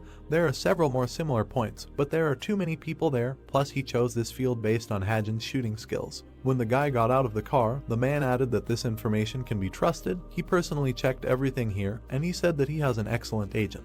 Then he closed the door behind him and said that he would be back soon. In response he heard that he needed to be careful. Then the agent turned around and asked where the girl was going. She replied that the guild members would soon arrive here. Immediately after, she slammed the door and embarrassed the man a little. A second later, she knocked on his window and attracted his attention. The girl leaned over and asked for his business card. 10 days had passed since the incident at the exam. It seemed that classes had resumed, and the cadets returned to the cube and everything began to recover. A new schedule and a table with grades for the midterm session appeared. The guys discussed who was in what place. Naturally, the main character had first place in grades, so he didn't even go there and accidentally met a blonde in the hallway. After Hajin taught Horak a lesson during the practical exam, the bullies who used to bully him quieted down and started avoiding him. It was the most peaceful time in the cube since he entered. It was even getting boring. But at some point, someone stopped him in the hallway, smashing the wall with their fist. Nayoon appeared there, who asked in an angry voice if he had written this review. The young man turned around and asked what was going on. It seemed like there was a fight again. The girl came up close to him and said that there was no point in even trying to deny it. It was immediately obvious from his style of speech that it was his doing. The guy looked her in the eyes and asked what was wrong. He wrote it specifically to help her. In response he heard that they didn't actually ask him to help. Does he really want to say that as a shooter he doesn't have a sense of combat? And who is he to tell her what to do? All the other students even stopped to listen to these two discuss what he really thinks. Since he studies well, then he can do anything. The girl offered him to argue, to show how difficult it is to shoot a bow. But surprise, the main character agreed, and then the girl even got confused. He came closer and said that if he loses, then he will have to throw the bow. Her eyes widened even more from this news. Then the girl laughed and began to call him names. Then Hajin said that he would also take a bow instead of a gun, but in return she would give him time to prepare. A classmate asked if they really think that this will help him. He can do as he wants. Then she turned around and left, and the guy thought that now his shooting skill is at the 7th level. In the remaining time he needs to raise it to the 6th level, then he will be able to win the argument. Besides, there are points of luck. He looked after her and thought that the girl was running away because she mistakenly believes that her ability to use a bow is at the same level as her fencing skills. After which he raised his head and thought that all the time only praising is not always good, you need to get up even stronger. After some time, everyone moved to the Grace building, office 303, where they announced that they were glad to see them all. One of the cadets smiled and said that it was very good that these exams were finally over, and all the members of their club were alive and well. It was the chairman of the Travelers Club and the healer. The activities of the scientific and hunting clubs were suspended due to the incident with the monster people, so the events in the cube go roughly according to the plot of the book, forcing the young man to attend uninteresting circles. The chairman at that moment continued to say that this time their club decided to go to France. The next episode was the murder of a French rich man, which begins with a note sent by a group of killers. The note said that it would happen on the night from the last Saturday to Sunday, then they would take his life. The old man read it, was the recipient, a French rich man. He smiled. He was a gentle and calm man, lived a quiet life in the suburbs of Paris, but this was a mask. In fact, the man was evil and not the most positive character. If you imagine his crimes, his real name was different. From childhood he was a swindler, a terrible owner who saved a lot of money by deception. Until now, he managed to avoid responsibility. This time he stepped on the trail of darkness and received a terrible mark. Because he was wanted, he could not ask the police for help, and he did not have time to look for good security. A chill ran down his spine as if it was a feeling of death. But even if the sky collapsed, he always had a way to retreat, the man thought. Once he met a student of the Cube who came to Paris to travel. It was in a hotel. That student gave him a brilliant idea. There was a meeting among the guys there that day. A blonde guy came up to a cadet and asked if he was really the leader of the travel club. That's great. He replied that there was nothing wrong with that and added that he wanted to offer to come to Paris next time, but finding a suitable hotel for all the cadets is not easy. The man was there and heard it all. Then he stood up and said that in that case he could provide a place at his house, everyone together, then they could cut back a little. The main character imagined his house and thought that he just wanted to use the cadets as security. But then he received a notification on his laptop as if something had changed. There was a notification from the Office of Truth which asked to fulfill his order. The young man was very surprised because it was the first order. It said that their family was looking for a swindler who deceived them and ran away. They sent him detailed information about this person, something similar to a questionnaire. The brown-haired man studied all this and was very surprised. This person was familiar to him. Meanwhile, in some abandoned tank, everyone was watching him. Literally around the huge dome there were people standing and watching the main characters battle at the exam. One of them smiled and said that he was even scared. Could this really be his power? Another folded her arms and said that this year's freshmen are quite high level. This guy could be useful, and the little girl said that she didn't give a damn at all. Suddenly one of them raised his hand and turned to the commander. It was her copy, who asked since when did they start doing an analysis, to take or not to take such chicks. She was interrupted by Sir Alex, who said that he thought he would be quite useful. What he liked most was that he had no parents or a lover, although it was unclear what this had to do with it. Then the man explained that if there was no one around, then it was easier to get carried away by material things. It would not be possible to help him achieve fame, but you can give him as much money as you want. They were interrupted by another member of the group, who said that their main goal was to find the traitor and punish him. If he had all the qualities for this, then they should simply lure him to themselves. The women looked at him and asked if this was true. Well, okay, they admit the thought that will bring him here, but now the only available color is black. And then she asked if everyone was really suggesting giving the black color to this chick, the color of the strongest member of the team, and also asked what color was the one who betrayed the former leader. Suddenly, someone intervened in the conversation and said that nothing could be done about it. It was a man who said that they would have to take the black color for themselves and give him his current one. Everyone turned around and said that they were against it, because this man was too stupid. In general, everyone supported the idea. Then the question immediately arose, what in this case was being suggested. A boy joined the conversation and said that there was only one way out, to hold a vote. The woman listened to them attentively all this time. Then she lowered her head and said that whoever agreed to accept Hajin into their team must raise their hand. Everyone present raised their hand. More precisely, almost everyone, of course, except for the man. The kid also raised his hand and said that 8 people were for it, only 2 were against, so it was decided he would be accepted. Those who were against were very upset about this and got angry. Then the captain approached one of them and said that she had something. It was an invitation to a VIP party in Paris. The question immediately came up, is it really about the location of the mission? The girl raised the card and said that for a gold member of the team, stealing 1 ring would not be so difficult, right? Meanwhile, Suho and Naeun were walking around the city. They were met by a classmate who said that he checked everyone, including the new guy. Now they can split into teams and go to the portal. The main character stood aside and thought that he had never been to Europe, and then 10 seconds and already there, according to the plot, he got into the same team with these 2. Then the brunette raised her hand, and the young man thought that the rest could be as it will be. Finally, everyone found themselves in Paris. There were a lot of different monuments and historical sites around, and in small cafes people were sitting and reading newspapers. The girl was walking around the city, unhappy, asking why she was so unlucky at the draw. Because now Hajin had become her companion, he replied that she had drawn him herself and was now complaining. The girl started hitting him and told him to shut up. The others were whispering behind him that they were supposedly cadets, so cool. Suddenly someone called out to them and told them to go there. The guys turned around and looked. In front of everyone, the club chairman's girlfriend jumped into his arms. They started discussing their news, and all the other unhappy people stood aside and thought, did this man really come here on a date? After which the guy said that this was his girlfriend, who had come as a doctor. Because her name was Natasha, everyone greeted her. The doctor said that he hoped they would like it in Paris, and the others were discussing how these 2 could have met. During the excursion, they were told that free time could be used for sightseeing. There would be a party in the evening, so they needed to gather at this place at 7 o'clock. Finally, the group was left alone. The girl turned around and asked where her companion was going. He said that he wanted to have a snack first and asked if she really wanted to join him. Her classmate was surprised and said that everyone had already divided into teams, or was going to blow her off. In response, she heard that he simply thought that he was so different from someone. Then he turned around and told her to follow him. The question immediately came up, does he really know where and what is located? Then the guy turned around and answered why he needed a watch, added that he naturally found out everything in advance and ordered her to follow him. Needless to say, the girl was shocked. Then she went ahead and said that she does not eat everything in a row, and he replied that he already knew, although it was unclear where from. Finally, they came to some restaurant. They looked around, there was even a table already reserved. When the guys sat down, they began to discuss how they managed to reserve a table in such a place, but he had his own tricks, or rather, he used the Book of Truth. After which the young man looked at her and said that she can order whatever she wants. The girl smiled and agreed.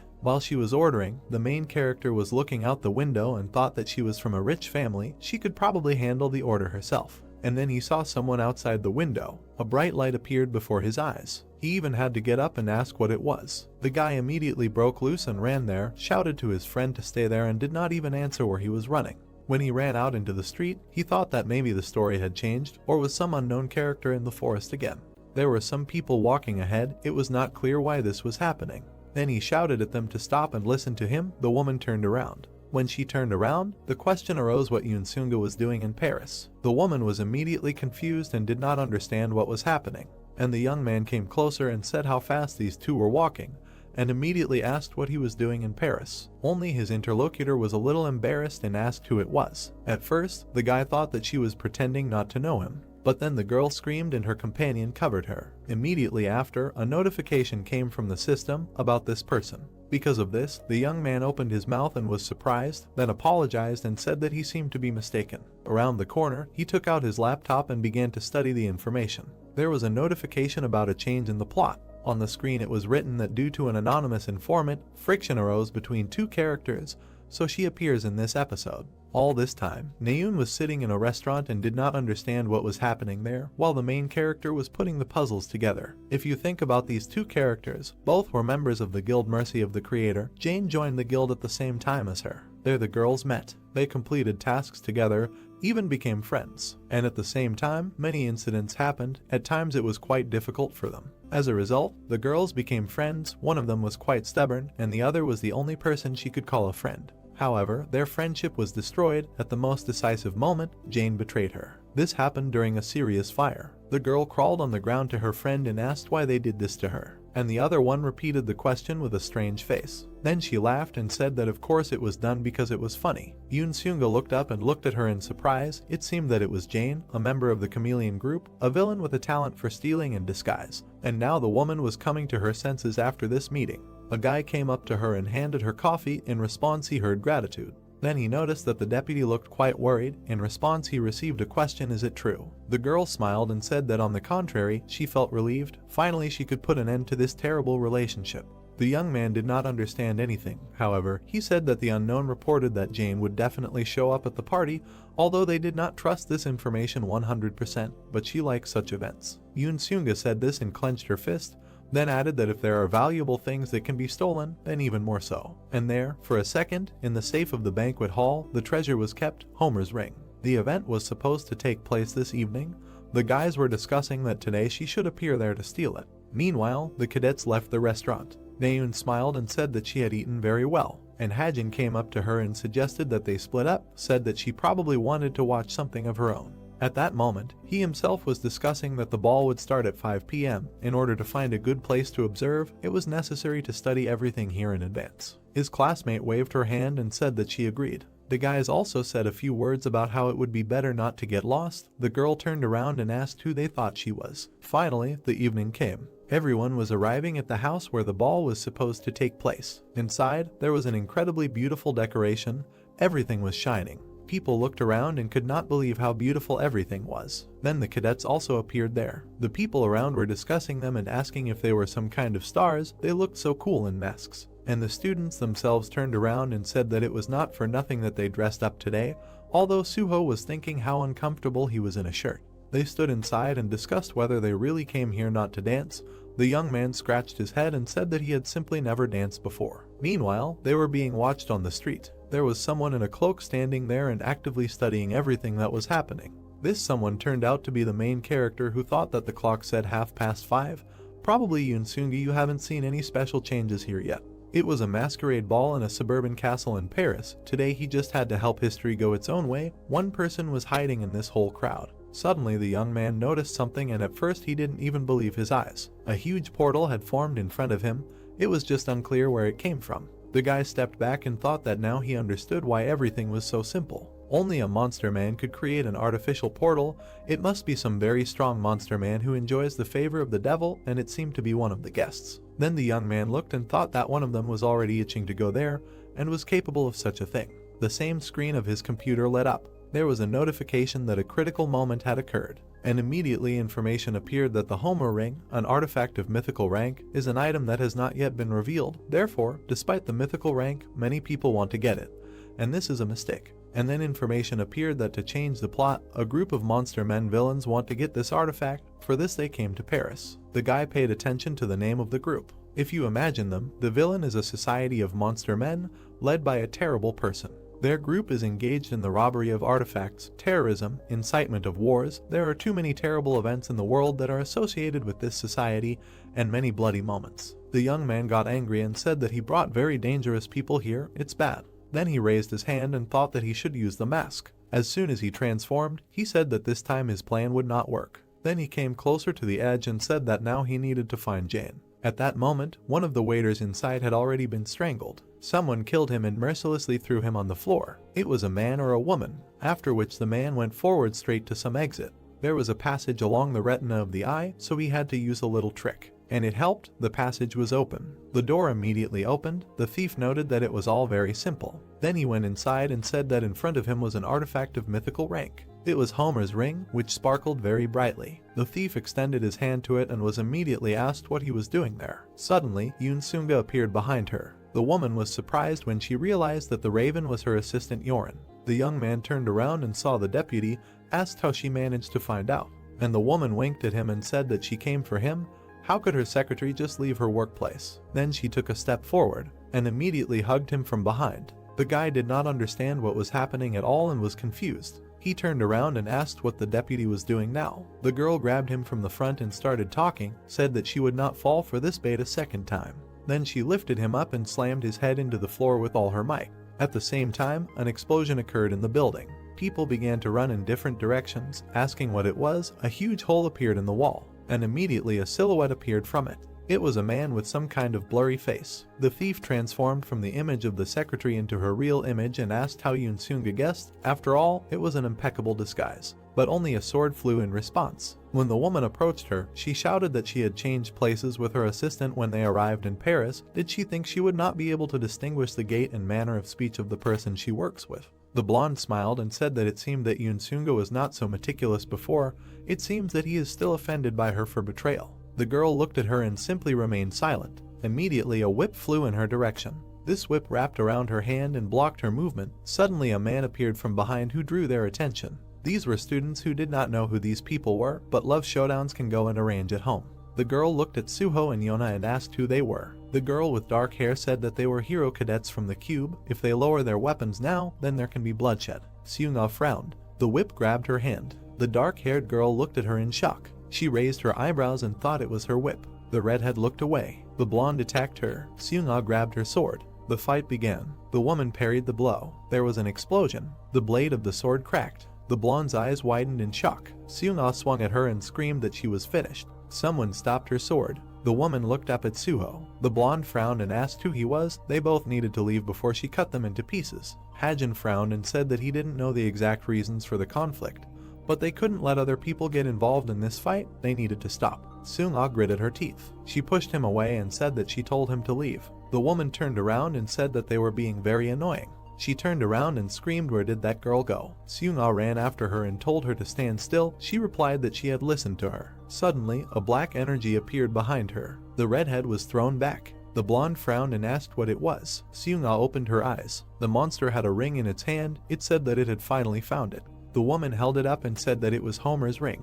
Hajin was watching her from the street. He looked ahead and clicked his tongue. At this time in the city, Naeun grabbed her head and said that she was there again. She screamed that she had followed the map. Why did she come here again? What kind of stupid watch is this? The girl pressed the watch and said who invented it. We need to write a complaint to them right now. She cleared her throat and said that it was her father's company. Naeun frowned. Seung-ah didn't answer her. The girl said that she doesn't answer calls and doesn't even check messages. What is she doing there that she can't even look? The monster held the ring in her hand. The woman frowned and thought that it was a human monster. She lowered her head. The redhead pointed her sword at her and told her to give the ring to her right now. The monster narrowed her eyes and said that this thing is not suitable for people like her. She smiled and said that the ring will remain with the villains. Hajin watched her. He thought that if it fell into their hands, then it was lost and no combination of forces in the subsequent search would help. A gold matter appeared next to him. He thought that there was nothing to be done. He would have to use Plan B. The gold wrapped itself around his hand. He swung and thought that this should be enough. Hajin threw the gold matter. The monster smiled and said that if they interfered with her. Suddenly, the gold matter tore the ring from her. The woman turned around and asked what was going on. Who was that freak? She looked back. Seung-ah was running towards her with a sword. Hajin was holding the ring and thought that everything was going well. Now she wouldn't chase him. He looked at the ring and said that if he took it for himself. Suddenly he frowned. There was an explosion. The guy jumped back. Someone joined in and said that it was a bad idea. The blonde smiled and asked where he was going in such a hurry. Hajin looked at him and thought, who was he? Another human monster. The guy walked forward and said that it was nice to meet him. His name was Sidious. He smiled and said that he thought it would be clearer if he introduced himself as a member of the villain group. Sidious smiled and said that he stole the ring very skillfully. Even Silason was knocked down. Hajin replied no thanks. The guy's expression darkened and he said that since he was so smart, he already knew what he was going to say next. He had to give him the ring. Hajin reached into his pocket and said that it wouldn't work. The blonde scratched his head and said that there were always special people who would butt in and mess things up. He pulled out a sword and said that there was nothing he could do. He would have to take it by force. A laser blade appeared from the handle. Hajin looked at it. Sidious struck. The building was engulfed in flames. The guy was lying on the ground. He turned around. His eyes widened when he was asked, which seemed to have scared him a little. Sidious smiled and said that it was a magic sword. One of them was worth several hundred million. And if you add the user's magic power to it, it would surpass even a low-rank artifact in power. It would be better to give him the ring if he didn't want to see it in action. The hero thought that among other perks that human monsters get when signing a contract, increased magical powers, this human monster must be an excellent user of a magic sword. If only he could do something with the sword. He looked ahead. The blonde began to attack. The masked man jumped forward. He was thrown back. Hajin looked at Sidious and asked him verbally. He could just give it to him. He asked why he needed it when he could just kill and take it. The guy said that he just offered to negotiate. Didn't he? Sidious told him to shut up and stop whining. He can stall for time, but he still won't be able to beat him. The masked man looked at the villain. He said that it was immediately obvious that he was weaker than those inside. Sidious smiled and said that he did not have any other weapons except for the gun, and his physical abilities were only enough to dodge his attacks. What did he expect when he decided to fight the human monster? He grabbed the sword and said he was tired. Sidious swung and said goodbye to him. His sword didn't work. Both guys looked forward in shock. The blonde looked at the sword and asked, "What is it? What's the matter?" The guy looked at him and said that today most likely this thing will not work anymore. Sidious frowned and asked what he meant. The hero said that he was pretty lucky. A system window appeared, which said that luck worked, which weakened the magic sword. The guy smiled and said that he was bluffing, just the weapon broke, it happens, but he can kill him without it. The masked man looked at him and asked that he did not even know, how was he going to do it? He thought that he had one stigmata left and he ordered to replace it with light magic. The guy disappeared from the roof. Sidious rushed at him and asked what kind of tricks. The guys approached. There was an explosion, and then everything was quiet.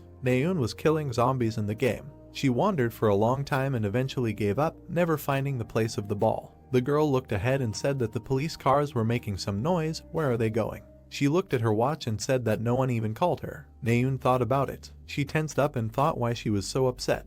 The girl frowned and thought that she had strange thoughts in her head. The guy sat down next to her. She looked at him and asked where he was from, what he was doing here. The hero lowered his head and said that he simply had no strength. The girl asked him again what he said. Suddenly, the guy fell down. Naeun panicked and asked what was happening to him, or did it hurt? The guy did not answer when she called him. The guy opened his eyes. Everything was blurry. He asked what this place was. He looked ahead. A poster with the inscription "Exam Center" was waving in the air. Hajin looked ahead and thought that he had just gone outside after taking the exam. Suddenly, someone called out to him from behind. He turned around. Mom and Dad were looking at him. The guy looked at them and asked why they came. It was so cold today. Suddenly, the parents' faces changed when Hajin started saying that the hero started crying and said that he did poorly on the exam. He burst into tears. His mother asked why he was crying because of that.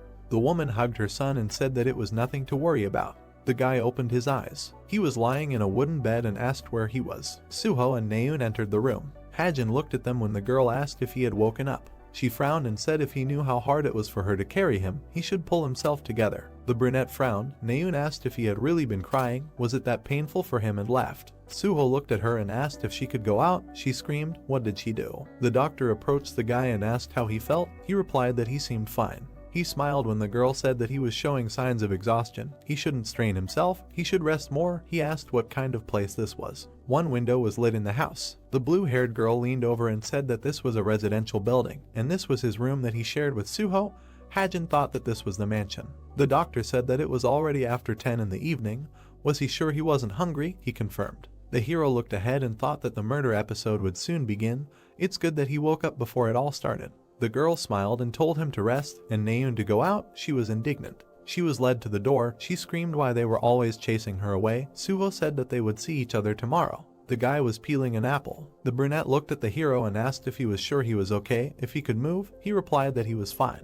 Hajin opened the system window. A system window appeared, saying that human monsters had appeared in the suburbs of Paris. Thanks to the help of the cube course, they were able to advance in the investigation. The hero thought that it was good that no one was hurt or killed. Judging by the fact that no other details were heard, Jane managed to escape unharmed. Suho looked away. Hajin asked him about the incident. He handed him an apple and said that he could not tell the details, but nothing terrible happened. The man and the monster escaped before the heroes arrived. He replied that this was a great relief. The hero ate the apple. Suho began to peel the next one. The brunette raised his head when the guy told him to be careful. He looked at him in shock when he said that he was the main character. He could not allow himself to be hurt. He thought that today, without any fear, he rushed to the woman. She was full of the determination of killers, and if the human monster had appeared a little later, perhaps the matter would not have ended with light scratches. Of course, it is understandable. Why did he act like that? Hajin thought that he was the protagonist who was walking the path of virtue. He thought that, however, will the protagonist who is trying to do only good be able to overcome these difficulties set up by unknown beings? The guy frowned and thought that there was something else. He remembered his family and wondered if he could bring them back to his world. The hero looked at Suho when he asked who the protagonist was. What is he talking about? The guy smiled and said that if he is the protagonist, then so is he. The brunette looked at him in shock when he said that the whole world is the protagonist's. Hajin stood up and asked if it was true. He stabbed an apple with a fork. Suho said that she saw the report he was writing for Naeun. The guy looked at him carefully. The blue-haired guy looked at him and said that he was quite harsh. He replied that he was not harsh, she is not a natural archer. Suho asked if that was why he decided to have an archery competition with her. He replied that it was true, if he won, she would give up the bow. The guy looked at him when he said that she chose this path herself. He believed that others should not encourage her to give up on it. He lowered his hand and asked if he was offering to support her even if it was not right for her. Suho replied that not everyone can move mountains just because they were given good advice. What would he do if she tried her best but ended up failing? The blue-haired guy looked ahead and asked if he would take responsibility for himself. He asked how he could be sure that the bow was not right for her. Was he ready to answer for his words later? Hajin replied that he had thought much more than him and had been watching Naeun for much longer than the others. He looked at the guy and said that that was why he knew more. Suho looked at him in shock and asked again. He turned around and asked what he meant. Hajin started scanning the room and thought he was in trouble. He thought that one of the skills of the shooter is the ability to hide. She has learned it better than anyone. Naeun was walking down the hallway. The girl burst into the room. She blushed and said, "Oh my god, what kind of nonsense is he talking about?" Yonha looked at her. She got out of bed and asked, "What happened? Why was she making so much noise?" She replied, "Nothing happened." The blue-haired girl said that if nothing happened, then she should go to bed quickly. She was very tired. Naeun lay down on the bed. She frowned and thought that she should calm down. She was eavesdropping on this conversation. She should ignore it as always. Suddenly she remembered Hajin saying that he had been watching her much longer than the others. The girl pursed her lips. She lay on the bed and thought about what was on his mind when suddenly a scream was heard. Naeun jumped up and asked, "What happened?" Yonha clenched her fist and screamed that she asked herself to be quiet. She replied that it was not her. The girl pointed to the side when the blue-haired girl asked what kind of sounds were those. They looked at the door and said, were those really human screams? The maid was kneeling and screaming. The man was covered in blood. The door swung open. The guys came out of their rooms and asked if they heard it. It seemed like someone was screaming. It seemed like the sound was coming from the lower floor. Someone was running quickly. Suho jumped over the balcony. Someone looked at him and screamed his name. Hajin looked at him in shock and asked that he was not a human. Actually, this is the third floor. The guy ran quickly. He swung the door open. Suho opened his eyes wide. The maid looked at him. She was crying and screaming that help was needed. The master was killed. Master Bedell was lying in his bed. The girl asked how could this happen. She closed her eyes. Natasha exhaled and said that there was heavy bleeding from a knife wound to the stomach. The butler cried and said that it was definitely done by the owner's envious people. How could they do such a thing to a person who had sacrificed his entire life for others? Everyone looked at him in shock. Silence hung in the room. The doctor raised her eyebrows and suggested leaving. They should wait for the police and ambulance outside, and the cadets should return to their rooms. The guy reached for the switch. He turned on the light in the room. The girl turned in his direction. Hajin looked at her. Natasha asked why did he turn on the light. Everyone looked at him. He approached the deceased. The girl screamed not to touch anything there. She extended her hand and asked him to move away right now. The guy brought the gun to her face. Everyone looked at him in shock. Naeun frowned and screamed, has he really gone crazy? The hero held the girl at gunpoint and said that she was lying. He looked at the people and said that Bedell did not die. Hajin thought that the villain Berber did not die. He arranged it to avoid death and then jumped to the man as a monster and became the most terrible swindler. The guy looked ahead coldly. He thought that this role of the villain was written in the trope, so it is unknown what he can do in the future. It would be right to reveal it right now. The maid and butler looked at him in shock. The others also looked at him without understanding. Hajin looked ahead and thought that convincing the others would be quite difficult. It is unclear what other ambiguities may arise because of and in which direction this will turn the plot of the book. The guy remembered how Suho said that if he is the main character, then he is too. He smiled and thought that it is not necessary to think much to understand that some stupid kid will interfere with this uncertainty. The hero held the girl at gunpoint and said that Mr. Bedell is not dead. He is pretending to be dead, being in a state of deep fainting. Natasha frowned and screamed what he is talking about. She is a doctor and can determine that the gentleman is dead. The guy looked at her and said that firstly, such scars are too small for blows that wounded a person from the top to the bottom. He said that secondly, there is too much blood, usually a fatal blow falls on the heart, but now not only the entire mattress but also the floor is soaked in blood. The guy pressed the watch and said that now is the most decisive. Naeun looked at him in shock. Hajin showed the system window, in which a portrait of Berber. He said that he is included in the international list of fraudsters who are wanted. He looks very much like Mr. Bedell. The doctor frowned. Without turning around, she turned to the butler and asked if he called the police and an ambulance. He confirmed. The girl smiled and said that then there was no point in guessing here, they would just ask them, because the conclusion of the experts was much more reliable than the guess of some cadet. She turned to the others and suggested ending this conversation until the police arrived. The hero cocked the gun. He pointed it at the old man. The girl turned around in shock and screamed, "What was he doing?" Hajin pointed the gun to his temple. Everyone in the room started screaming, "What is he doing?" The hero turned around and said that he counted to 3 and shot. Mr. Bedell was dead anyway, so why worry? Natasha looked at him in shock when he said 3. She turned around and screamed at them to listen to her. Someone had to stop him. He was already a corpse. There was no need. The guy brought the gun closer to the old man and said 2. The girl looked at him and said that they had already called the police. What else did he want? He had to lower the gun right now. He looked ahead gloomily and said 1. Natasha screamed. She ran forward, and she covered the old man with her body. She screamed, "Don't shoot." The girl cried and said that it was her father. She asked him, "Don't shoot." The students looked at her in shock. The butler backed away. Suddenly the door slammed behind him. He screamed. Hajin pointed the gun at him and told him to call the heroes, not the police. He frowned and said, "Tell them that they caught the escaped criminal." Dawn came. The girl was in handcuffs. The police took her away. Hajin thought that the murder was set up by Berber and Natasha. Berber was well known throughout Europe and was wanted. He was trying to avoid arrest, so he came up with this whole plan. The hero thought that fortunately he had even found a 6 for himself, who had touched the cadet Cuba, which also played a role in revealing their insidious plan. He thought that according to their plan, the old man was supposed to live after clinical death. Hajin thought that the product that plunges a person into a state of clinical death is quite expensive, but Natasha was able to get it easily since she worked as a doctor in the cube. The hero thought that everything was simple after that, with the help of the herbalist mage. Berber fell into a state of clinical death. Natasha applied a bag of blood to his chest, not on a real wound, spilled a bag of blood on his hair. He thought that the rescuers who would have arrived at the scene would most likely not have been able to distinguish death from clinical death, and Berber managed to bribe the police in the vicinity of Paris, so during the transportation they planned to replace the old man with a pre-prepared friend of another person similar to him.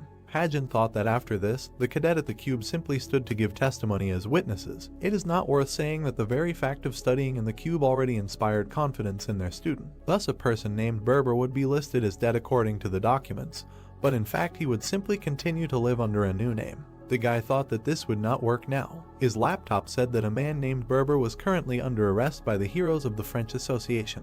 Hajin smiled and thought that he did not expect the first question to be about him, but he managed to raise the level of trust. Yona approached him and asked, "Is he that Sherlock?" She said that she did with Ohanhan first, and now this, "You can open your own investigation bureau." He replied that the shooters have very good eyesight. He looked back when they asked him how he knew the faces of the criminals. The guy turned his head back and said that these were already personal circumstances. She asked why such an official tone. The hero looked forward and thought about personal circumstances. The villain was looking into the aquarium. The woman bowed and said that someone in a putter mask interfered with her.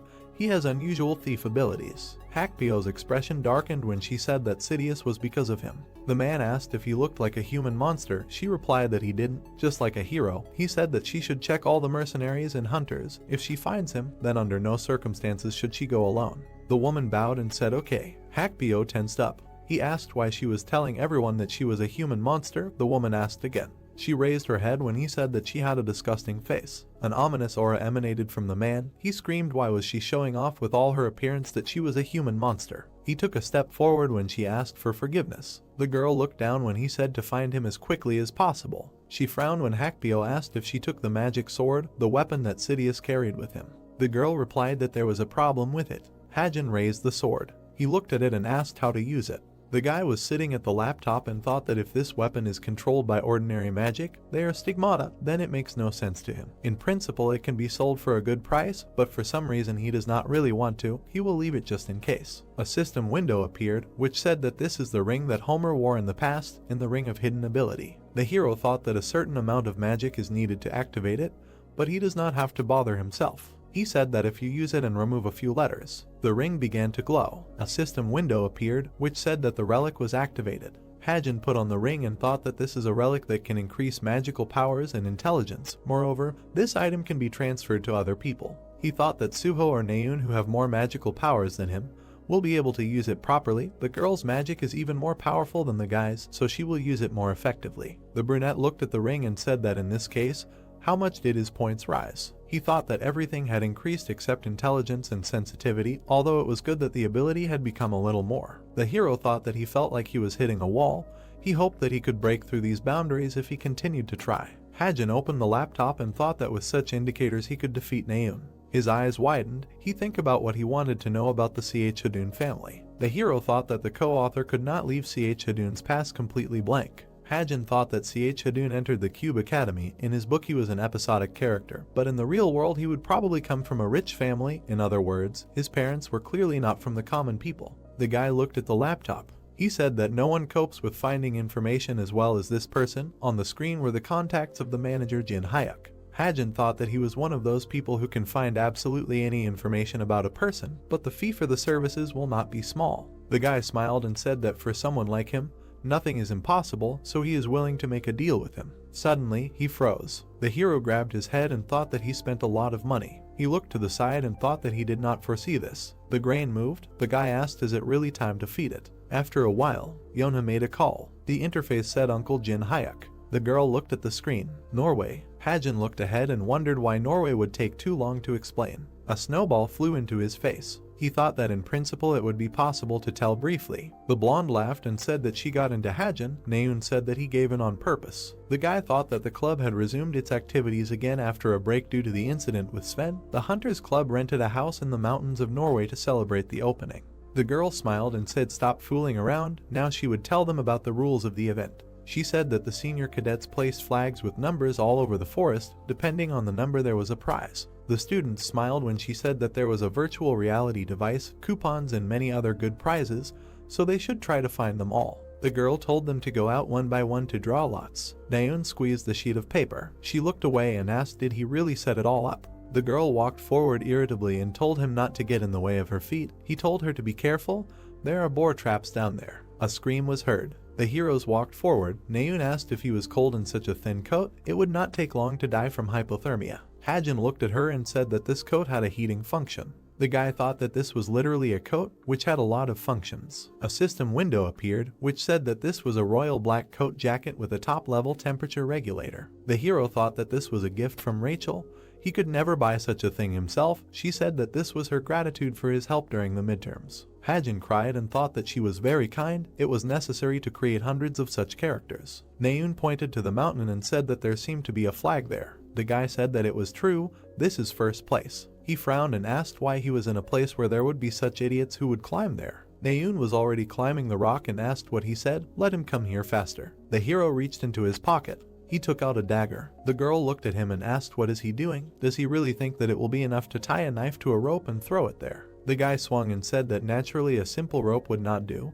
He thought that this was a rope in which he put magic from the stigmata. Hajin threw the dagger and hit the mountain itself. The dagger flew not far from the flag. He thought that it did not matter where it was flying. You just need to adjust the magic power a little. The hero filled the dagger with magic. He knocked out the flag with it. Naeun looked at it and asked did it really work. The flag fell right in front of the guy. He reached for it. The girl ran to him and asked what the prize was. He replied that there was some note. The note said that they won first place. The prize was Yun Seung-ah's phone number. Do they know who she is? If they need anything, they can call this number at any time. Naeun was delighted, but the hero was not so much. He handed her the note and told her to take it for herself. She screamed, is he really giving it to her? This is the phone number of the deputy head of the number 1 guild. The guy looked at her and said that he did not need it. He thought that he already knew her phone number. Naeun blushed. She handed over the note and said that she did not need it. After all, it was he who took out the flag. Why give the prize to her? The hero replied that if it is not necessary, then it is not necessary. Hajin said that since they found the prize for first place,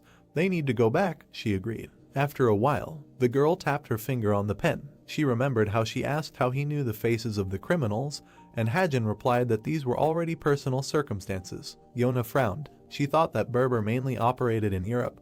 There was nothing to connect him with. She would rather believe that he was specifically looking for information about international criminals who were wanted. The girl frowned and thought why he might need this. She looked at the paper and thought that there was something mystical here. Yona thought that perhaps he had experienced an unpleasant situation in the past and he did not know the identity of the criminal, so he studies the lists of wanted criminals and remembers their faces. She thought, what if we add here the fact that he is an orphan? This version is quite plausible. Maybe his parents did not just die but someone killed them. The girl looked down and thought that he remembers the appearance of criminals and hides his power in order to someday quietly kill the culprit of the tragedy. She drew on the paper and thought that these were just guesses. They were exact facts about his past. Yona thought that if he really had something in the past and she could find out, this was her chance. She imagined how they would shake hands and thought that this would be a chance to later invite him to join her guild in a favorable position. The girl thought about it. Suddenly, she gloomed and said that she really did not want to call. After a while, the phone rang. The man did and asked, is it possible that no one is going to pick up the phone? He reached for the phone and said, what is the point of a secretary who receives a salary but does not work, and then cleared his throat. Jin Hayek smiled and said that they called his office, objects, people, information, they will find anything. He looked away when the receiver said hello, uncle. The man smiled and asked who it was, is it really his niece, what is the reason for her calling? Jin Hayek looked at the phone in surprise when Yona said that she came to him on business, she needed to find one person. The girl looked at her watch and said that his name was Hajin, he is 17 years old, a contestant in Cuba, she wants to know everything about his past, with his abilities he will surely be able to get this information. Hajin was holding flags in his hands, they asked him did he really take first place, yes, he is lucky, he should have looked faster. The guy smiled and thought that the prize for fourth place was more useful than first, the prize for fourth place is a virtual reality device. They told him that he is a good boy, and now they will go eat. The food was being cooked. The hero looked at the guy and said that he will fry the rest, and he can rest. He left and whispered what's going on, rumors say otherwise. Hajin thought that his aunt ran a meat eatery, so now he knows how to fry meat perfectly. The girl looked at the cadets and said that the final exams are coming soon. The guy looked at her in surprise when she told them to be careful, you can't trust anyone. He asked, is it really that hard there? She replied that she had seen many times how relationships between people deteriorated. It's just that the grade depends on this exam, so everyone is very tense. The hero looked at her when she asked if they knew that there was a class of repeaters. They are really dangerous, it is better to be wary of them. He thought that the second class of workers, this is literally the class in which those who did not get the points and stayed for another year studied. Every year in the cube there were about 200 students, among them 20% are those who made a contract with the devil. The guy thought that the problem of the upcoming final exam would be precisely in them. He cut off the meat and thought that the likelihood of this increased after the intervention of the author. This was confirmation of how much the whole cube was rotten from the inside. The girl turned around and said that he was frying meat well, let him rest and eat himself. He replied that it was okay, he had already eaten while frying. The students ate with appetite and said that it was very tasty. Hajin thought that they liked the fire meat so much that they became very friendly. He really does it well. The girl said that they all had a delicious dinner today, there will be no evening hunt, they just need to rest. Naeun pointed to herself and said that she was a civilian. Everyone pointed at her. The girl clenched her fist. After a while, Hajin smiled and said that he had not laughed like that for a long time. Suddenly, a notification came to his laptop. A system window appeared, which said that there was a certain swindler named Jerome Muller. He was a financial manager until he ran away with the money. Could he find out where he was, he would send photos and information as a file. The hero thought that judging by his German name, a previous client recommended him. He looked and said the Book of Truth. The book told him that Jerome Muller had been walking around the outskirts of the city since yesterday. He had disguised himself and disappeared from the hotel, after which he changed his appearance again and appeared in the very center of the city. Now he is. Hajin said that his head was spinning, money is good, of course, but after using the skills, he doesn't feel very well. The laptop screen showed that Jerome Muller was currently in a cafe in the suburbs of Berlin. The client paid him 5 million points. Hajin closed the laptop. He looked ahead and said how beautiful it was here. The guy raised 2 fingers. He raised his eyebrows and said for sure he doesn't smoke. Hajin thought that it seemed like he had been smoking half a pack a day for 5 years, but when he got into this world, all thoughts of secrets immediately disappeared somewhere. Naeun came up to him from behind. She frowned and asked did he really smoke. The hero asked when she appeared here, she scared him a lot, she answered that just recently. He frowned when she said that he looked like a real bandit, and now it turns out he also smokes, maybe he has tattoos. The guy was irritated and said that he did not have any tattoos, what kind of bandit? The girl studied him carefully. Hajin looked at her in shock when she asked if he was sure that he could defeat her. The redhead looked at him tensely when he asked if she was sure that she could give up the bow if she lost. She thought about it. Naeun scratched the back of her head and said that in itself it seemed impossible to her, so she had not yet thought about what would happen next. The guy asked if she would cry if she lost. She almost burst into tears today. He remembered how she cried when everyone said that she was mafia. Naeun said that she was not going to cry, it was just that they conspired and constantly pointed at her. The hero looked at the system window with confusion when the girl said that they wrote about him in the newspaper. Did he know? She said that Yona showed her this. They call him the Korean Sherlock there, they write everything. The girl raised an eyebrow and asked what kind of Sherlock is he? He always teases her, and also indulges in smoking. The guy told her to go to bed. She ran away and said that she was going without him anyway. The hero wondered what kind of kindergarten this was. Naeun stopped. She turned around and asked what do cigarettes taste like. She suddenly became curious. After a while, snow fell on the guy's hat. Jin Hyuk looked ahead and asked how much longer to wait. He was already at the limit. The man looked and said that a little more and the magic will fade. The woman was carrying a child. She left him on the threshold of the temple. The detective raised an eyebrow and said it was a baby. Suddenly, reality began to distort. He thought that the density of the past was too high. Jin Hyuk opened his eyes. He found himself in his office and asked who she was. Letters were pouring out of the door. Dust was settling on the floor. Someone was walking down the hallway. A bored guy glanced at him. The detective took off his hat. He asked him, is he really the director? The brunette looked at him and asked how he liked the object. He replied that he was quite unusual. Jin Hyuk ran happily and said that he first needed to go to the restroom. After a while, the man said that the object was 17 years old. He grew up in an orphanage. He returned the day he was abandoned at the shelter and was under surveillance all night, but he did not see his parents. Some girl brought him. His assistant asked again. He confirmed that it was a little girl. Jin Hyuk looked away and said that nothing specific was known and the past was unclear. In order to find out the details, it was necessary to maintain a full state. He sighed and said that he thought that it would take some time, although this was a request from his niece, but he could not do it for free. The guy covered his nose and said that he would have to do it anyway. He handed over the letter and said that there was another order to find out his personal information. The guy said that the new customer is a member of the Purple Banquet, the highest rank Red Diamond. The man asked in surprise, is he really the same rank as him? He studied the papers in surprise. The detective said that the rank is Red Diamond, and also the letter is in a very respectful form, plus such a large advance payment. He thought that there is no doubt this is a request from the Chameleon Group. Jin Hyuk smiled. He said that this Hajin is really hiding something. Friday, Suhaik frowned and said that there are 4 weeks left until the final exams. He looked at the students and said that the practical exam will be very different from the one that was in the midterm session. They will undergo a test of all their knowledge that they have acquired during this family, so they must prepare for it properly. Hajin looked ahead and thought that unlike the midterm exams, which were more like entertainment, the final exam will not have an equipped examination field and there will be no spectators. He thought that the exam would last a week on a remote island in Korea, a comma in the form of a survival test among monsters and beasts. The guy frowned and thought that if the co-author interfered, then there might be changes here too. His head was already hurting.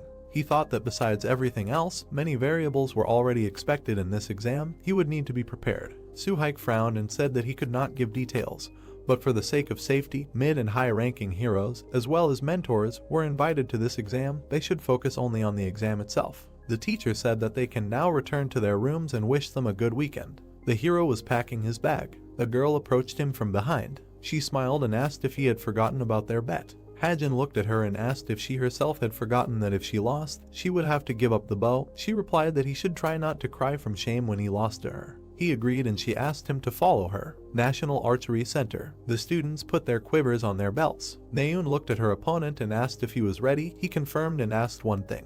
He became gloomy and asked what they were doing here. Yonghyun hugged his opponents and asked if they were really going to deprive them of this spectacle. Such events are much more interesting when there are spectators. He smiled and said that there was no subtext.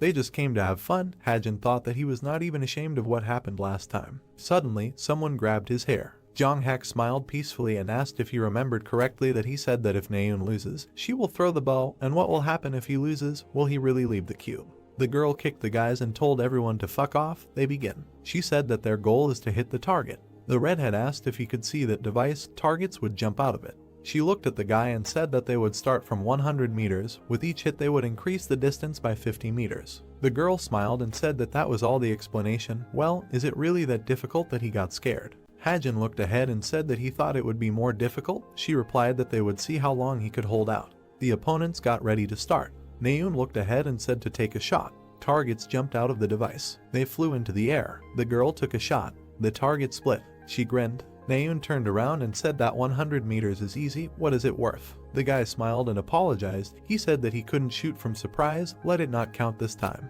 The girl looked at him in shock. The spectators looked at him in shock. Yonghyun laughed. The guys laughed and told them to drag him here. Naeun looked at them irritably. She turned her gaze to Hajin and said that his posture was strange. Let him just shoot as he wants, even 100 times. The guy hit his friend on the shoulder and said stop laughing.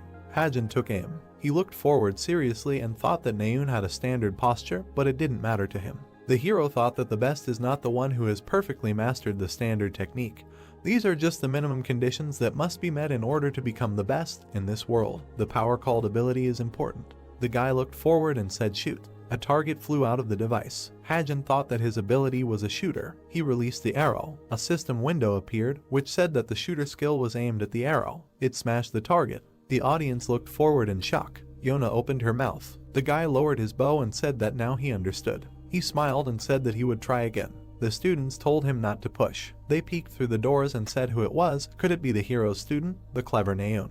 The girl looked forward seriously. The hero sat in front of her and asked what happened. He frowned and asked, is it really true? Does she really want to change her weapon for a bow? The girl looked at him. The brunette looked at her and asked, is it really because of her mother? She answered that she had no reason.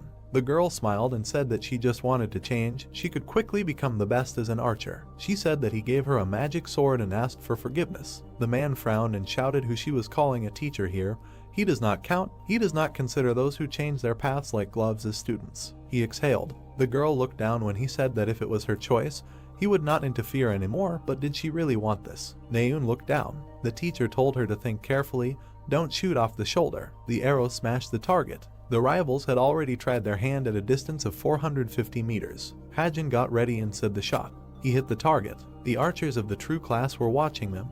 One said that the guy was doing better than he thought. The other replied that it was already 400 meters. 450 meters was his personal result. Another student came up to them and said that he wasn't just doing well, he shot right after Naeun hit the target. He said that 1 or 2 more times would be fine. But when you're faced with this kind of pressure and a fight over and over again, it can be very difficult psychologically. Naeun prepared to shoot. The guy said that Hajin looked pretty relaxed. He frowned and asked, is this really a guy who will win this argument? The veins on Jonghak's face tensed and he clicked his tongue. He frowned. The girl prepared to shoot. Her arrow missed the center. She frowned. Then Naeun turned around when the guy said that he did say that the bow wasn't right for her. The redhead looked at him and asked, is he chickening out? What kind of cheap tricks are these? Let him just shut up and shoot. She frowned. Hajin thought that she was never known for her calm nature. As soon as she was teased a little, she would start to get angry. Naturally, she was not suited for the role of archer. The hero thought that the reason why she wanted to become an archer without fail. Hajin looked at her and asked, she's just afraid of fighting with a sword, right? Naeun looked at him. She became gloomy and told him to hold his tongue. The guy looked ahead and said that it just seemed that way to him. That's why she always tries to rationalize everything. He quoted her words, how she said that her archery skills are exactly the same as fencing. She's good at archery. Even with a bow she can become a first-class hero. In principle, considering that she changed her class, she's doing well as an archer. Naeun prepared to shoot and asked why he hasn't shut up yet. She opened her eyes in shock when he said that with such achievements, she would not be able to avenge her family, nor would she be able to cope with even one human monster. The girl fired a shot. A target flew out of the device. The arrow flew towards her, and flew past. The spectators looked ahead in shock. Jonghak froze. Naeun looked ahead in surprise. Hajin turned his gaze to her. The girl sat down. Someone said that she lost. After a while, the sun was setting. Yona was walking along the school grounds. Suddenly she looked to the side. The girl was sitting on a bench. The dark-haired girl looked at her and asked what she was doing here.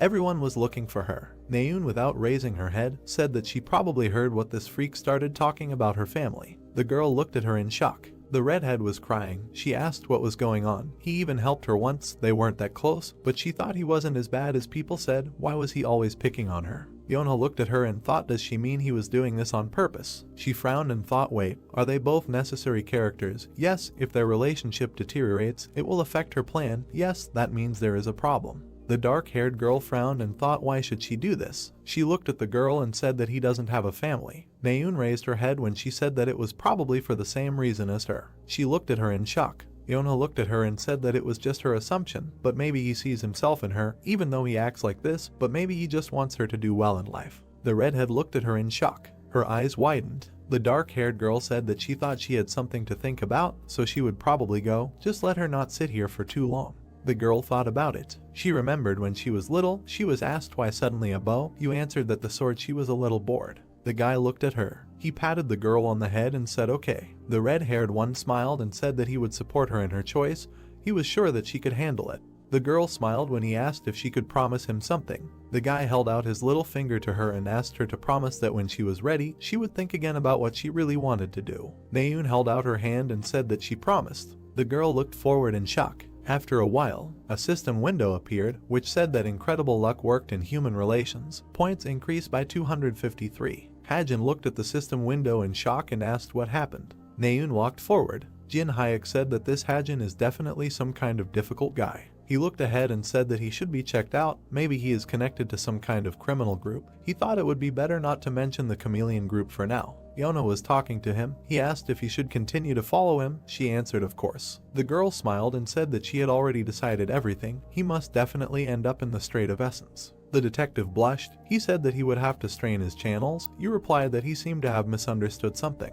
The sun was pouring into the hall. Hajin walked forward. He thought that there were so many spectators at their competition that rumors immediately spread, but he did not think that they would ask him for advice. He looked to the side and thought that he was already afraid to enter the classroom. Maybe he should limit himself to morning training. The guy looked around the corner and thought who else was here at this time. His eyes widened. Naeun was holding a sword. She turned around. The girl blushed. The guy looked back and said that she looked like the one who trains. She asked, is it really impossible? She looked at him angrily. Hajin looked at her and said about her hair. She asked what was wrong with her hair. He pointed a finger at her and asked, did she really cut her hair because of that bet? You answered that she was just hot. Does he really think that she would cut her hair because of that? He smiled and said that it suited her. Did it make her cooler? She opened her mouth. The girl looked away. Hajin pointed to the side and said that he would also go train. She watched him go and thought that he said that he was originally a swordsman. The guy walked towards Tyr. Naeun looked at the sword and asked what did he feel when he gave up what he had been doing all his life and chose another weapon. She frowned. Her sword was engulfed in green flames. A column of energy rose from it. The girl calmly looked at the hilt. She smiled and thought, great, it already reaches the ceiling. Naeun remembered being asked if she was really going to shoot a bow like that. She had felt it herself today. The girl looked up. She stood there and said that it seemed like he knew from the start. There were camping supplies on the screen. Hajin clicked and thought that was enough. Now he needed to pay. On his watch, a notification that the purchase had been made. He said that he would check the inventory again before the exam, but things like weapons or protective equipment could be prepared in advance just in case. The grain was making sounds. The guy said that he would feed it now. He raised his eyebrows and said that it had grown so much, as if it would hatch soon. He thought that the newborn evangel seed looked like a child who looked 4 years old. If you change it with magical power, you can keep it in the dorm, for example, in the form of a cat or a dog. The guy poked the grain. It became embarrassed. The hero laughed and said, okay, hatch quickly. A hotel outside Seoul. Jane raised an eyebrow and asked, is he serious about dressing up as a cadet and taking the final exam? The dark-haired girl didn't look at her and said that she needed her help. She asked, is that really necessary? Is she fixated on something weird again? The girl looked down and said that there was someone she wanted to check, plus she needed to get something from this exam.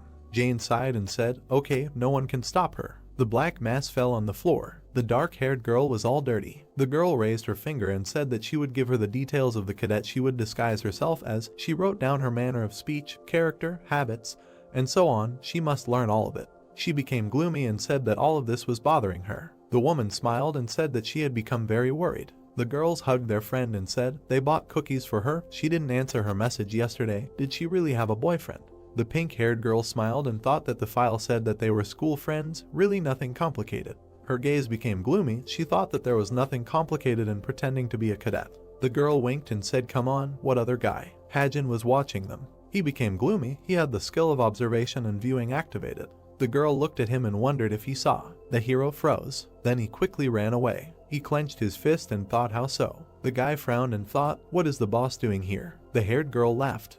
The written exam was over and it was time for the final session. The cadets were happily walking along the deck. The protagonist looked closely at the girl with the bob. She was laughing with her friends. The guy knew that the boss had infiltrated the cube under the guise of Seo Jin. He thought that after the midterm session she would no longer show up at the academy, but unlike the plot, she reappeared. For some reason, the young man followed her everywhere and at the same time increased his points. The pale brunette watched the girl. Earlier, he even tried to start a conversation at the vending machine. Then Ijin handed him a can of cola with a smile. That was all he managed to get. The soda is still in his refrigerator. The hero narrowed his eyes and assumed that the girl wanted to watch Suho and Jonghak a little longer. The coach frowned and attracted everyone's attention with his voice. The students lined up, and the man said that the rules for the final exams were simple. For 5 days, you need to survive on the island that was visible ahead and earn points. They can be obtained in several ways, by destroying monsters or taking them from other cadets. You can also resell your points to others. The man added that if they want an even better grade,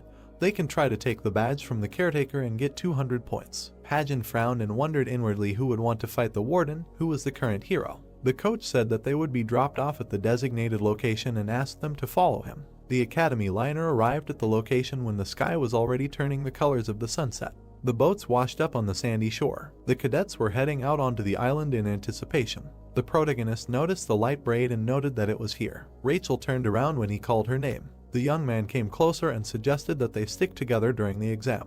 The girl looked at him in surprise. It was no coincidence that he was here with her. The guy looked at her carefully and remembered that he had thought a lot about the changes that had occurred after the intervention of the second author. Since there was a negative character who hated Rachel, most likely she would be in danger during this exam. The young man stood opposite her and waited for an answer. The interlocutor finally opened her mouth and said with a smile that she was more comfortable alone. The brunette knew she would refuse. The higher the ranking, the more convenient it was to complete the task alone. The bracelet on her hand vibrated. Hajin pointed to his watch and promised to report his location just in case. He was not going to follow the rules of the second author's game. The girl looked at the highlighted geolocation in surprise and thanked him. Night fell on the island. Someone was walking through the forest, leaving traces behind them. The girl stopped, hearing the sound. She turned around and saw a monster approaching her. Several more appeared behind it. The student delivered a slash with her blade, cutting the enemies in half. She frowned, staring intently at the monsters. Not finding a new threat, the girl brushed the blood off her sword. Naeun smiled and began to laugh nervously, exclaiming, "What kind of place is this?" She walked on, lowering her head, muttering that she immediately began to fight monsters as soon as she found herself on the island. She wondered if there was a place to rest and something to eat. The archer turned pale and said that at this rate, she would be the first to fail the exam. She noticed a bright light ahead. The girl happily ran towards it, noticing that she was starting to smell delicious. The cadet was already glad that she had survived. The main character was sitting in a small clearing, cooking something over a fire. He looked at the newcomer in surprise. The girl frowned and exclaimed his name in surprise. The young man said that the battles between the cadets were in 12 hours. The interlocutor indignantly asked where he got all this. The guy replied that when he found out how long the exam would last, he decided to prepare just in case. The archer muttered that it was not surprising because he had good grades. She shyly closed her eyes and praised him. At that moment, her stomach rumbled loudly. The hero silently looked at the blushing girl. The brunette asked how many points she had. Naeun replied that it was about 20. Hajin offered to give her food in exchange for half the points. She looked at him indignantly and asked why the whole half. Her stomach growled traitorously. The interlocutor sat down next to her and agreed. The hero asked if it was okay that it was just fried pork. The girl replied that she had to eat it if she wanted to stay alive. The young man was looking at something on his laptop.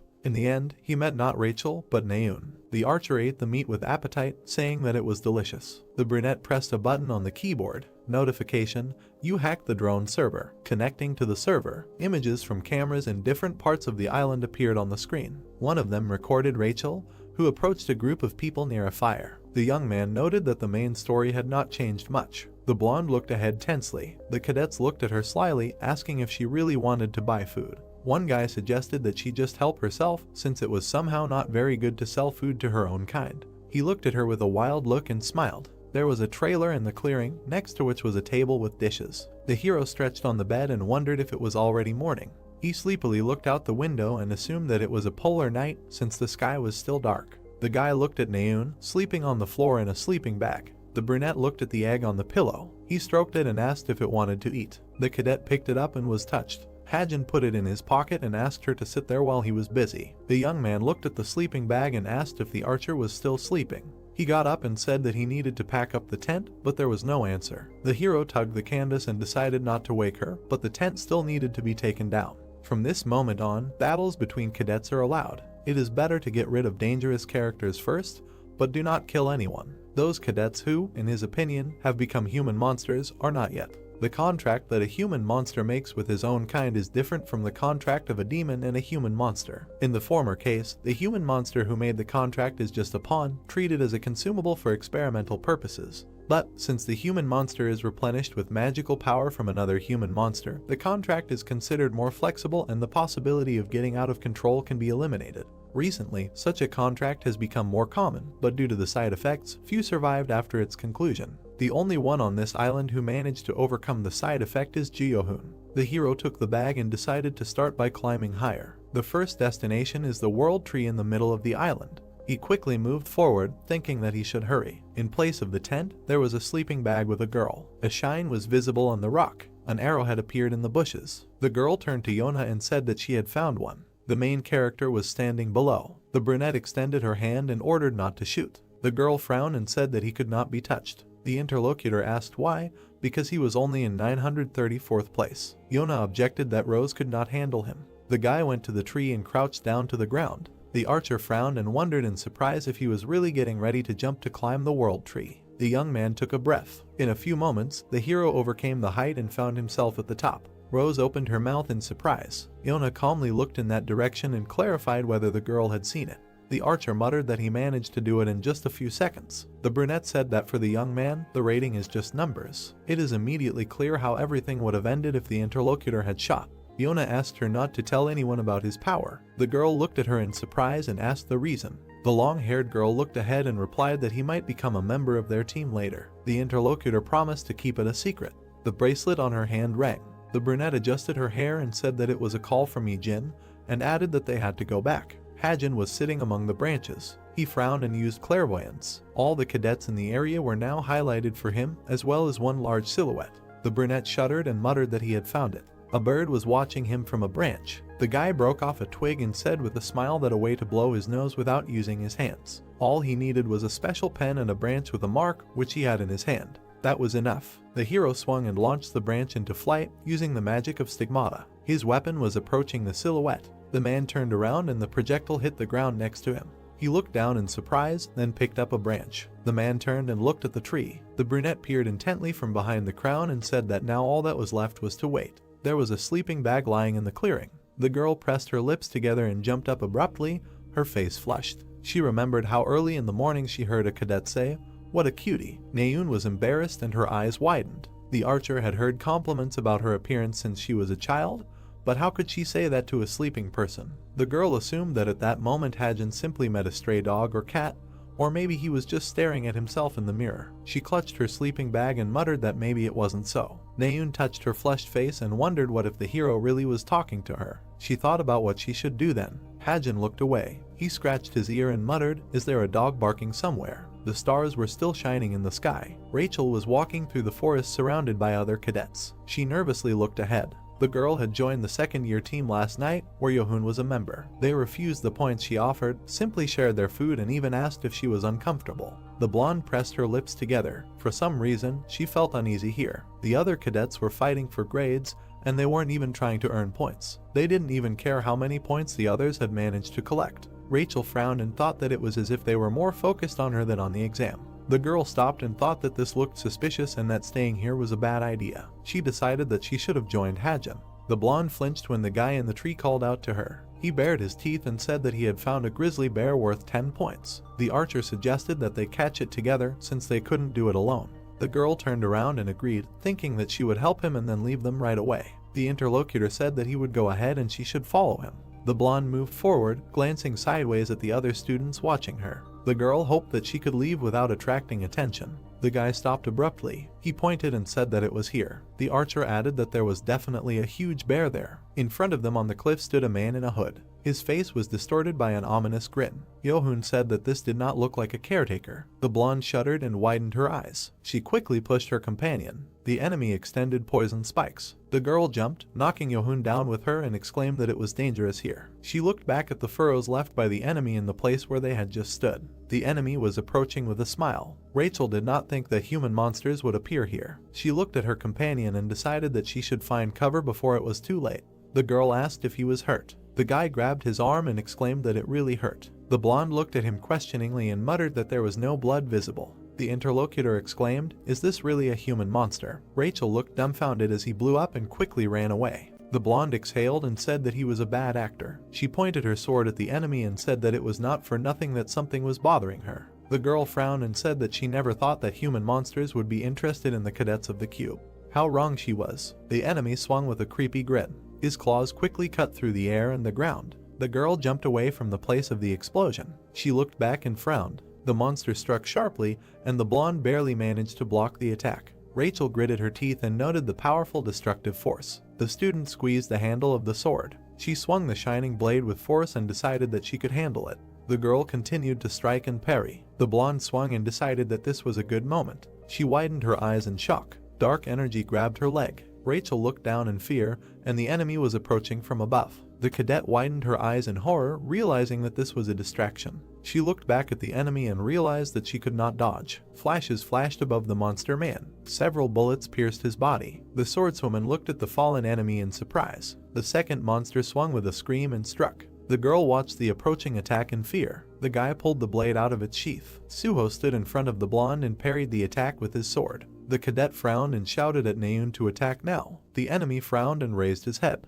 The girl pulled the bowstring. A shining arrow rushed towards the monster man. The enemy was blown off the cliff. Two cadets ran out of the forest and called out to Rachel. The girl looked back at them. The archer came closer and asked if she was okay. The swordswoman thanked them for their help and replied that everything was fine. Suho looked down from the cliff and said that it seemed like the enemy jumped down before the arrow hit him. He turned to the cadets and said that it was unknown when they would attack again, so they had to leave. The guy offered the blonde to go with them, and she agreed. The cadets moved further through the forest. Rachel turned around at the glow. She came closer to see what it was. A bullet flashed on the ground. The girl picked it up and twirled it in her hand in surprise. Naeun, standing in front, hurried her. The swordswoman began to guess who fired the first shot. A sight was sticking out of the tree crown. Yohun was visible in the lens as he ran away. The protagonist crouched down, holding his sniper rifle at the ready. A question was heard. Did she finally decide to switch to a sword? Naeun was sitting on a log by the fire and was surprised to hear this question. Blushing, she shouted that she took it as a secondary weapon. She just thought that it would be difficult for her if she stubbornly used only a bow. The guy laughed, pretending to agree, and Rachel looked down sadly. She thought that among everyone she knew, he was the only one who used a gun. And she never saw him with a sniper rifle, but how did he know that she was in danger? Why did he help her? There was a bullet in the girl's palm. She wondered why he didn't show up after saving her. Rachel's eyes widened, squeezing the shell in her fist when she heard her name being called, and probably not for the first time. Naeun looked at her friend and said that she suggested that they team up. It would be easier to pass the exam together. What would she say? They and Suho. The blonde responded uncertainly. The blue-haired man was surprised to see her get up, apologizing, saying that she needed to go, and he objected that the danger was not over yet. It was better for her to stay close to them. Looking at him, the blonde replied that no, she needed to meet someone. The screen said 22 points. The hero said that Naeun gave him 12 points and he got another 10 for killing the monster. Hajin was squatting, looking at the notification on his smartwatch, and chuckled, saying that if he wanted to be safe, he needed to get about 50 points. He stood up on his knees and continued that in order to do this. Looking ahead in surprise, he continued to think, how many more monsters would he have to kill? In front of him was a girl with a short haircut. She looked at him with an indifferent look, and the guy mentally recognized the boss. He wondered, why was she here? Did she decide to fight him? Looking at the girl in amazement, the brunette thought that he would not be able to defeat her. Maybe he should run away while he had the chance. No, he needed to calm down first. She probably came to observe. The worried guy asked what she was doing here. He mentally hoped that she was not going to attack him. However, the boss in the body of the student took out her sword. Hajin mentally cursed, thinking that she was going to. He smiled sweetly, but inside he was just crying. Having pulled in the sword, the girl ordered him to take out the weapon. Thinking, the hero realized that he had 0 chances of winning if he entered into battle with her. A shining cord slipped out of the guy's sleeve. He asked, a weapon? What was she talking about? And he thought to himself that an important condition for winning a duel between cadets is. The thin cord fell to the ground. Hearing that he knew what she was talking about, Hajin replied that, to be honest, he had no idea. The girl standing in front of him said that if he didn't take out his weapon, he wouldn't leave her a choice. The guy waved his hand while the cord was moving and offered to explain what was going on first. Jin turned her head, saying that he was going to waste time on empty chatter. The thin cord wrapped around the bracelet of the smartwatch, removing it, while the girl said that in this case, she would assume that he did not mind if she attacked him. The brunette looked ahead intently, thinking that he was ready. He took the watch and hid it behind his back. The girl looked at him in surprise, asking that he was going to surrender. Hajin held the watch with a slight smile, hearing that the watch resembled hers. The girl stared at him, then at her empty hand. Her indignant cry was heard. The brunette brought his finger to the device, saying that the duel between cadets is won by the one who gets the opponent's watch first. She knew that, right? If he presses them now, she will be disqualified. The watch is activated by a fingerprint. Among the trees, shouts of abuse and the words of the guy were heard. She attacked him, not knowing what he was capable of. Let him not be afraid. The watch flew into the hands of the discouraged heroine. Smiling, Hajin said that this time she got off easy. The girl, taken aback, asked again in surprise, got off easy. The brunette rushed to run away, saying goodbye, while she, holding out her hand, tried to stop him. Jin watched the guy and asked Jane, did she see that? The voice asked, did she see what? She apologized for being distracted for a minute, and then exclaimed, There was no one on the path anymore. The boss answered that it did not matter. She thought that despite the fact that most of her emotions were turned off due to the Jane's skill, she could not believe that a 17-year-old cadet planned everything so quickly and carefully. Looking at the pattern on her wrist, she thought maybe she should have activated one of them. Steam was coming out from under the lid of the pot. Hajin sat by the tent, rubbing his shoulder aching from overexertion, and said that this scared him. He definitely wouldn't have been able to defeat her. He should probably be glad that she was under disguise. Looking at the weapon in his hands, he said that it was good that in this confusion he was able to find a place for a tent. Since he was safe now, he would eat first and then use the points. A screen appeared in front of the hero's face when he said that he could easily spend the points he earned on.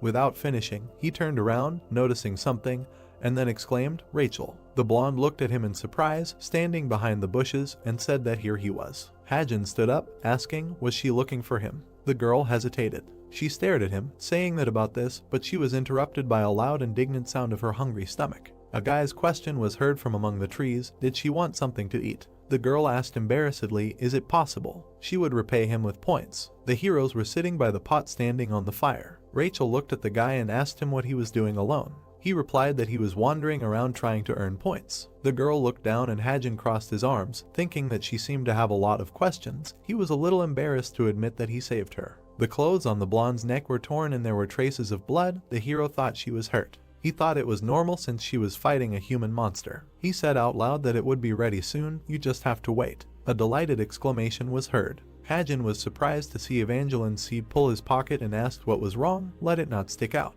The seed jumped out of his pocket, leaving a swift trail. Rachel, with a mug in her hand, sweetly asked how he was able to prepare all this when the seed quickly jumped down her collar. Hajin stretched out his hand in shock. The blonde was surprised, accidentally spilling the drink. Frightened tears appeared in her eyes, and then her deafening scream was heard among the trees. A seed with a red pattern lay on the girl's palm. Burning with shame, Hajin covered his red face with his palms and mumbled that he was sorry, it was his pet, that is, more precisely, an almond. The embarrassed heroine asked again, and he explained that he wanted to say that his pet was a seed. A surprised question was heard, shouldn't he grow it in the ground? Why does it fly? The guy extended his palm to the girl's hand and asked her to return it, promising that he would do so. It was a very awkward moment. Not knowing what to do with himself from awkwardness, the hero offered to eat, and the blonde clutching her braid agreed. Opening the lid, Hajin looked up when she called him. Rachel shyly clutched her hair in her hands and said that she knew it was too late to propose, but would he like to team up with her? Blushing, she explained that it would be easier to take the exam together. Looking at her, the brunette noticed that she was saying the same thing as Naum. The girl's mouth dropped open in surprise, asking if she had already proposed this to him. The guy replied that she hadn't really, but he would be happy to team up with her, and he thought to himself that he just knew history. Sitting in a timid pose, Rachel asked, really, it's great, but she isn't a kind of team. Holding the instruments, the guy asked what she meant. Remembering the guy's face, she asked if he knew Yohun. Looking at her with a smile, Hajin said that she didn't need to worry about him. The hand raised a wooden stick. Words were heard that everything would be fine. A figure with a spear sat on the stone near the bodies. The enraged guy broke the stick with his fingers. The hero told her to just join him. Above the pedestal, a tall gray tower with shining elements hovered. It was the observation tower on the northwest side of the island. Seung-ah stood with her arms crossed. A man approached from behind, calling out to her. Coming closer, the brunette asked her what she was thinking about. Closing her eyes, the woman answered, Hajin. The man scratched his head in surprise and asked who it was, decided to switch from Suho to him. Looking at him, Seung-ah answered that Suho would always be her favorite, but she had received quite interesting information. 2 days ago, she received a secret report from Yonha. She presented a thick folder with the report, saying that in it she reported that Hajin's abilities were superior to Suho's. Of course, there was still a chance that the information was false, but they had observed Hajin's unusual abilities more than once. She imagined the guy shooting at the enemy and continued, for example, how he used light mana. The woman smiled a little, thinking that it was not a sin to let such a cadet deceive them at least once. Their dialogue was heard among the dense foliage. The brunette asked if it was impossible to verify this information. The deputy head replied that she would try when she had time. He asked how she was going to do it. Did she want to have a duel with him? Pointing her finger at the flashing badge with her name, Seung-ah said that she had it. Pointing at it with a confident look, she said that it was a bait worth 200 points. It got dark. Stars appeared in the night sky. Rachel was sitting in front of the tent by the fire. Holding a cartridge case in her fingers, she thought that Hajin was probably the person who saved her. The fire was reflected in the heroine's eyes. She thought, why did he say that it was not him, and how did he know that she was in danger? She imagined the brunette touching her chest and promising that no matter what happened, he would protect the princess. His fingers clenched into a fist. The girl thought that today's ambush was probably his doing too. Thoughtfully touching her chin, the blonde wondered if she should have died with them then. The wind tore leaves from the trees. An animal with red eyes appeared in the clearing. Hajin stretched out his arms. The animal turned around, sensing the movement. The loud sound caused birds to fly away from the trees. The guy stood by the bloody body of the animal. Reloading his pistol, Hajin said that today's hunt was going pretty smoothly. He imagined how he saw the girl hugging her knees sullenly, thinking that Rachel didn't look so good in the morning. Later, she ate at the table with a radiant look. The guy thought that until he fed her meat. The hero shifted his gaze, noticing something. He moved the branch with his hand, looking forward. There was a body of water in front of him, and the boy said that he had finally found a lake. He walked forward with a satisfied grin, thinking that there must be a monster worth a lot of points here. A crocodile monster, he guessed. A glowing ball appeared above the boy's palm. The glow illuminated the hero's face, who said that it would be easy to lure him out with a sphere of light if you shine it over the lake. Suddenly, he turned around sharply, asking who was there. However, there was no one among the trees and bushes. Hajin thought tensely that he did not know who was hiding there, but he was good at tracking others. Shining patterns from his skill appeared in the hero's eye. He thought that it was actually useless since he could sense that he was being followed. He would not lose the pursuer now. The silhouette of a girl with a bow was glowing. The boy pointed his gun. Naeun screamed as a bullet slammed into the ground next to her with a bright flash. She indignantly called out to the guy who had taken aim, who only yelped. She came closer to the brunette, who asked why she had been following him, and angrily shouted that she hadn't done it.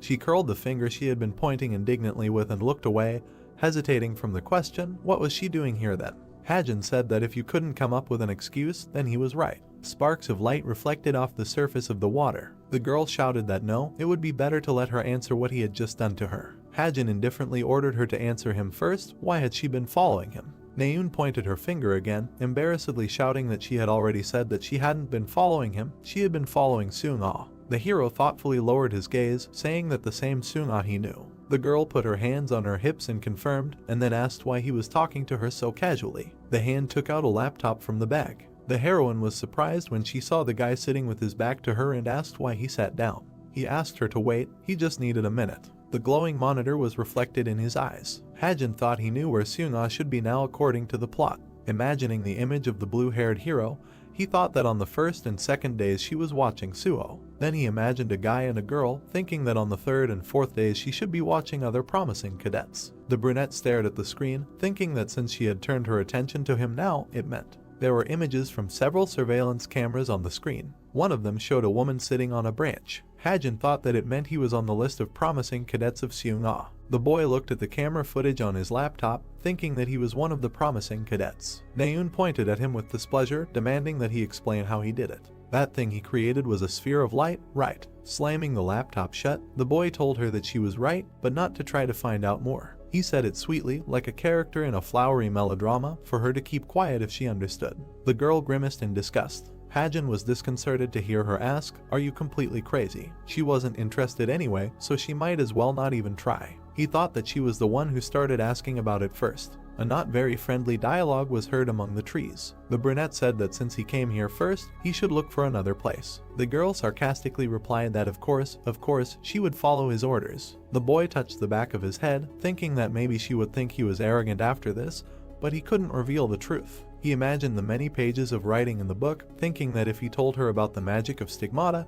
he would have to tell her that this was a world inside a novel. There were bodies of slain beasts lying on the forest path. Standing next to him, Hajin looked at the smartwatch. Touching the device, he thought that it had been 2 hours since he separated from Naeun. Since he was busy killing low and mid-level monsters, he was able to quickly gain 15 points. The light reflected in his eye, he thought that the problem was. Suddenly, there was a sudden movement. The hero looked at the person who greeted him. Seung-ah tucked her hair behind her ear, asking that this was the first time they met after his refusal, right? The surprised boy answered that it was probably so. The woman laughed sweetly, saying that she appeared too suddenly, right? Let him relax. The wind blew the leaves off the trees. She said that actually, it was not only to test the cadet's abilities, but also to hold events. Looking down, the boy asked again and heard that the rule was very simple. The woman standing in front of him said that she would stand in one place and use only her left hand. he could attack as much as he wanted. Raising her index finger, she said that if at least one attack damaged any part of her body except her left hand. The boy listened attentively. The woman touched her chest and continued that or make him take one step. She pointed her finger at her shining badge. The hero excitedly heard her say that she would give it to him. With a smile, she asked, "It was easy, right?" A drop ran down the boy's cheek. He thought that the caretaker's badge was worth 200 points. If he got it, he could immediately become number 1. Of course, this was an attractive offer. He imagined the thin silver badge and thought that however the opponent was the best of the best, the hero Seung-ah. Will he succeed? Standing in front of her, he heard her ask what he would do, surrender right now or accept the challenge. Hajin chuckled, reaching for his holster. Taking out his gun, he said, "What an unexpected event." The bullet surrounded by a glow flew towards the head of the mentor. She thought that she would see how strong he was. The shining bullet was approaching her face. With a sharp wave of her hand, Seung-ah deflected the bullet, leaving a flash. It fell to the ground, broken. Her fingers clenched in tension. She thought that he was able to create spheres of light, and his gun was extremely powerful. The woman smiled, thinking that it seemed that the report was not wrong, and said out loud that it hurt a little. Hajin frowned, thinking that she reflected the enhanced magic bullet without using magic. Taking out 2 blades from behind his back, he thought that direct attacks were useless. With a sharp movement, he threw the daggers forward. Easily dodging them, Seung-ah said that he was a swordsman before he changed his weapon type. A good idea to use both a bladed weapon and a firearm at the same time. Her fingers clutched the pistol. Several bullets flew towards the woman with a glow. She calmly deflected them one by one, leaving bright traces and flashes. With her hand still lowered, she said that the firepower was much higher than that of a training pistol. Closing her eyes, she did not notice something flashing behind her and said that she thought he really was good with a pistol. A blade was approaching the amazed woman. Hajin watched this, thinking that it was too far to reach with his left hand. Everything will work out. Long hair flew up. Seung-ah confidently stood in the middle, surrounded by bright flames. Bent blades, breaking, flew apart. She was left standing in a deep dent in the ground. The brunette closed his eyes in dismay, thinking that in the end, nothing worked. Seung-ah clenched her fist, admiringly saying that it was amazing. To think that he changed the trajectory of the blades with magic. She clasped her hands in joy and asked what kind of technique was that. He really does resemble an onion. He constantly reveals a new side, despite how much she already knew about him. Beaming with delight, she asked what other talents he had. Hajin put his gun in his holster, thinking that since this was the case, he had no choice but to. Turning around, the guy suddenly said that he was leaving her. Seung-ah froze in surprise. Hajin confidently walked away, and the woman called out to him. Taking a step forward, she asked, "Where are you going? The fun has only just begun." Turning around, the brunette said that she lost. She asked again in surprise. Seung-ah froze in her walking pose as she heard the hero remind her that she said she would only use her left hand, but she took a step. Black shadows appeared around the gloomy woman. She asked if he thought she was joking. Turning around, the hero said that he was just trying his luck. It was a waste of time since the difference in their stats was huge. He waved his hand as he walked away and said that he was giving up. As he walked away, he thought that he wasn't serious when he told her that she had lost. Seung-ah frowned, surrounded by a gloomy aura. Hajin chuckled nervously, thinking that she was staring so hard that his insides were shaking in fear. The caretaker who was chasing after him shouted that he would really regret this. Ijin stood on a branch, touching her ear. The interlocutor asked, "Was the implantation operation successful?" The girl, holding her hand to her ear,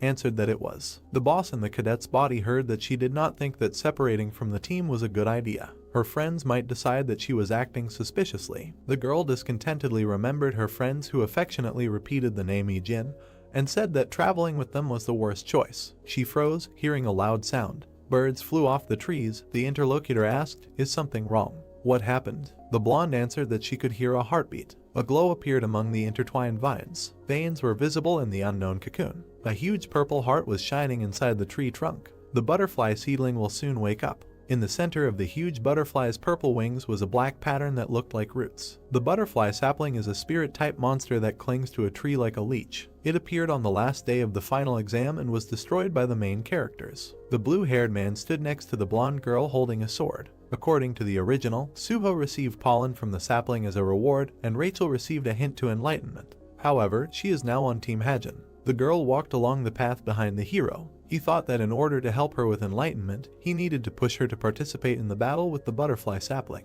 But the problem is, the gloomy guy heard his girlfriend call him. Rachel anxiously asked the hero, "Why are you walking in circles?" The guy mentally exclaimed that even I don't know where and when it will appear. He never wrote such details. The guy who froze in front of him awkwardly mumbled something. The body of the beast fell to the ground. There was already a mountain of monster carcasses lying there. Words were heard that he would probably take first place in the finals with such results. Naeun stood next to the carcass and asked, "Are there only 20 hours left until the end of the exam?" The comrade, leaving, warned that he was going to drink some water. Suho stood up with a sigh. He turned around, hearing his name called. Putting her hand on her hip, the girl asked him what he thought of Hajin. Their conversation could be heard among the foliage. The guy clarified, why was she suddenly asking about him? The answer was heard, just doesn't it seem like he is hiding a lot? The girl remembered the bright glow and said that he was constantly wary both in the museum and in Paris. Besides, it was suspicious that he was quite strong and had a high rank with such a frail body. She remembered how she called out to the battered guy lying there. The blue-haired man said that she was probably right. He looked ahead anxiously, wondering what he was hiding. He remembered how the dark-haired man told him that he knew much more than he did. Naeun looked at the sweetly smiling guy with displeasure and asked what his reaction was. He answered with a smile that it really was obvious that he had many secrets. His friend exclaimed that he knew something and demanded that he tell her immediately. Suho smiled brightly, saying that she should find out everything herself. Why was she asking him questions? Suddenly, the heroes were amazed to see a rapid movement nearby. Black vines were moving forward quickly. A question was heard. What was that? The roots of a tree moving. Thick writhing roots were breaking out of the ground near a large tree. Hajin looked ahead in amazement. The cadets were running away from the roots that were catching up with them. The guy clenched his teeth, trying to hold back the roots' attack with a pole. Rachel froze in fear, listening. She turned her gaze to the brunette who called her. Looking at his friend, Hajin suggested that they go to the source of the tremors to kill the monster. Her job was to protect it when they got there. The blonde looked surprised, but agreed. The boy loaded the clip into his gun, thinking that the cadets who felt the tremors must be heading for the butterfly sapling. He wasn't going to give in to them. The boy ran forward with the gun in his hand. The tree surrounded by roots had a shining cocoon on its trunk that looked like a heart. A question was heard, a butterfly sapling. Seung-ah stood on one of the branches, looking at the tree and heard that no one expected such a monster to appear. Should they pause the exam? Looking ahead, she said that she thought everything would be fine. The courses had enough skills and experience to defeat this monster. The man said that her methods were too Spartan. The woman closed her eyes and asked if he really thought so. While the participants were running away from the roots chasing them, she told Viri not to underestimate them. The cadets are the seeds of heroes. The jump left a mark. She said that heroes always evolve during a crisis. Swinging with a bright flash above her head, Naeun flew into the root. The green beam cut through the thick plant. Landing after the jump, the girl happily asked how he was. Suho exclaimed with a smile that it was incredible. He closed his eyes and cutely said that the cutting power of the sword would increase much more if it circulated energy around the sword. The girl standing on the branch angrily told him to shut up. She would tell him all this later. The blonde boy clenched his fists, asking why they continued to grow no matter how much they were destroyed. Looking forward, Suho said that if simply cutting off the roots did not help, then they would have to destroy the trunk first. In the center of the trunk, a purple heart was glowing. The boy put his hand to his forehead, shouting to his comrades to look there. This tree is strange. Inside the purple organ there were dark stripes, like veins. The cadet said that something was moving inside the cocoon. Suddenly the surface broke and a yellow eye appeared. The butterfly monster spread its wide wings. The boy looked at it in amazement, asking, did a huge butterfly hatch? Thin legs broke away from the tree, and a huge purple butterfly flew over the forest. Its glow was visible among the trees in the sky. The cadets looked there in surprise. Suddenly the girl's eyes opened wide. Naeun coughed, covering her mouth with her fist, and asked, what is this? The comrades nearby fell, while she tried to cover her face with her hand, thinking that she was losing strength because of the pollen. Her legs could not hold her. The girl swayed forward. Suho anxiously held her, not letting her fall. While seating his comrades against a tree, the blue-haired man wondered if they had simply fallen asleep. It didn't look like poisoning. He closed his eyes, touching his puffy cheek, and thought that it was hard to move while holding his breath. Would I be able to defeat her before I took a breath? The purple monster hovered in the sky above the trees. The light reflected in the hero's blue eyes. He was surprised. Thin leaves flew. The guy saw two figures soar into the air from the forest. Hajin and Rachel were running, wearing black masks on their faces. Suho opened his mouth, looking at them in surprise. The heroes quickly moved forward, hearing him calling out their names. People quickly ran forward. Rachel turned around, looking at the lying man, and thought that the cadets were simply unconscious. Did Hajin foresee this and prepare in advance? The brunette standing in front called out to her, and the girl responded.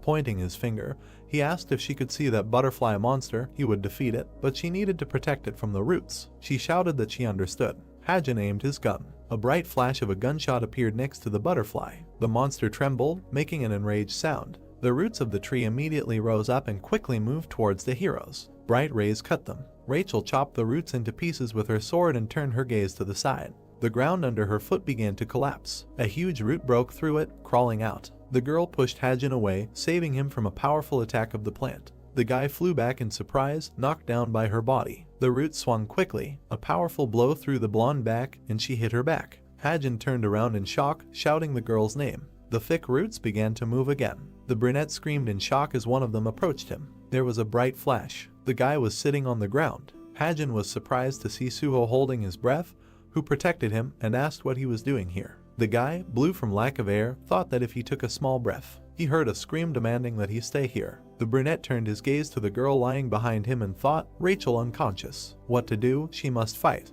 A small seed appeared from the collar of the jacket. Hajin was surprised to see how it jumped out and jumped forward with an amorous look. The guy, wide-eyed, asked where it was. The seed hit the cheek of the blonde lying on the ground. Hajin looked at it in shock, and Suho, covering his mouth, asked, does he want to defeat the butterfly? He can help him, but he does not think that he will last long. Hajin imagined the bullets, thinking that with the magic of the stigmata, he could make 3 bullets with fire properties. He needed to finish this by then. As he stood up, he told the blue-haired man that he would be grateful for his help. The monster flew over the forest, leaving a shadow on the trees from its giant wings. The boy asked if he saw the bullet fly past just now. Right. The monster moved very quickly, unlike normal spirit-type monsters. The butterfly flew towards a large tree surrounded by roots. The hero said that if he wanted to kill him, he would have to get closer to aim. He wanted the other to distract him while he did it. The boy agreed, clutching his sword. His weapon was spreading out with swirls of light. Hajin looked at them, wondering if the magic of the holy sword had become stronger after what happened at the museum. Suho turned to him with a slight smile and said, how interesting. The brunette was surprised, asking again. The character surrounded by light stood next to his author. The blue-haired one was reflected in Hajin's eyes, who said that no matter what secret weapon he pulled out, the other did not look surprised. He said that it was because he saw through Naeun's talent. Suho smiled sweetly and said that sometimes when he looked at him, he felt like he was looking at someone who knew everything about this world. The brunette was amazed by such insight. The sky was painted in pink and purple colors. Suho jumped up, raising the earth, and said that he relied on him anyway. He jumped on the root, leaving bright traces. The blows of his sword cut the root into several pieces. Hajin watched as they fell to the ground next to the landing guy. The masked guy looked ahead and then sadly lowered his gaze. The brunette ran, thinking how he knew this. Because he created this world. I am its author. His fingers grabbed onto a vine. Hajin clung to them, struggling to climb the trunk of the tree. But there was a problem. Finally, he climbed onto a wide branch. The guy covered one eye from the bright glow. He thought that the world he described in the novel was right before his eyes. Pulling off his mask, Hajin looked at the morning forest stretching out before him.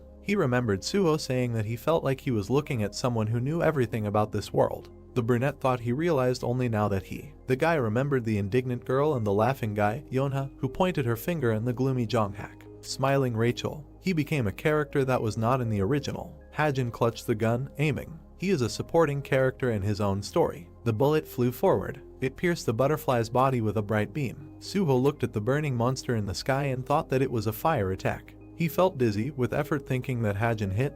That was enough, right? The body of the huge insect was engulfed in flames. Many roots flew out of the forest, rising up. The guy clenched his teeth. Holding the gun, Hajin asked in surprise, there was not enough firepower, then I will shoot again. Lightning emanated from the palm with long fingers. Many lightning struck the body of the monster, and the butterfly with burnt wings began to fall down. The brunette opened his mouth in shock, looking at this. The man came closer. The guy thought, it's there. The girl stretched out her hand, surrounded by many black and purple lightning. A bright flash hit the insect. Hajin's mouth opened in surprise. He saw Yijin stretch out her hand, thinking that she was the boss. Watching the insect fall, he wondered if she wanted to get the pollen of the butterfly. A sound was heard in the air. Suho turned his head away. The butterfly fell next to him. Squinting, the guy looked at it. And then he fell to the ground, saying that she was defeated. Someone approached the body of the butterfly. The blonde stood in front of him, holding out her hand. Hajin demanded that she give it to him. The girl silently turned around. Frowning, he said that she could not take the pollen. He thought that the boss still didn't know the properties of pollen. Perhaps she came for it, since the loot from the spirit can be sold for a high price. With his blade outstretched, Hajin thought that Kim Suho should get pollen to deal with future spirits. Yijin looked at him indifferently. Suho was unconscious. The others were by the tree. Covering his face, Hajin was surprised how a simple cadet was still standing. The girl decided to keep an eye on him. It became difficult for him to breathe. He tried to put on a mask, but it got in the way. Hajin covered his face with his hand. A dark portal opened. The girl asked if he knew who she was. He frowned, asking if she was Xiao Peng. She remembered the business card with that name made up for past meetings. The wind blew the leaves. The girl confirmed that it was her and asked why he was here. Hajin assumed that she was here as an overseer. She asked again how long he had known her real name. Something dark flew past his head. The girl threatened to beat him up if he lied. Confused, he replied that he had realized her true identity when he took off her watch. Pointing to his eye, he claimed to have keen eyesight. She thought that his mana blocked magic, allowing him to see through Jane's abilities. Hajin did not understand her words. She decided that he was a valuable resource. A dark barrier appeared around them. The girl extended her fingers, agreeing to give the pollen, but fell silent. Hajin looked confused. Xiao Peng told him to repeat after her, then asked for a number. The guy almost died from excitement. Clutching the bag of pollen, he thought about how to give it to Kim Soo-ho. Suddenly, he remembered Rachel and the seed. The girl was lying by the tree. Light emanated from her chest. Hajin closed his eyes. Rachel, feeling sleepy, decided to defeat the spirit and become the pride of the imperial family. Opening her eyes, she saw a child. The wounds on her face were disappearing.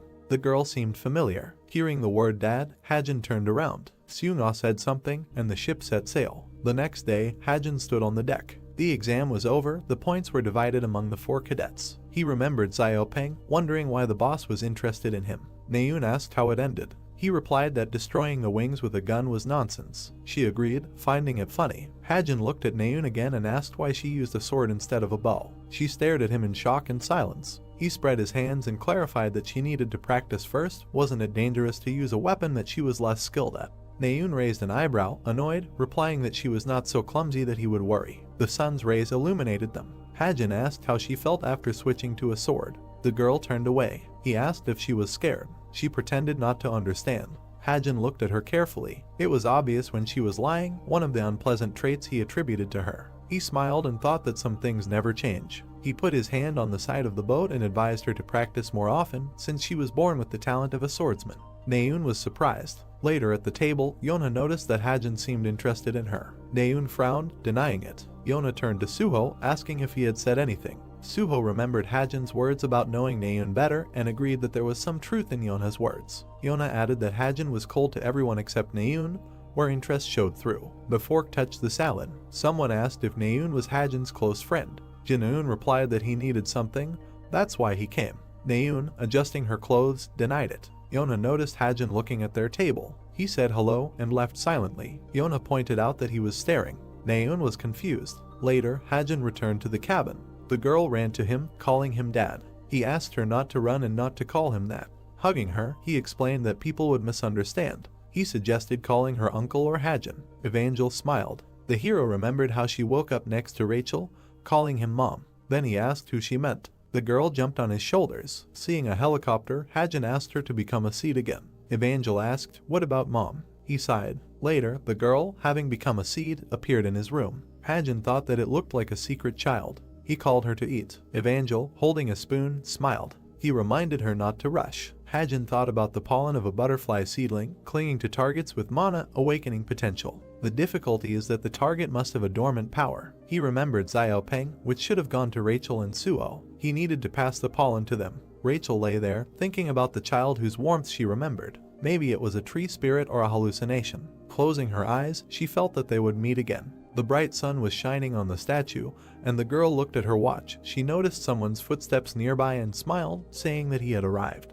Hajin kept his hands in his pockets, and the girl said that she thought he would refuse, then turned to him and said that there was another person who was supposed to join them, but apparently he was late, and they would go first. Looking at her, he agreed, thinking to himself who it could be. At that moment, a black car was driving quickly along the road, and Yona said that she heard that he did well on his final exams this time, to which the hero said that he got 67 points. The interlocutor replied that if he did not want to attract unnecessary attention, he should have scored 20 points less, and looking out the window, he heard that, according to her, other guilds were already interested in him. He showed no emotion when he heard that they were already close, and suddenly Hajin saw something. The rays of the sun illuminated the girl's face, and she said welcome to him. A tall building rose to the clouds. It was the Strait of Essence, and a notice about a tour of the guild appeared on the bracelet.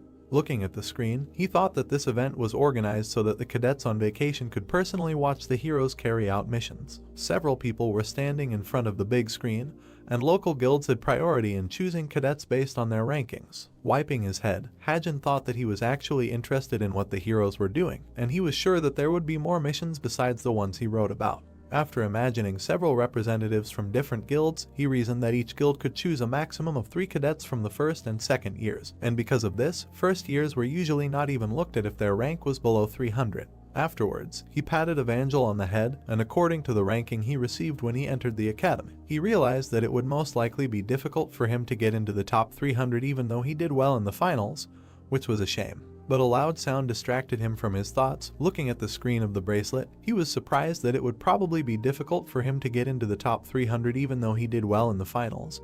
And what a pity. A message was reflected in his eyes saying that they had been selected to participate in the guild tour. There were many people gathered in the common room, and our hero and Yonha followed the guy who said that the most important thing for heroes is combat experience, and that they saw that many missions start from here. Missions above a certain level can only be taken on after the management has completed their analysis. Hajin glanced at his smiling companion, and he watched her hair shine, thinking that Yonha probably put his name on the list for the guildmaster's daughter, which is not difficult at all. Standing at the door, the escort said that they had arrived, and the sliding door opened, and there were many people inside. The hero thought that this was the analysis room. He looked around, hearing that he was called the best in theory, and the person escorting him pointed to the side, saying that he wanted to bring him here in the first place. The hero noted that the guy's name was Sangho, and it turned out that the above-average hero was Yonha's left hand. Smiling, he closed his eyes. He was in charge of the guild tour. Looking at how he was interacting with Jinyun, the hero thought that he seemed like a good person.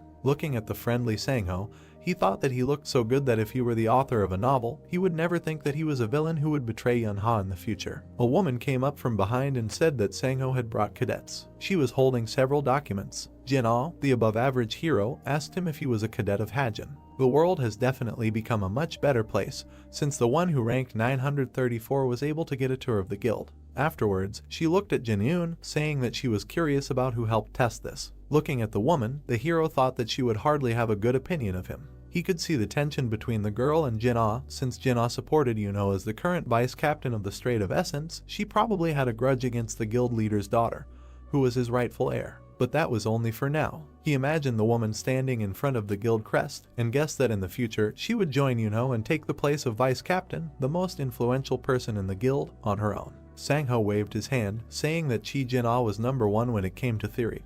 But the woman countered, saying that she was also number 1 in theory. The boy thought that she was one of the main characters. He clenched his fist when Jinna said that the theory that the cadets studied was not that important. Afterwards, she looked at Hajin, asking if he agreed, and called him the number 1 child in theory. The hero only frowned and remained silent. But, looking at the papers, she remembered something. Handing them over, she asked, how about sorting this out, since you are so confident in your abilities? Sangho objected that you can't divulge such information so easily, but the woman replied that it was fine, there was nothing important. With a confident smile, the hero looked at the documents, hearing that they should let him try, of course, if such a child could understand anything. He thought that she decided to test him. He extended his hand to her. Looking at the woman, Hajin said that he needed a paper. Giving him a sheet, she asked if he thought that having the paper would help somehow. Jinyun glanced at the bracelet, saying that the last person had arrived on the first floor. Together with Sangho, they left the room to meet him. Hajin was working at his desk. Looking at the paper, he thought that this report was about various situations that could arise during a dungeon raid. It was definitely not something that an ordinary cadet could do, but with a high level of observation, he just needed to write down the calculations he saw in front of him on paper. He quickly wrote something on the paper. Almost reaching the edge of the paper, the hero realized that the work was done. Just as he solved the last part, his paper was suddenly taken away. Casually holding it in her hand, Jin asked, "Why are you still here? Haven't you realized that everyone has already left? Stop messing around and get out of here." Hajin looked angry. Later, he stood in the elevator, thinking about how he couldn't write the last part and that it would be better for her not to ask him about the last part.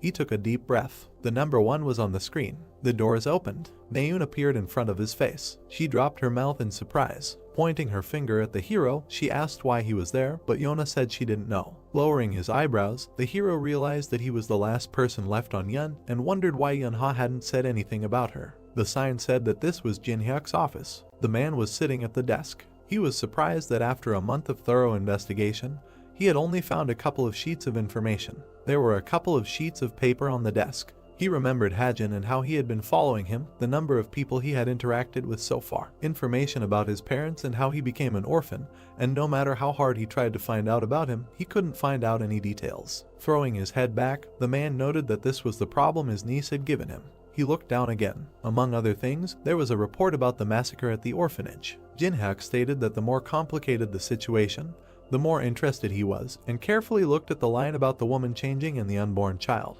Standing in front of the others, Sangho stated that they would now be participating in the mission and that they just needed to wait for permission. Naeun awkwardly placed her hand on the back of her head when asked why she was late and replied that she simply met her grandfather on the way. Raising a finger, he clarified that he meant the great hero Kiju Chal. At that moment, Yonha waved at them, saying that they should go ahead since she had to make a call. Entering the restroom, the girl said hello. She lowered her eyebrows when she heard her uncle ask how she was doing with what she asked for. The girl was indignant when she heard that he hadn't started yet since he was very busy and asked if he was kidding her. Holding the phone in his hand, the man asked her why she wanted to find his parents, and then asked if she wanted to find her parents at all. Remembering how the hero looked at the ads, the girl said that he remembered the wanted list and expressed the opinion that his parents were involved in something criminal. Then Jinhyuk, remembering the massacre at the orphanage, replied that it was the massacre at the orphanage that became important to him. Taking the papers in his hands, he heard the question of when he would start work, and he replied that they would talk later since he had a customer coming.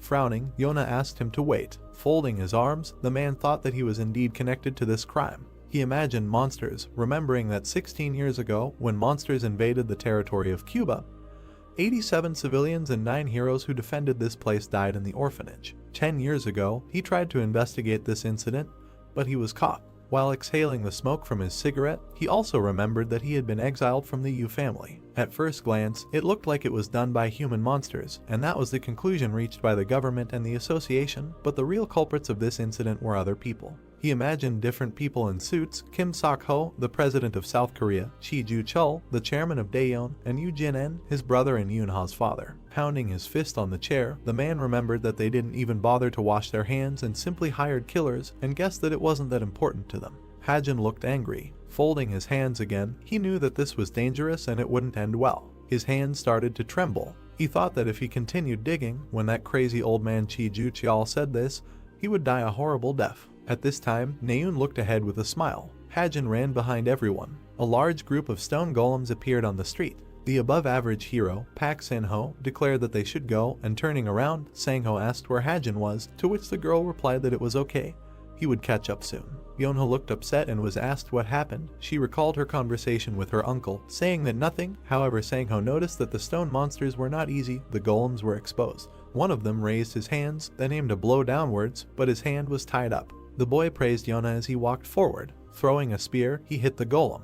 Hajin was still running towards them. Seeing Naeun, he realized that he had caught up with her. The girl aimed at the golem, thinking that it was 2 meters high. She lowered her bow, thinking that maybe she could deal with it with her sword. She then moved the weapon behind her back, wondering where the golem's weak point was, and looked at her leg, seeing her ankle. The swing of the sword left a bright mark, and the golem's eye glowed. The monster managed to hit her first, blood spurted out of the girl's mouth and she fell to the ground, holding her stomach. Naeun wondered why the golem was so fast, but the monster aimed its fist again. Opening his mouth, Hajin made a sound for her to dodge, and rocks flew into the air. The hero looked down with a confused smile. For a serious moment, he held Naeun, not understanding what had happened. Remembering how he had wrapped the girl in ether because he wanted to help her so much, a silence fell between them, and he thought that he should say something. Looking at her, Hajin said that if she continued to freeze at critical moments, it would be better to fight from a distance. She looked at the hero in surprise when he asked if her sword could become longer, but pointing her finger, Naeun replied that she had simply let her guard down and made a mistake, and now she needed to pay closer attention. As she was leaving, she thanked him anyway, explaining that the reason Chinain had to be a swordswoman was because her mana reserve was several times greater than that of a normal hero. Her sword blade was covered in a bright glow due to her talent and her greater mana reserve, and if she made the sword a mana conductor, it could be used without limitation. Later, the golems' bodies were lying on the street, and they were finally finished off as the rescue team arrived. Hajin felt someone's gaze, turned around, and saw a girl on the roof. There was no need to guess who she was. Naeun and the others were looking in his direction when she asked why he was standing there. Turning his head away from the roof, the hero only thought that he regretted that he had been slower with the ether. A dark aura hovered around the blonde. Meanwhile, Jinna approached the woman, saying that her shoulders hurt a lot. Another woman approached her, asking if she was still calculating, noting that she had offered to send it to the office workers, but the woman replied that she was smarter than them. She then returned to typing when her colleague asked what kind of documents these were. Didn't she use pen and paper for calculations? To which she replied that they were the scribbles of an arrogant asshole. Taking the papers in her hands, she became curious about what was there and was shocked by what she saw. Several messages appeared on Hajin's bracelet. Having received no answer, the interlocutor noted that in any case, if he came to the guild tomorrow, then they would talk, but the guy decided that he would not go. He pressed something on the screen, saying that he already roughly understood how the guild worked.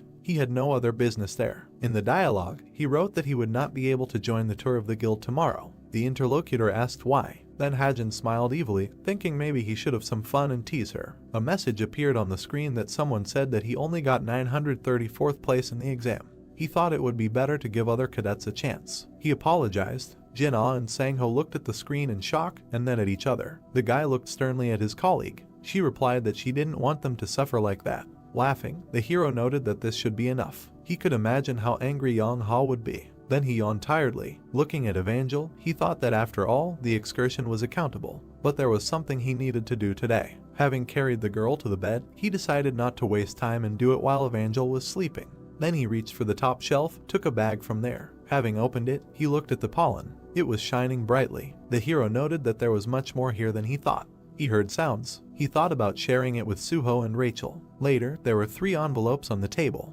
There would be some left for him too. Looking down, Hajin noted that the pollen was important to them, but it would also be useful to him. He would use it as soon as he had the opportunity. Putting his hands on the table, he realized that he had to act quickly, so he shouldn't put it off until later. Folding the package, he realized that it was useless to use it on himself since he had low potential. A bright ball appeared in his hand when Hajin decided to apply it to the ether. The pollen began to fall out onto the ether. Watching the bright glow, he waited for it to be absorbed. A new message from Naeun appeared on the bracelet. In it, she thanked him for what had happened during the day, but wanted to add something. The hero looked at the bracelet questioningly. 10 minutes later, he was also waiting for a message. Then he asked himself, but she only asked what he needed. The guy answered that she should go to bed. Sitting down at the table, Hajin called it stupid. Raising his head, he repeated that it was stupid. Remembering the correspondence, he noted that he would never have thought that he would correspond with Chen Yun like this. These emotions were something new. Imagining himself alone, he reasoned that he started out as an additional character, unrelated to the main plot.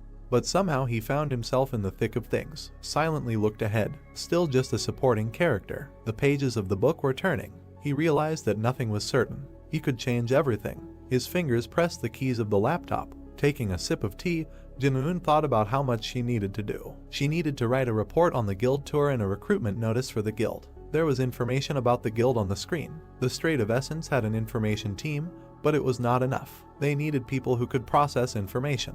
Everything was ready. All that was left was to hire people. Gritting her teeth, she decided to do everything herself. An incoming call appeared on the bracelet screen. She wondered why Naeun was calling. Continuing to work, she said hello and asked what was wrong. She lowered her eyebrows when Naeun said that she would go to a seminar with Kim Soo-ho next Tuesday, asking if she would join. While typing, she wanted to say no, but when she heard that Jong-hak would be there, she agreed. She put her head on her hand and asked if this was the topic of the call. But Naeun asked if she had seen the recording of the fight with the stone golem from yesterday. Opening the recording on her laptop, Yona confirmed that she had, since she needed to write a report. She asked if she wanted to discuss the moment when Kim Ha-jin helped her. Her friend answered no, frightened. The screen showed the moment when the hero was holding her, and the girl noted that it was filmed from a good angle. It looked like she was throwing herself into his arms. Yona laughed when her friend asked her not to show it to anyone and asked why she liked it.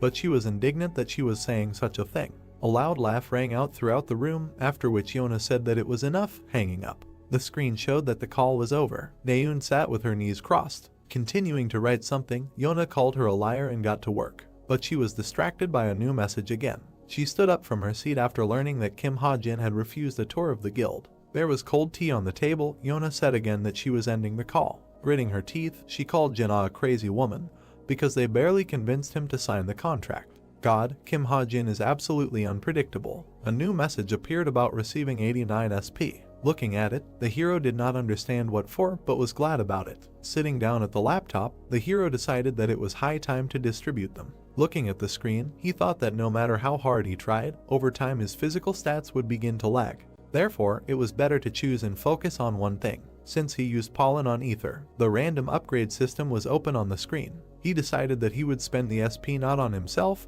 but on a weapon. Although from the outside this talent is so-so, with his luck, one cannot hope for the best. Afterwards, he thought with a smile that whether what he had planned would be successful was another matter. Frowning, Hajin decided to give it a try. A new window asked if he wanted to rewrite his talent. The guy just hoped for luck, after which he pressed the button. He closed his eyes. Then he looked at the screen with one eye. Not enough SP, quality has dropped. Luck activated. Part of the loss will be compensated. A new window of the random enhancement system opened. Hajin breathed a sigh of relief. Putting his head in his hands, he thought that he was not completely satisfied, but there was no need to hope for the best. He should be grateful for this too. Afterwards, he looked at the screen again. Preparations are complete. The reason he hurried with the preparations was because, but a bright light distracted him from his thoughts. He received another message, travel club on Friday next week, destination, England. He realized that the main story was about to begin. Walking among the trees, the guy thought about how he spent the entire last week of summer vacation in hellish training. Remembering himself in the gym, he thought that even though he had put all his points into the weapon, it did not mean that he should forget about physical training.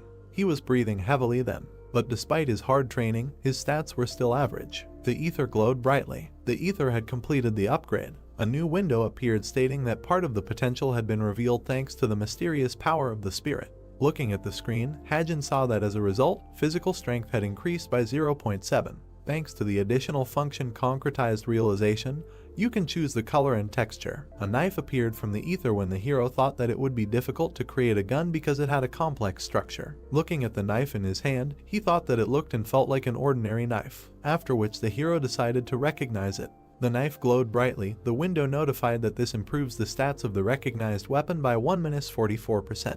Then the hero decided to throw it. The knife rushed into the stone. The hero noted that it was many times stronger than a normal knife. The blade managed to split the stone. Hajin smiled in surprise. Looking at the trace left by the knife, he thought that it was not as powerful as a relic, but no different from a normal weapon, which means it will not attract unnecessary attention. That's enough. The girl watched the broadcast with admiration. The hero asked her to behave well and not make noise while he was at the club. Okay. Watching the child, he also said that he would buy her some treats. Evangel covered her ears when he said that with the help of a spirit friend you can only create animals, you can't create people. Got it. She replied that she understood, stopped grumbling. Then the hero waved to her. The girl waved back. The bright sun illuminated the walls of the palace. Rachel turned around, hearing that she had nothing to worry about. The man in front of her said that their contract with Cube had expired and they had decided to hire reliable agents. The sun rays were coming through the window. The servant also remembered Kirsten who had saved her. The girl smiled when the man said that he wanted to contact him through the Royal Guild. She said that she liked the idea and asked him to do it. Remembering Hajin, she thought that he definitely shouldn't have been ranked 934, maybe other guilds would want him too. The girl also remembered Yonha, but it was illegal to contact someone in advance, so she would just watch for now. There was a seal on the coil. Even though the Royal Guild was not inferior to the best guilds in Korea, they had the right of priority recruitment.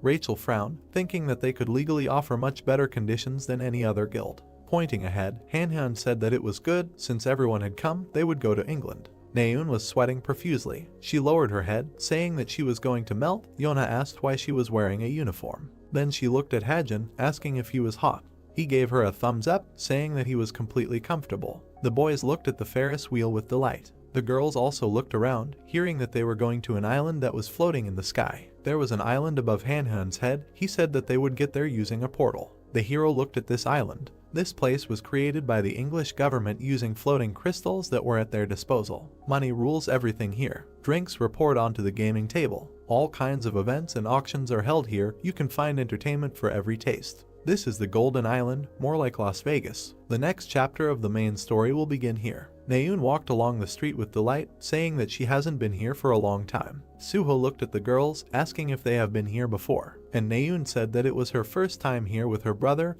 and then looked down. After that, she never came here again. Hajin just looked at her. Then Suho said with a smile that it was his first time here and asked if she could be his guide. She happily raised her hands, saying that she was reliable. They entered the hall, and Han said that there would be a big event on the island at 7 p.m.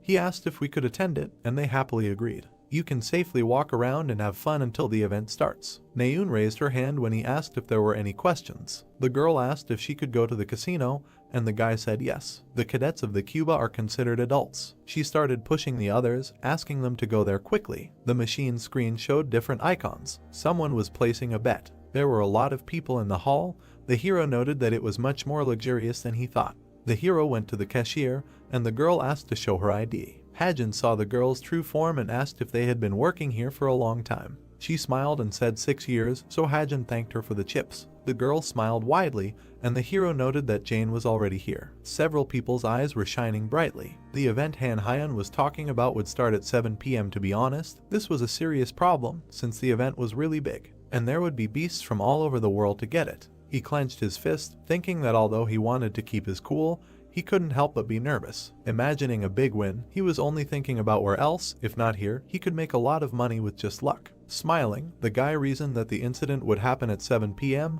He still had time. The coin flew into the air with a click. Catching it, he noted that it was not for nothing that he started with slot machines. Looking to the side, he wondered where to go next and heard someone say that it was unfair. Naeun was sitting at the gaming table. Across from him, he saw a blonde man. Getting up from the table, the girl said that she was done. Holding out a few chips, Vert said that it was somehow not nice to beat a child. Here, he would return 25%. Naeun looked at him angrily, slamming the table. She said that he apparently thought that her money was easy to get. Now she would start playing seriously and take it all. Capturing this moment, the hero noted that just 2 hours later, Naeun would be crying in a hotel because she lost all the money she took with her. Watching the dark figures, he realized that all the players here were scammers. He was looking at Vert because he was one of the important characters in his novel. The girl threw down her cards and cursed, and the hero thought she was a fool. She came from a wealthy family in the 4th generation, and for her, losing a lot of money was not such a tragedy. The man had a bracelet on his hand. Naeun turned around when someone told her to get up. Our hero put his hand on the table, saying that he would play in her place. One of the players got up from the table, saying that he was being called. The hero noted how lucky it was for him to have a free seat. The girl asked, "Do you have money? The minimum bet is $100, but the guy asked not to worry about it. Continue." He sat down next to her, and the girl said that he could do whatever he wanted. The dealer explained that it was 7-card stud, now he would deal the cards. The players looked at their cards. One of the players saw something. Hajin's cards were still lying on the table. He asked, "Are you going to look at your cards?" To which the guy replied that he was not. The cards were visible through and through. He pointed at the card, wondering which one to choose, and another player asked if he was a psychopath. Taking a card in his hand, he said he would start with this one. The man in the jacket looked at the hero, asking how dare he talk to him so casually, but Hajin clarified, didn't he start it? The stack of chips almost flew apart, and the dealer asked everyone to calm down. Then Vert smiled, asking if they couldn't see his clothes. It was a uniform of cadets from the cube. He suggested that they observe good manners. The hero looked at his bracelet, thinking that he was also very nervous, but he was good at keeping a straight face. Then he smiled. There were a lot of people in the casino. The girl at the cashier said that there were 6 people from the villains, 3 heroes from the association, 1 swindler, and 1 from the source of light. Perhaps the hero from the light source came just for the tour. Looking at Hajin, she noticed that he was here too. Someone said that I guess everyone is on a low start now. Looking at the hero's face, she noticed that he saw her face, and she wondered if she was found out. She smiled when someone explained that he could only see through if he focused magic on his eyes. There was no reason to do that now. Vert looked confused, and the girl said that she did not feel the magic moving either. Hajin collected a lot of chips. In the 12th round, there was $60,000 at stake. He saw a satisfied man, thinking that Vert's card was the ace of hearts. Considering the previous 5 cards, he had a full house. Vert looked calm. The guy thought that he was still hiding his face, although he had good cards, not bad. There were chips on the table. The players said what they were going to do. The hero presented the cards and chips, arguing that Vert currently had a full house and needed to collect 4 cards of the same rank to win. He would not normally try to do this, since after a full house, the chance of collecting 4 cards of the same rank was very low. Pointing at the hero, the man asked if he had much money. The hero thought that was why he hoped to win here. Pointing to Hajin's neck, the man offered to put the ring. The hero looked at it, and the man clarified that it was an artifact. He could see it with the naked eye. The ring was shining brightly, and Vert asked why he was wearing a ring around his neck. Hajin began to take it off, saying that he had his reasons. Naeun looked worried. Standing up, she offered to just leave. She frowned, saying that she would return his loss to him, but the hero grabbed her hand, asking her to just sit down. Coming closer, he whispered that he definitely won't lose, so he should sit quietly. Holding the ring in his hand, he said that the ring was expensive, so he would put it up, but he wanted him to risk his bracelet. Agreeing, the man took it off. Both items ended up on the table. Reaching for the cards, he said that it was time to open them. He had 3 aces and 2 jacks. Naeun's mouth dropped open in surprise when she saw a full house. Already taking the chips, Vert said that he was sorry, but the hero asked her to wait. He pointed to his cards, saying that he hadn't opened them yet. The man began to get nervous. The hero began to turn over his cards. Putting them on the table, he said that luck was his middle name. The girl looked at him in shock when he said that he had 4 cards of the same value. It looked like he had won. Vert was shocked, and the guy said that there was no need to be so surprised. In poker, everything depends on luck. He opened his eyes wide, not understanding how. Later, the guards held him down when he shouted that the hero was cheating. Naeun asked if he had any proof. Hajin examined the bracelet. Holding it in his hand, he saw that it was an obsidian bracelet of an Athenian. A thin stripe ran through it. Vert still did not know the true value of the bracelet, because although the bracelet can accumulate mana, the owner cannot use it for himself. Looking at it more closely, the hero thought that this problem is very simple to solve. You need to add another magical component to the bracelet. Vert will understand this only in a year. He will add one that will buff physical indicators. Looking at the hero, the girl asked what he would do if he lost. Calmly sitting at the table, he answered that he would jump into Hangen, but she asked him not to say that. The chips were shining brightly and the hero asked if she wanted her money back, but the girl said no. She offered to keep it for herself. He won, not her. She also said that he was very cool. The guy waved when he saw Hajin. Walking in new clothes, he apologized for being late. Looking at him in surprise, Yona asked why he dressed like that. He only asked again, does it really not suit him? He put on dark glasses, saying that he stopped by an antique store on the way. They asked him where so much money came from. Waving her arms, Naeun said that he was simply great, roulette, blackjack, and even baccarat. Suddenly, Junwoo leaned towards her, calling the girl a baby. Everyone looked at the blonde, and Naeun asked what he was doing there, and the guy replied that he just came to have fun. She blushed when he saw Hajin, asked if he was her boyfriend, and she replied that he was just a friend. Yona pointed at him, asking if he was Hunter Kim Junwoo from Light Source. Smiling, the blonde replied that he was, and noted that it seemed like he was still popular. They shook hands, and the girl said her name. Someone was watching them from the alley. A girl with dark long hair was standing by the wall. Our hero was reflected in her eyes. Jane appeared behind her. She said that everything was ready. A red carpet led to the entrance of the building. A reporter held a microphone and said that they were now at the portal on the Thames River leading to Clancy Aylet Island. All the VIPs were gathering here to participate in an event organized by the International Lawton Corporation. The news of the demonstration of the white crystal was shocking and attracted the attention of the whole world. A car was pulling up to the path. The crowd stepped onto the path, and everyone was eagerly awaiting the CEO's speech. Looking in his direction, the guy announced that the princess had arrived. Rachel got out of the car. As she passed the reporters, she heard them asking her to give a few words about today's event. There were many rumors that she had lost first place in the ratings. They asked her if she could comment on this. The security held them back, saying that it was forbidden to go beyond this area. The door slammed shut. The girl stood in front of the portal. She sighed, enjoying the silence. Someone stood nearby and spoke to her. The man in the suit thanked her for coming. Zelen, the CEO of Lawton Corporation, frowned. The girl looked at him. Both stood near the portal, and the princess clarified that they had good protection from human monsters. The man said that it was. Introducing the island, he noted that it could be said that Clancy Island is the safest place in Europe. They had hired a large number of advanced heroes for this event, so they had nothing to worry about. He extended his hand and said that as the largest sponsor of the Royal Guild, they would support the level and reputation of their guild.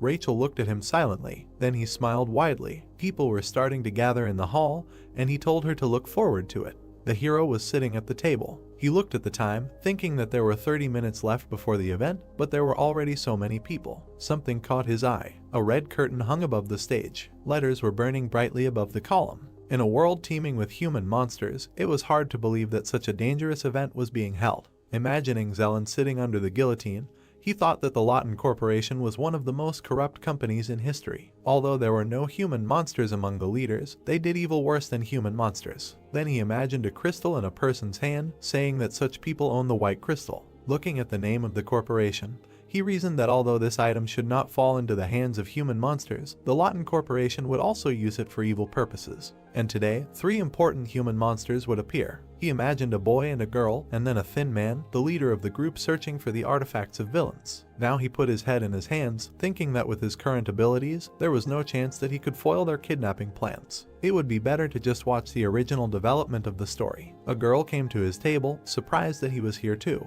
Turning to her, he seemed surprised. Xiaopeng said that she was providing security for the event. She frowned when Jane said that the boss had met someone she liked. Clenching her fist, she asked what she was saying, but then made an excuse that her colleague was saying something strange in the earpiece. Suho looked away in surprise. Walking up to the hero, he asked who it was, and the hero said that it was his acquaintance Lai Xiaopeng, an above-average hero. She was here on a mission, and they met by chance. Someone's footsteps were heard. The blonde walked up to their table and said that he was glad to see everyone.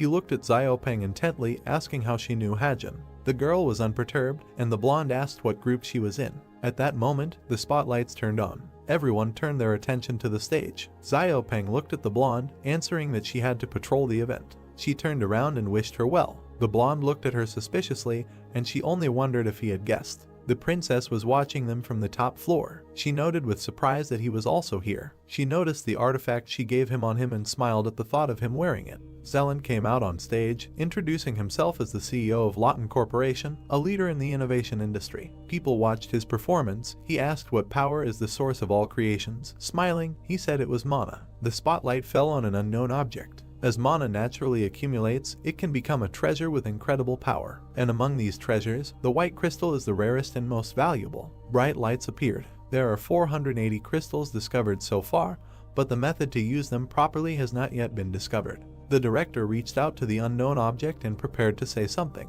Tearing off the cover, there was a crystal, and he said that the Lawton Corporation will show you how to use the white crystal. People began to applaud. Hajin sat with his hands folded. Rachel watched the scene, listening to how the history of this vacuum cube began in the Persian Empire. She saw several people with a dark aura, thinking that these black puppets had been scurrying around the hall since the beginning. Looking at one of them, she thought that at first she thought they were security, but there were more of them. Clenching her hands into fists, she noticed that something was wrong. She felt danger, but she could not act recklessly. Suddenly, Hajin stood up from his seat. The princess watched him go somewhere. Seeing him leave, she didn't understand where he was going in the middle of the event. Suddenly, her eyes grew bigger. A man who is always at the scene. Hajin was heading for the exit, and the princess thought that there were too many suspicious coincidences to ignore. 2 guards bowed when she told them that she could stand up for herself. She asked them to keep an eye on all suspicious individuals in the hall. The men quickly disappeared. The girl picked up the pendant. It began to glow brightly. Using shadow expansion,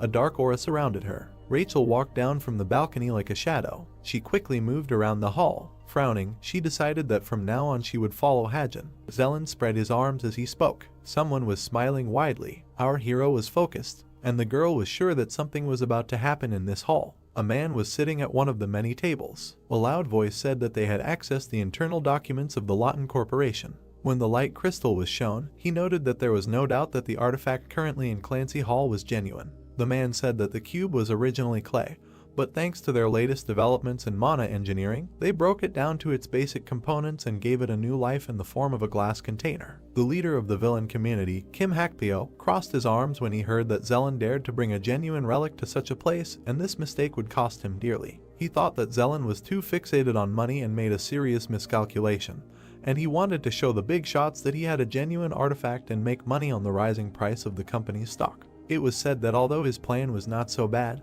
the only way to get to Clancy's floating island was through a portal that was under close control. It was noted that the island was floating thanks to mana, so there was no way for human monsters to get here. The man smiled, thinking that no one had thought of using air transport. He announced the start. Footsteps were heard near the balconies. It was Hajin walking, his hands in his pockets. The girl was hiding around the corner, wondering where he was going. She moved, thinking that she would just continue to watch from a safe distance. The blonde continued to spy. The guy started tugging at the door handles. Rachel looked out a little, mentally asking what business he could have on the roof, and thought that ordinary people were forbidden to go up there, so it was usually closed and opened only during patrols. Watching the protagonist think, she realized that he needed a key. Suddenly, he took out a hammer. The girl's eyes widened. Seeing the smile on Hajin's face, she mentally asked if he was really going to knock down the door, adding that it was forbidden to bring weapons to the summer island. As he swung the hammer, the blonde wondered if he was really going to break the iron door reinforced with mana with some kind of hammer. The hammer approached the door. Suddenly, there was a bright white flash. Rachel was sitting on her knees with a puzzled face. Watching the brunette step forward, she said that she did not believe her eyes and did not understand how he could do this with a simple hammer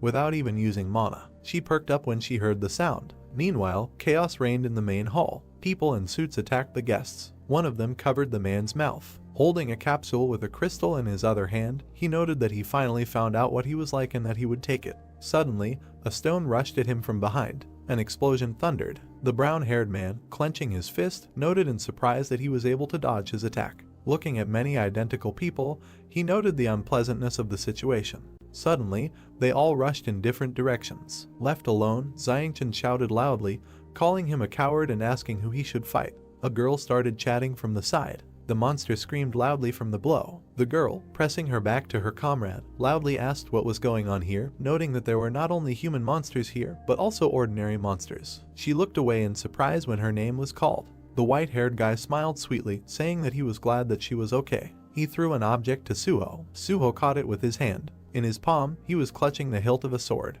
Junwoo smiled again, noting that he needed to fight with something. The brunette nodded when he was told that this sword belonged to the human monster that was now lying over there. Hajin was standing on the balcony. Frowning, he looked down, mentally noting that in the original story, Nade created 8 copies of himself and escaped. Seeing the guy below, he thought that Xiangchen was chasing the clone heading east. The white-haired man grinned. It turned out that the crystal was not with him. Then, looking at the blonde next to the copy, the guy noted that Jane, disguised as a human monster, followed the one who went south, but he was also a dud. The boss was chasing Nade, moving north. While she was looking away, the brunette thought that in his story, the crystal was with him. Suddenly, human monsters jumped on her. Lightning sparkled on her fingertips. A dark ball flew out of her palm. The human monster, raising his weapon, laughed, saying that he was not afraid of some tiny ball. Suddenly, it began to absorb his hand. The man's eyes widened. The others listened to his screams in fear. They decided to retreat. However, the ball also began to suck them in. Nade clenched his teeth tightly, asking what was going on here. A black shadow reached out to him. Then it pierced him. The protagonist, watching with his mouth slightly open, mentally noted that this ability was truly terrifying, even though he himself came up with it. He thought that in any case, the white crystal ended up in the hands of the chameleon group, as it was in the original story. The girl remained standing. She lowered her displeased gaze, noting that this was another clone. Hajin wondered how the crystal was not his. He abruptly opened his laptop, mentally asking if the plot had changed again. Seeing the blank screen, the guy thought about the fact that he had not received any new messages, and if the reason for this deviation was not a change in the settings, then it was all about the variables of the current situation. He touched his chin, asking what he should do and which method would be best. The eyes around him widened. The brunette pulled his sleeve, thinking that there was no time to hesitate. And although he had never tried this before, he needed to use the magical power of the stigmata. He thought that he needed to focus it on the retina of her eye and on the skill gaze at 1,000 lie. The protagonist squeezed his wrist. He opened his eyes wide. Events began to happen in front of them. Looking at the people, Hajin asked where the crystal was. He saw a car. A suitcase was lying on the driver's lap, and the guy realized that he had found it. Suddenly, his eyes widened. The brunette perked up, his mouth open. The protagonist froze. He frowned, realizing that this was a mana reboot, and responded with how distrustful it was. Taking a step forward, Hajin mentally noted that he needed to hurry. Asking down, he thought about the fact that he would have to go after it alone. The guy landed near the motorcycle. Looking at it, he realized that this was what she was. The brunette climbed onto it, mentally apologizing to the owner of the bike. Twisting the gas lever, he said to himself that he would return it a little later. The sound of an engine was heard behind him. Meanwhile, people were running out of the building. The girl, putting her hand to her mouth, was screaming, asking them to remain calm. A motorcycle drove up to them. The brunette turned around when her name was called. The brunette threw her an object. A second later, she caught the handle, asking what it was. The main character, looking at her, said that it was a magic sword, and he was sure that she would be able to find a worthy use for it, and besides, without a weapon, she would hardly be able to fight off the human monsters. He, examining the silver handle, noted that it was a magic sword, a unique item that he stole from Estius, and the higher the owner's mana level, the more powerful the weapon would be. While the girl held it in her hand, Hajin thought that she had great potential, and so she could surpass 2 human monsters. She loudly asked what to do with it. The brunette opened her mouth in confusion when the guy on the motorcycle only asked her not to get hurt. She began to ask where he was going. When the wheel began to spin, the protagonist replied that he was going on business because she could handle it alone. The motorcycle jerked forward. Hajin quickly drove along the road. An electronic guy appeared near his eye, while he noted that his path was directed to the southeast and he needed to speed up before it ran away. Brunette video car. Nade in the car asked his driver how long they would have to go.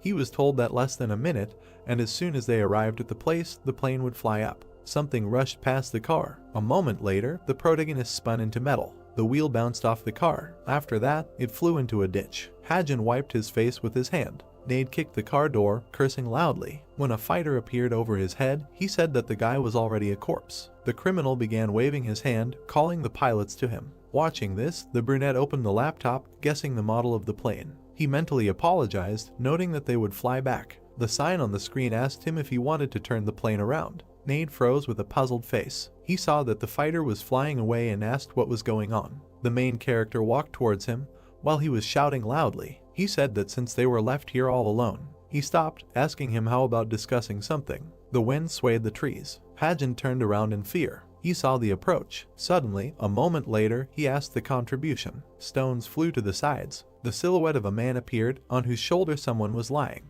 He, holding Nade's head, noted that he was leaving. It was not his imagination. The brunette grinned, saying that now there was one less annoying fly. The guy gritted his teeth, recognizing him and thinking that now was not the right time. His eyes widened. Seeing the girl on his shoulder, he wondered why she was with him. Looking at his opponent, the brunette thought that things were bad. A yellow ribbon appeared on the tip of his finger. He quickly pulled her business briefcase. The man grinned and asked her to put it back. The main character, pointing a gun at the briefcase, told him to do it first. The brunette looked at the blonde, saying that she was also looking for the crystal, and that's why he had to drag her along so that she wouldn't get in the way. He asked if this was really his beloved. The man looked at Hajin. Gloomy, he smiled and asked if he didn't think that he would rip her head off much faster than he could pull the trigger. He asked if he wanted to think again before setting such conditions. The guy, continuing to give birth to a gun, said that he didn't care, and if he didn't let her go to the ground, he wouldn't get the crystal. The brown-haired man grinned, calling his interlocutor stubborn, and then agreed with the loss. He threw the girl off himself. The man waved his hand, saying that he did it, and now it was his turn.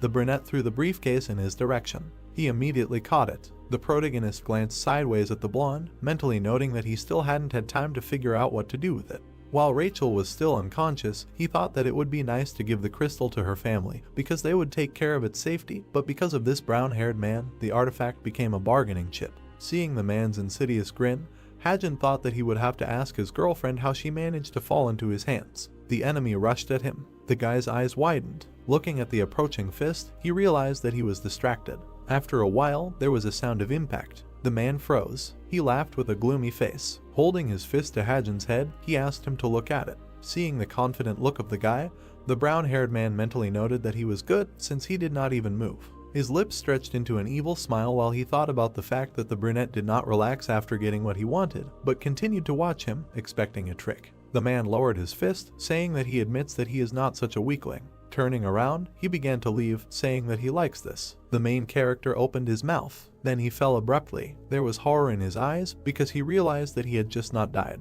Remembering the fist in front of his face, Hajin thought about how he only had to be distracted for 1 second as a fist immediately flew at him. He covered his face with his hand, thinking that if he had moved, he would have lost his head, and that he couldn't believe that their difference in strength had saved him. At that moment, the girl started to get up. Crouching down, she touched her face, asking what happened. The guy next to her said that everything was fine because he left. The blonde looked up at him in surprise and asked who he was talking about. While the wind swayed the leaves, she, having learned everything, said that now she understood that in the end, the crystal ended up with them. The brunette clarified whether it was true that she was also looking for it.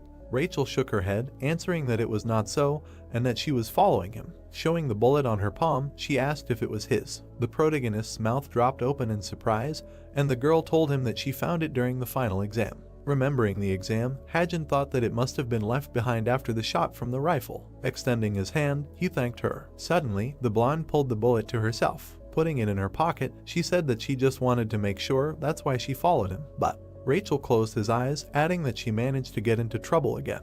The guy opened his eyes in surprise when she asked him why he helped her then. Remembering how she looked at his back, the girl began to say that, let's say, what happened at the midterm was just a coincidence. Taking his hand from her chest, she said that that shot at the final exam was not an accident. The brunette looked at her with a puzzled look. The blonde, sadly lowering her eyebrows, noted that she had a feeling as if he was constantly protecting her. The main character pursed his lips. When the wind rose again, his confession began.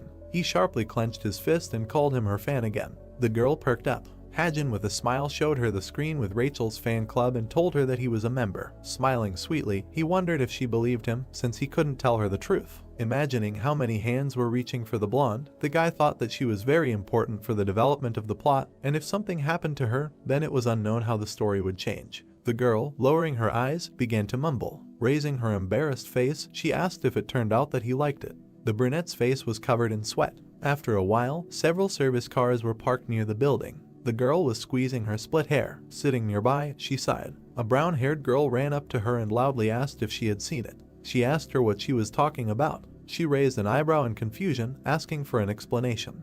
The window that opened began to make the replacement process. The young man thought that this was a team match, so you can swap with a team member during a one-on-one fight, and there is no limit on the number of replacements. A girl appeared from the portal and said that instead of lowering the enemy's health, he literally healed him, so he is a pretty useless teammate. When she completely entered the arena, the commentator happily exclaimed and said that this is a new recruit of the elites, after which he wondered if this was the beginning of the teamwork of the three sisters. The girl rubbed her fingers lightly, showering some dust. She blew the particles off her palm, calling them seeds of confusion. Suddenly, strange plants began to grow from the ground. All the space under the guy's feet was captured by these sprouts. The hero frowned sternly, watching what was happening, and thought that these bloodthirsty plants can reduce the enemy's health if you just step on them, and the amount of HP taken away increases with each touch. Teagang frowned in confusion. The hero noted that if the first time a person loses 0.001% health, then the second time it is 0.002%, and the third 0.003%, and although the loss of health itself is already bad enough, but that's not all. The girl watched the growing plants and thought that she had prepared everything. Suddenly, the player change window appeared in the arena again. Yunbai ran out of the portal with a weapon in her hand. The hero swung his left hand, preparing for battle. Suddenly, he stopped, feeling the weight. He lifted his foot off the ground and saw that there was a sticky spear because the whole field was covered with white juice, which slows down the speed of movement. The girl took advantage of the moment and fired an arrow from her bow. The projectile hit the fighter's shoulder. With quick movements, the young man dodged and fought off several of her arrows. The girl grinned awkwardly, surprised by his talent. Teagang prepared for a strike with his right hand. Striking the ground, he created a powerful shockwave. His attack began to burn all the plants in its path. Junyoung looked at what was happening in surprise and said that although he was able to set fire to the plants under him, the young man would set himself on fire too. The guy rushed into battle. The man called him a real battering ram. Suddenly, several flashes appeared in the air. The girl closed the distance between them and used Iron Touch. The young man immediately covered himself from her attack with a glove. Having received another blow, the young man thought that the situation was bad because he did not have much health left, and this girl was quite fast and strong. Junbai grinned contentedly. The blonde frowned worriedly and ordered the guy to retreat and switch. The hero calmly watched what was happening and thought that it would be better to leave him. The man asked him why he thought so, because the guy could die. Ijin frowned deeply and said that nothing would kill him, but if the guy was destined to die, he could die fighting, and it would be better for them if he inflicted damage on the enemy. Teagang frowned sternly, getting into a stance. The girl again struck his body a couple of times. The guy gritted his teeth, taking the damage. The commentator said in surprise that this was the same lightning-fast double blade strike, the girl's final move, and now the guy's health was 0. Smiling widely, the girl said that this was the end. The hero watched what was happening and said that the result was excellent because she passed. Small black particles scattered through the air. Suddenly, there was a boot print on the girl's stomach. The image of the fighter appeared on the screens. The commentator enthusiastically said that he could not believe it because the young man, being on the edge, repelled her attack. Using all his incredible senses and sharp mind, he was able to defeat his final opponent. The girl, looking down in surprise, wondered when he managed to do this, after which she added that he was very annoying. Suddenly, the guy's capsule opened. The tired young man came out of it, exhaling heavily. The guys enthusiastically said that he was amazing and asked how he hit it all. The young man went on stage and was shocked to see that all the spectators were shouting his name. He looked down at the guy in the hood. Beads of sweat ran down his cheek, and the guy smiled slightly. Ijin gave him a thumbs up in approval. The heroes remembered the guy attacking Hongji and thought that now there are bets with odds of 7 times, and then a team game that allows you to increase the bet to 3 times, which later gives the opportunity to increase the initial contribution by 21 times, and in his past life, the elites won. Remembering the images of the fighters, the guy thought that although the match began with promising performances, K1 lost because of Joseph and weak performances, and although they had 3 times more support, the Elite received the title of the representative of Seoul, and he thinks it will be difficult to defeat them. Crossing his arms over his chest, the guy also noted that if he bets on the Elite and loses on purpose, he will definitely raise a lot, but since he is a member of K1, this determines the match, so he will just bet on his team. Gun gritted his teeth. The guy thought that his disguise did not have much effect against the dirty field. Looking at the girl shooting at him, he thought that he had been struck by long-range attacks and had fallen tragically. Yun-ho frowned in surprise as he looked at the flash in front of his face, thinking that he had lost a one-on-one match against Dongbai in a magical fight and had fallen to his knees in front of her. And although the damage to the terrain had played a role, Yunbai had more variations in magical skills. He then remembered Joseph's fight and added that he had gotten stuck in some unknown hell of poison ivy and caltrop, and had then been attacked by arrows and spells, but although he had survived, that was all he could do. The trio of girls gathered together. The commentator announced that it was a triple victory for the sisters, and that the #1 ranked team in K1 and the top representatives of Korea had failed to stop them. The hero was shocked and thought that the match had become more serious than he had expected, as the odds had turned from 3-1 to 7 in their favor. His eyebrows rose even higher at the realization that the legendary match, which allowed you to increase your initial bet 21 times, could now increase it by a whopping 49 times. Ying looked around and said loudly that they were in a tight spot, and although he knew it was difficult, so he did not expect the guy to win, but at least asked for a draw. Suddenly, he noticed that the young man was shaking violently. The blonde was shocked, thinking that this was impossible because he was shaking as if he was scared, but he understood that it would be strange not to shake in such a situation. The hero clenched his fist in the fabric of his clothes and thought again about your stunning news. Beads of sweat were running down his face, and he thought about the fact that this was an unprecedented case in the history of betting, and this was reflected in the lack of a healer in K1. Suddenly, the man snapped him out of his trance by asking if he was okay. The boy replied that he was fine, and that he was heading to the arena now, after which he thought that no one would bet on K1 to increase the bet by 7 times, since they almost lost, but at least one such person definitely exists. As he walked up the stairs, the boy decided that this was because he was sure to win at any cost. People watched him with skepticism, wondering who he was since they were seeing him for the first time, but the team was giving a chance to a newbie since they were going to lose anyway. The boy paused for a second, then raised his head. He slightly narrowed his eyes and thought about how much he missed this feeling: the blinding spotlights, the fireworks and dry ice, the smell of gunpowder, dust, sweat, glue, and Clorox. The stream of shining particles quickly scattered through the air. The hero noticed that the feeling of all this was overflowing his heart, and it finally began. Suddenly, a young man dressed in scarlet armor appeared in the arena. He silently looked around. One of the sisters frowned and thought about what was making her angry, and then wondered if she had met him, although she did not care. She opened her palm again and blew the seeds of leaves and plant seeds around the boy's body from all sides. Sprouts immediately began to break through at his feet. The girl put out her staff, used her abilities, and said that since he was the last, she would finish him off with an explosion of shock. A powerful discharge of lightning struck straight at the hero, incinerating everything at his feet. The young man did not utter a sound, being under the oppression of her attack. The discharges of electricity reached his heart. Suddenly, the magic of lightning caught up with the girl herself. She looked at what was happening in surprise, not understanding how the energy was reflected. Suddenly, lightning bolts struck her in the surrounding area. Yunbai watched in horror as her sister was being treated. The boy emerged from the flames and smoke. The girl wondered how he could reflect it, since he should have been paralyzed by the blow, and the plants should have slowed him down. The hero grinned smugly and decided that she was right, but now he is in the dead water equipment. Schematically imagining the cut of the armor on himself, he thought that the Mattingwing armor also has a special skill for disguising the player's equipment, and thus he is a fighter with dead water items. The girl's body literally incinerated and scattered through the air. The system reported that the mask turned red, and the boy received 1 pack of serial murder. Sternly looking at his opponents, the boy called the next girl. Yunbai immediately pulled back her bowstring and said that she would finish him off with 1 hit since he only had 1 health point left.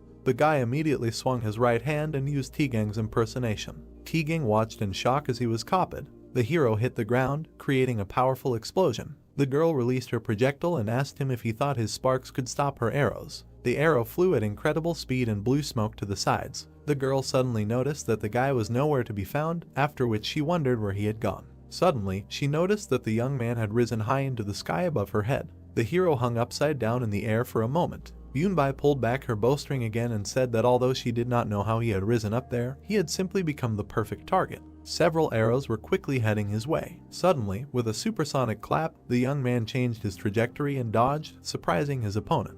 The girl frowned in confusion and said that she thought he had no means of flight. Tegang smiled happily and said that he realized that the boy was using the heat from his boots to propel himself through the air. Suddenly, he remembered Iejan's past battles and said that it was incredible. The young man was pushing off the air at incredible speed, dodging arrows. In a matter of seconds, he approached the archer. Junbai looked at her sister in fear and ordered her to retreat and change. The boy swung his right hand and said that it was too late, Vidya should have run instead of shooting from his bow. Suddenly, a powerful explosion thundered in the arena. Streams of wind carried smoke and dust to the sides. People watched what was happening in shock. Ian was shocked and froze in place. He clenched his fist from nerves. Suddenly raising his hands, the man shouted joyfully and said that the guy was truly amazing. The image of the hero was shown on the screen. People could not understand what it was, and whether it was even possible to control your boots like that. But this is the best performance of the day we want, and it is unclear where this player came from. The young man continued to stand on one knee, bowing his head. The commentator said that he could not believe it, because this is an incredible turn of events. Two central players of the elite defeated in the blink of an eye from the moment the Dark Knight of K1 arrived. The brunette told him the same thing. Suddenly, his eyes widened. The brunette perked up when she asked if she was friends. He smiled and answered in the affirmative, asking why she was asking him this. Naeun scratched her cheek, answering that she was just saying, and thought that this was about the answer she expected. Remembering the recent conversation with Hajin, she wondered why he answered like that then. The girls pursed their lips. Her face turned red when she wondered if he wanted more. Then someone came out of the bushes towards them. The guy, pushing aside the leaves, asked what they were doing here. After a while, the cadets, resting, discussed the illusory barrier. Simon Delic and Lee Ji-yoon said that they wandered for about an hour. The guy, pointing to the side, said that suddenly he looked at them with some disappointment and told them to follow them. While the brunette stared at the screen on his watch, he said that at first they thought he was just pretending to know, but he quickly brought them here. The cadet touched his chin, asking if it was true that they would have to split into groups this semester. The girl confirmed it, noting that team training was a mandatory part of their education.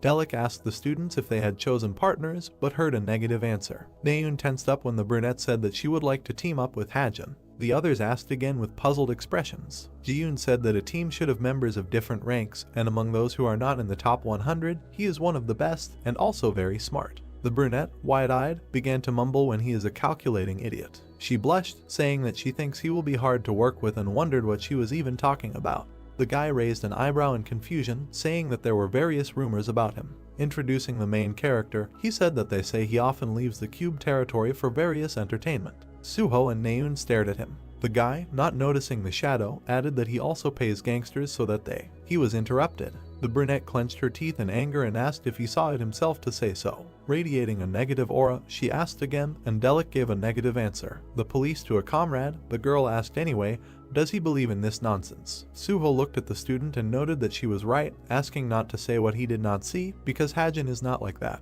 Getting up, he said that they had rested, and it was time for them to go. Some time later in the dorm. With her mouth slightly open, the girl checked the connection. Sitting in front of the laptop, she said that the voice changer was working as it should. Pulling up her hood, the brunette mentally noted that since this was the first meeting, mistakes were unacceptable. She noted that the Falling Flowers Information Guild was a group independent of the essence straight that would become his arms and legs. A petal fell to the surface of the water. Hiding her face, the girl greeted the others. Images of people began to appear, who greeted back. Yona smiled, realizing that everyone was in the assembly. She noted that they had a ballet of 3 divisions. Imagining the people in the alley, she thought that the first division was infiltration and collection of secret information of their competitors, spies. Looking at the 3 people, the girl said that their first task was to find out what the creators Grace and Dark Moon guilds were planning.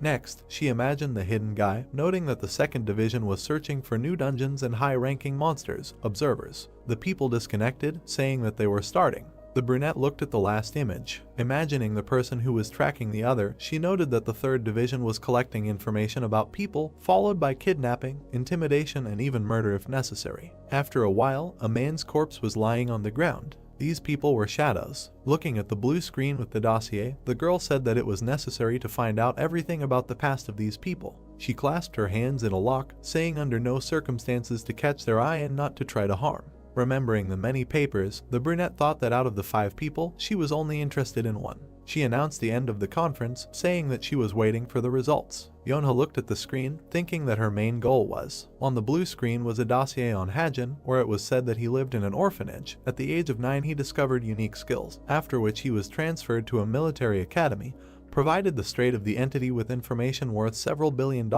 Morning came. The young man woke up and asked if it was already a new day, after which he looked at the baby and asked when she came here. For some time the guy sat next to her, stroked her head and admired how cute she was. At the same moment, someone meowed behind the door. The main character left the room and saw that the kitten had also woken up. Then he scratched his head, thought that the witch can create spirits. This cat spirit is not an illusion or a temporary form. If you look at it, it is a real creature created by the power of the witch. After which the young man got dressed and thought that now it is just a cute cat, but in the future it will become much stronger. You need to go to the cafeteria for food. After which he went outside and walked towards the cafe. Suddenly, someone met him there and said hello. It was a brunette who came closer and asked where he was going. It was so early in the morning. The young man turned around and said that he was going to the cafeteria. Then the girl came closer and said that she heard that he had risen quite high in rank this semester. It was really so. The guy also replied that he planned to stay at about this level in the future. She was surprised that he already had plans for the future. The guys walked forward and discussed whether this was too early.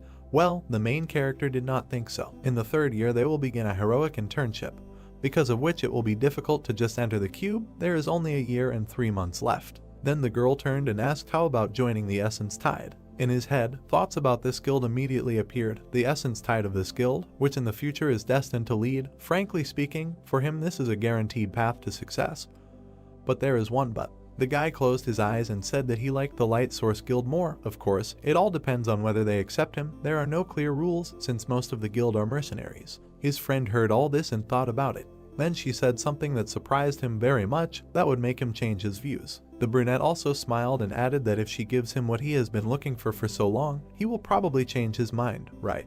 The guy asked again in surprise. Then he saw her tail and ears and asked what it was, but his friend refused to say. So the guys walked for some time and discussed what the girl heard, that another cadet, who treated him with disdain, was punished. Finally, it was time for classes. Everyone gathered in the office. Hajin sat on top and watched Suho. When he looked at him, he thought that he needed to get ready to clear the dungeon. Then he imagined this guy in the forest, thought that in the original after the end of the summer holidays he climbed the mountain hammock and the resonance of energy led him to a hidden dungeon. He also thought that it was impossible to clear the dungeon unless he had incredible strength. That's where it would come in handy. But the young man is the main character, who dealt with the boss alone and received a very important weapon. This fact surprised him very much. This weapon had to be awakened with the help of the pollen of the seedling. The main character thought that the problem was that only he had this pollen, and he was also worried whether everything would be okay with him. So that this person would develop correctly, it was necessary to go to the dungeon with him. Then he continued to look at him and reason that this should be done because he created this world, and the world favors this person.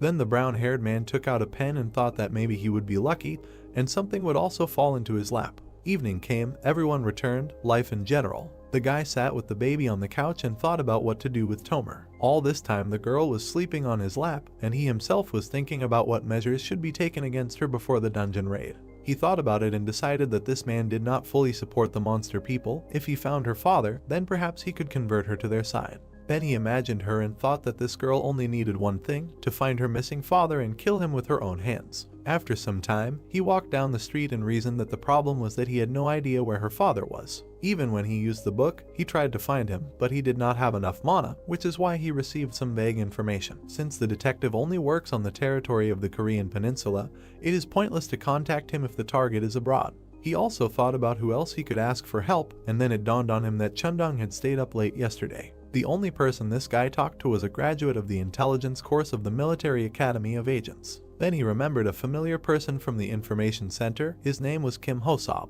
The young man decided to call him right away. He smiled and said that a lot of time had passed since the last conversation at the entrance ceremony.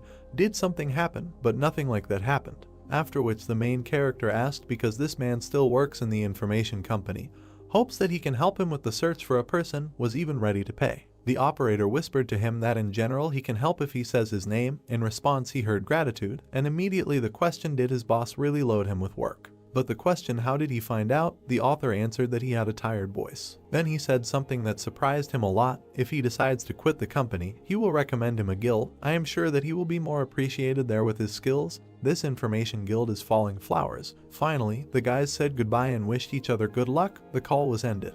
The young man looked at the status screen and smiled, thinking that his girlfriend was now in his debt. And so the night came. Suho continued his training. He twisted the sword in his hands to use new abilities. It looked quite impressive. And after some time, the movement was finally completed, even the dust around rose. The guy opened his eyes and just kept silent. At that moment, the main character appeared behind him, who asked if he was still training. Suho turned around and asked if his friend had also come to train. In response, he heard that no, he was just taking a walk, and also that he was training so hard, although the semester had just begun, as if he were preparing to clear the dungeon. The friend smiled and said that this was not so. At that moment, the main character said about the mountain hammock and greatly surprised the cadet. Then he smiled and said that last week he found the entrance to the dungeon. If he wants to clear this dungeon alone, then this is not an option. Suho looked at him in surprise and asked how he found out. And the brown-haired man smiled and said that he saw him by chance. He could relax. After all, he leaves the academy quite often. Then he raised his hand and added that he was not bragging, but his vision. He immediately looked at him with glowing eyes and said that his vision was quite sharp. For some time, the guys discussed that vision was useful even outside the cube, so he had a proposal. The author offered him something that shocked the cadet to go with him to this dungeon. The guy also smiled and said that the reward could be divided 9 to 1. If he found a branch, he would take a couple of leaves from it.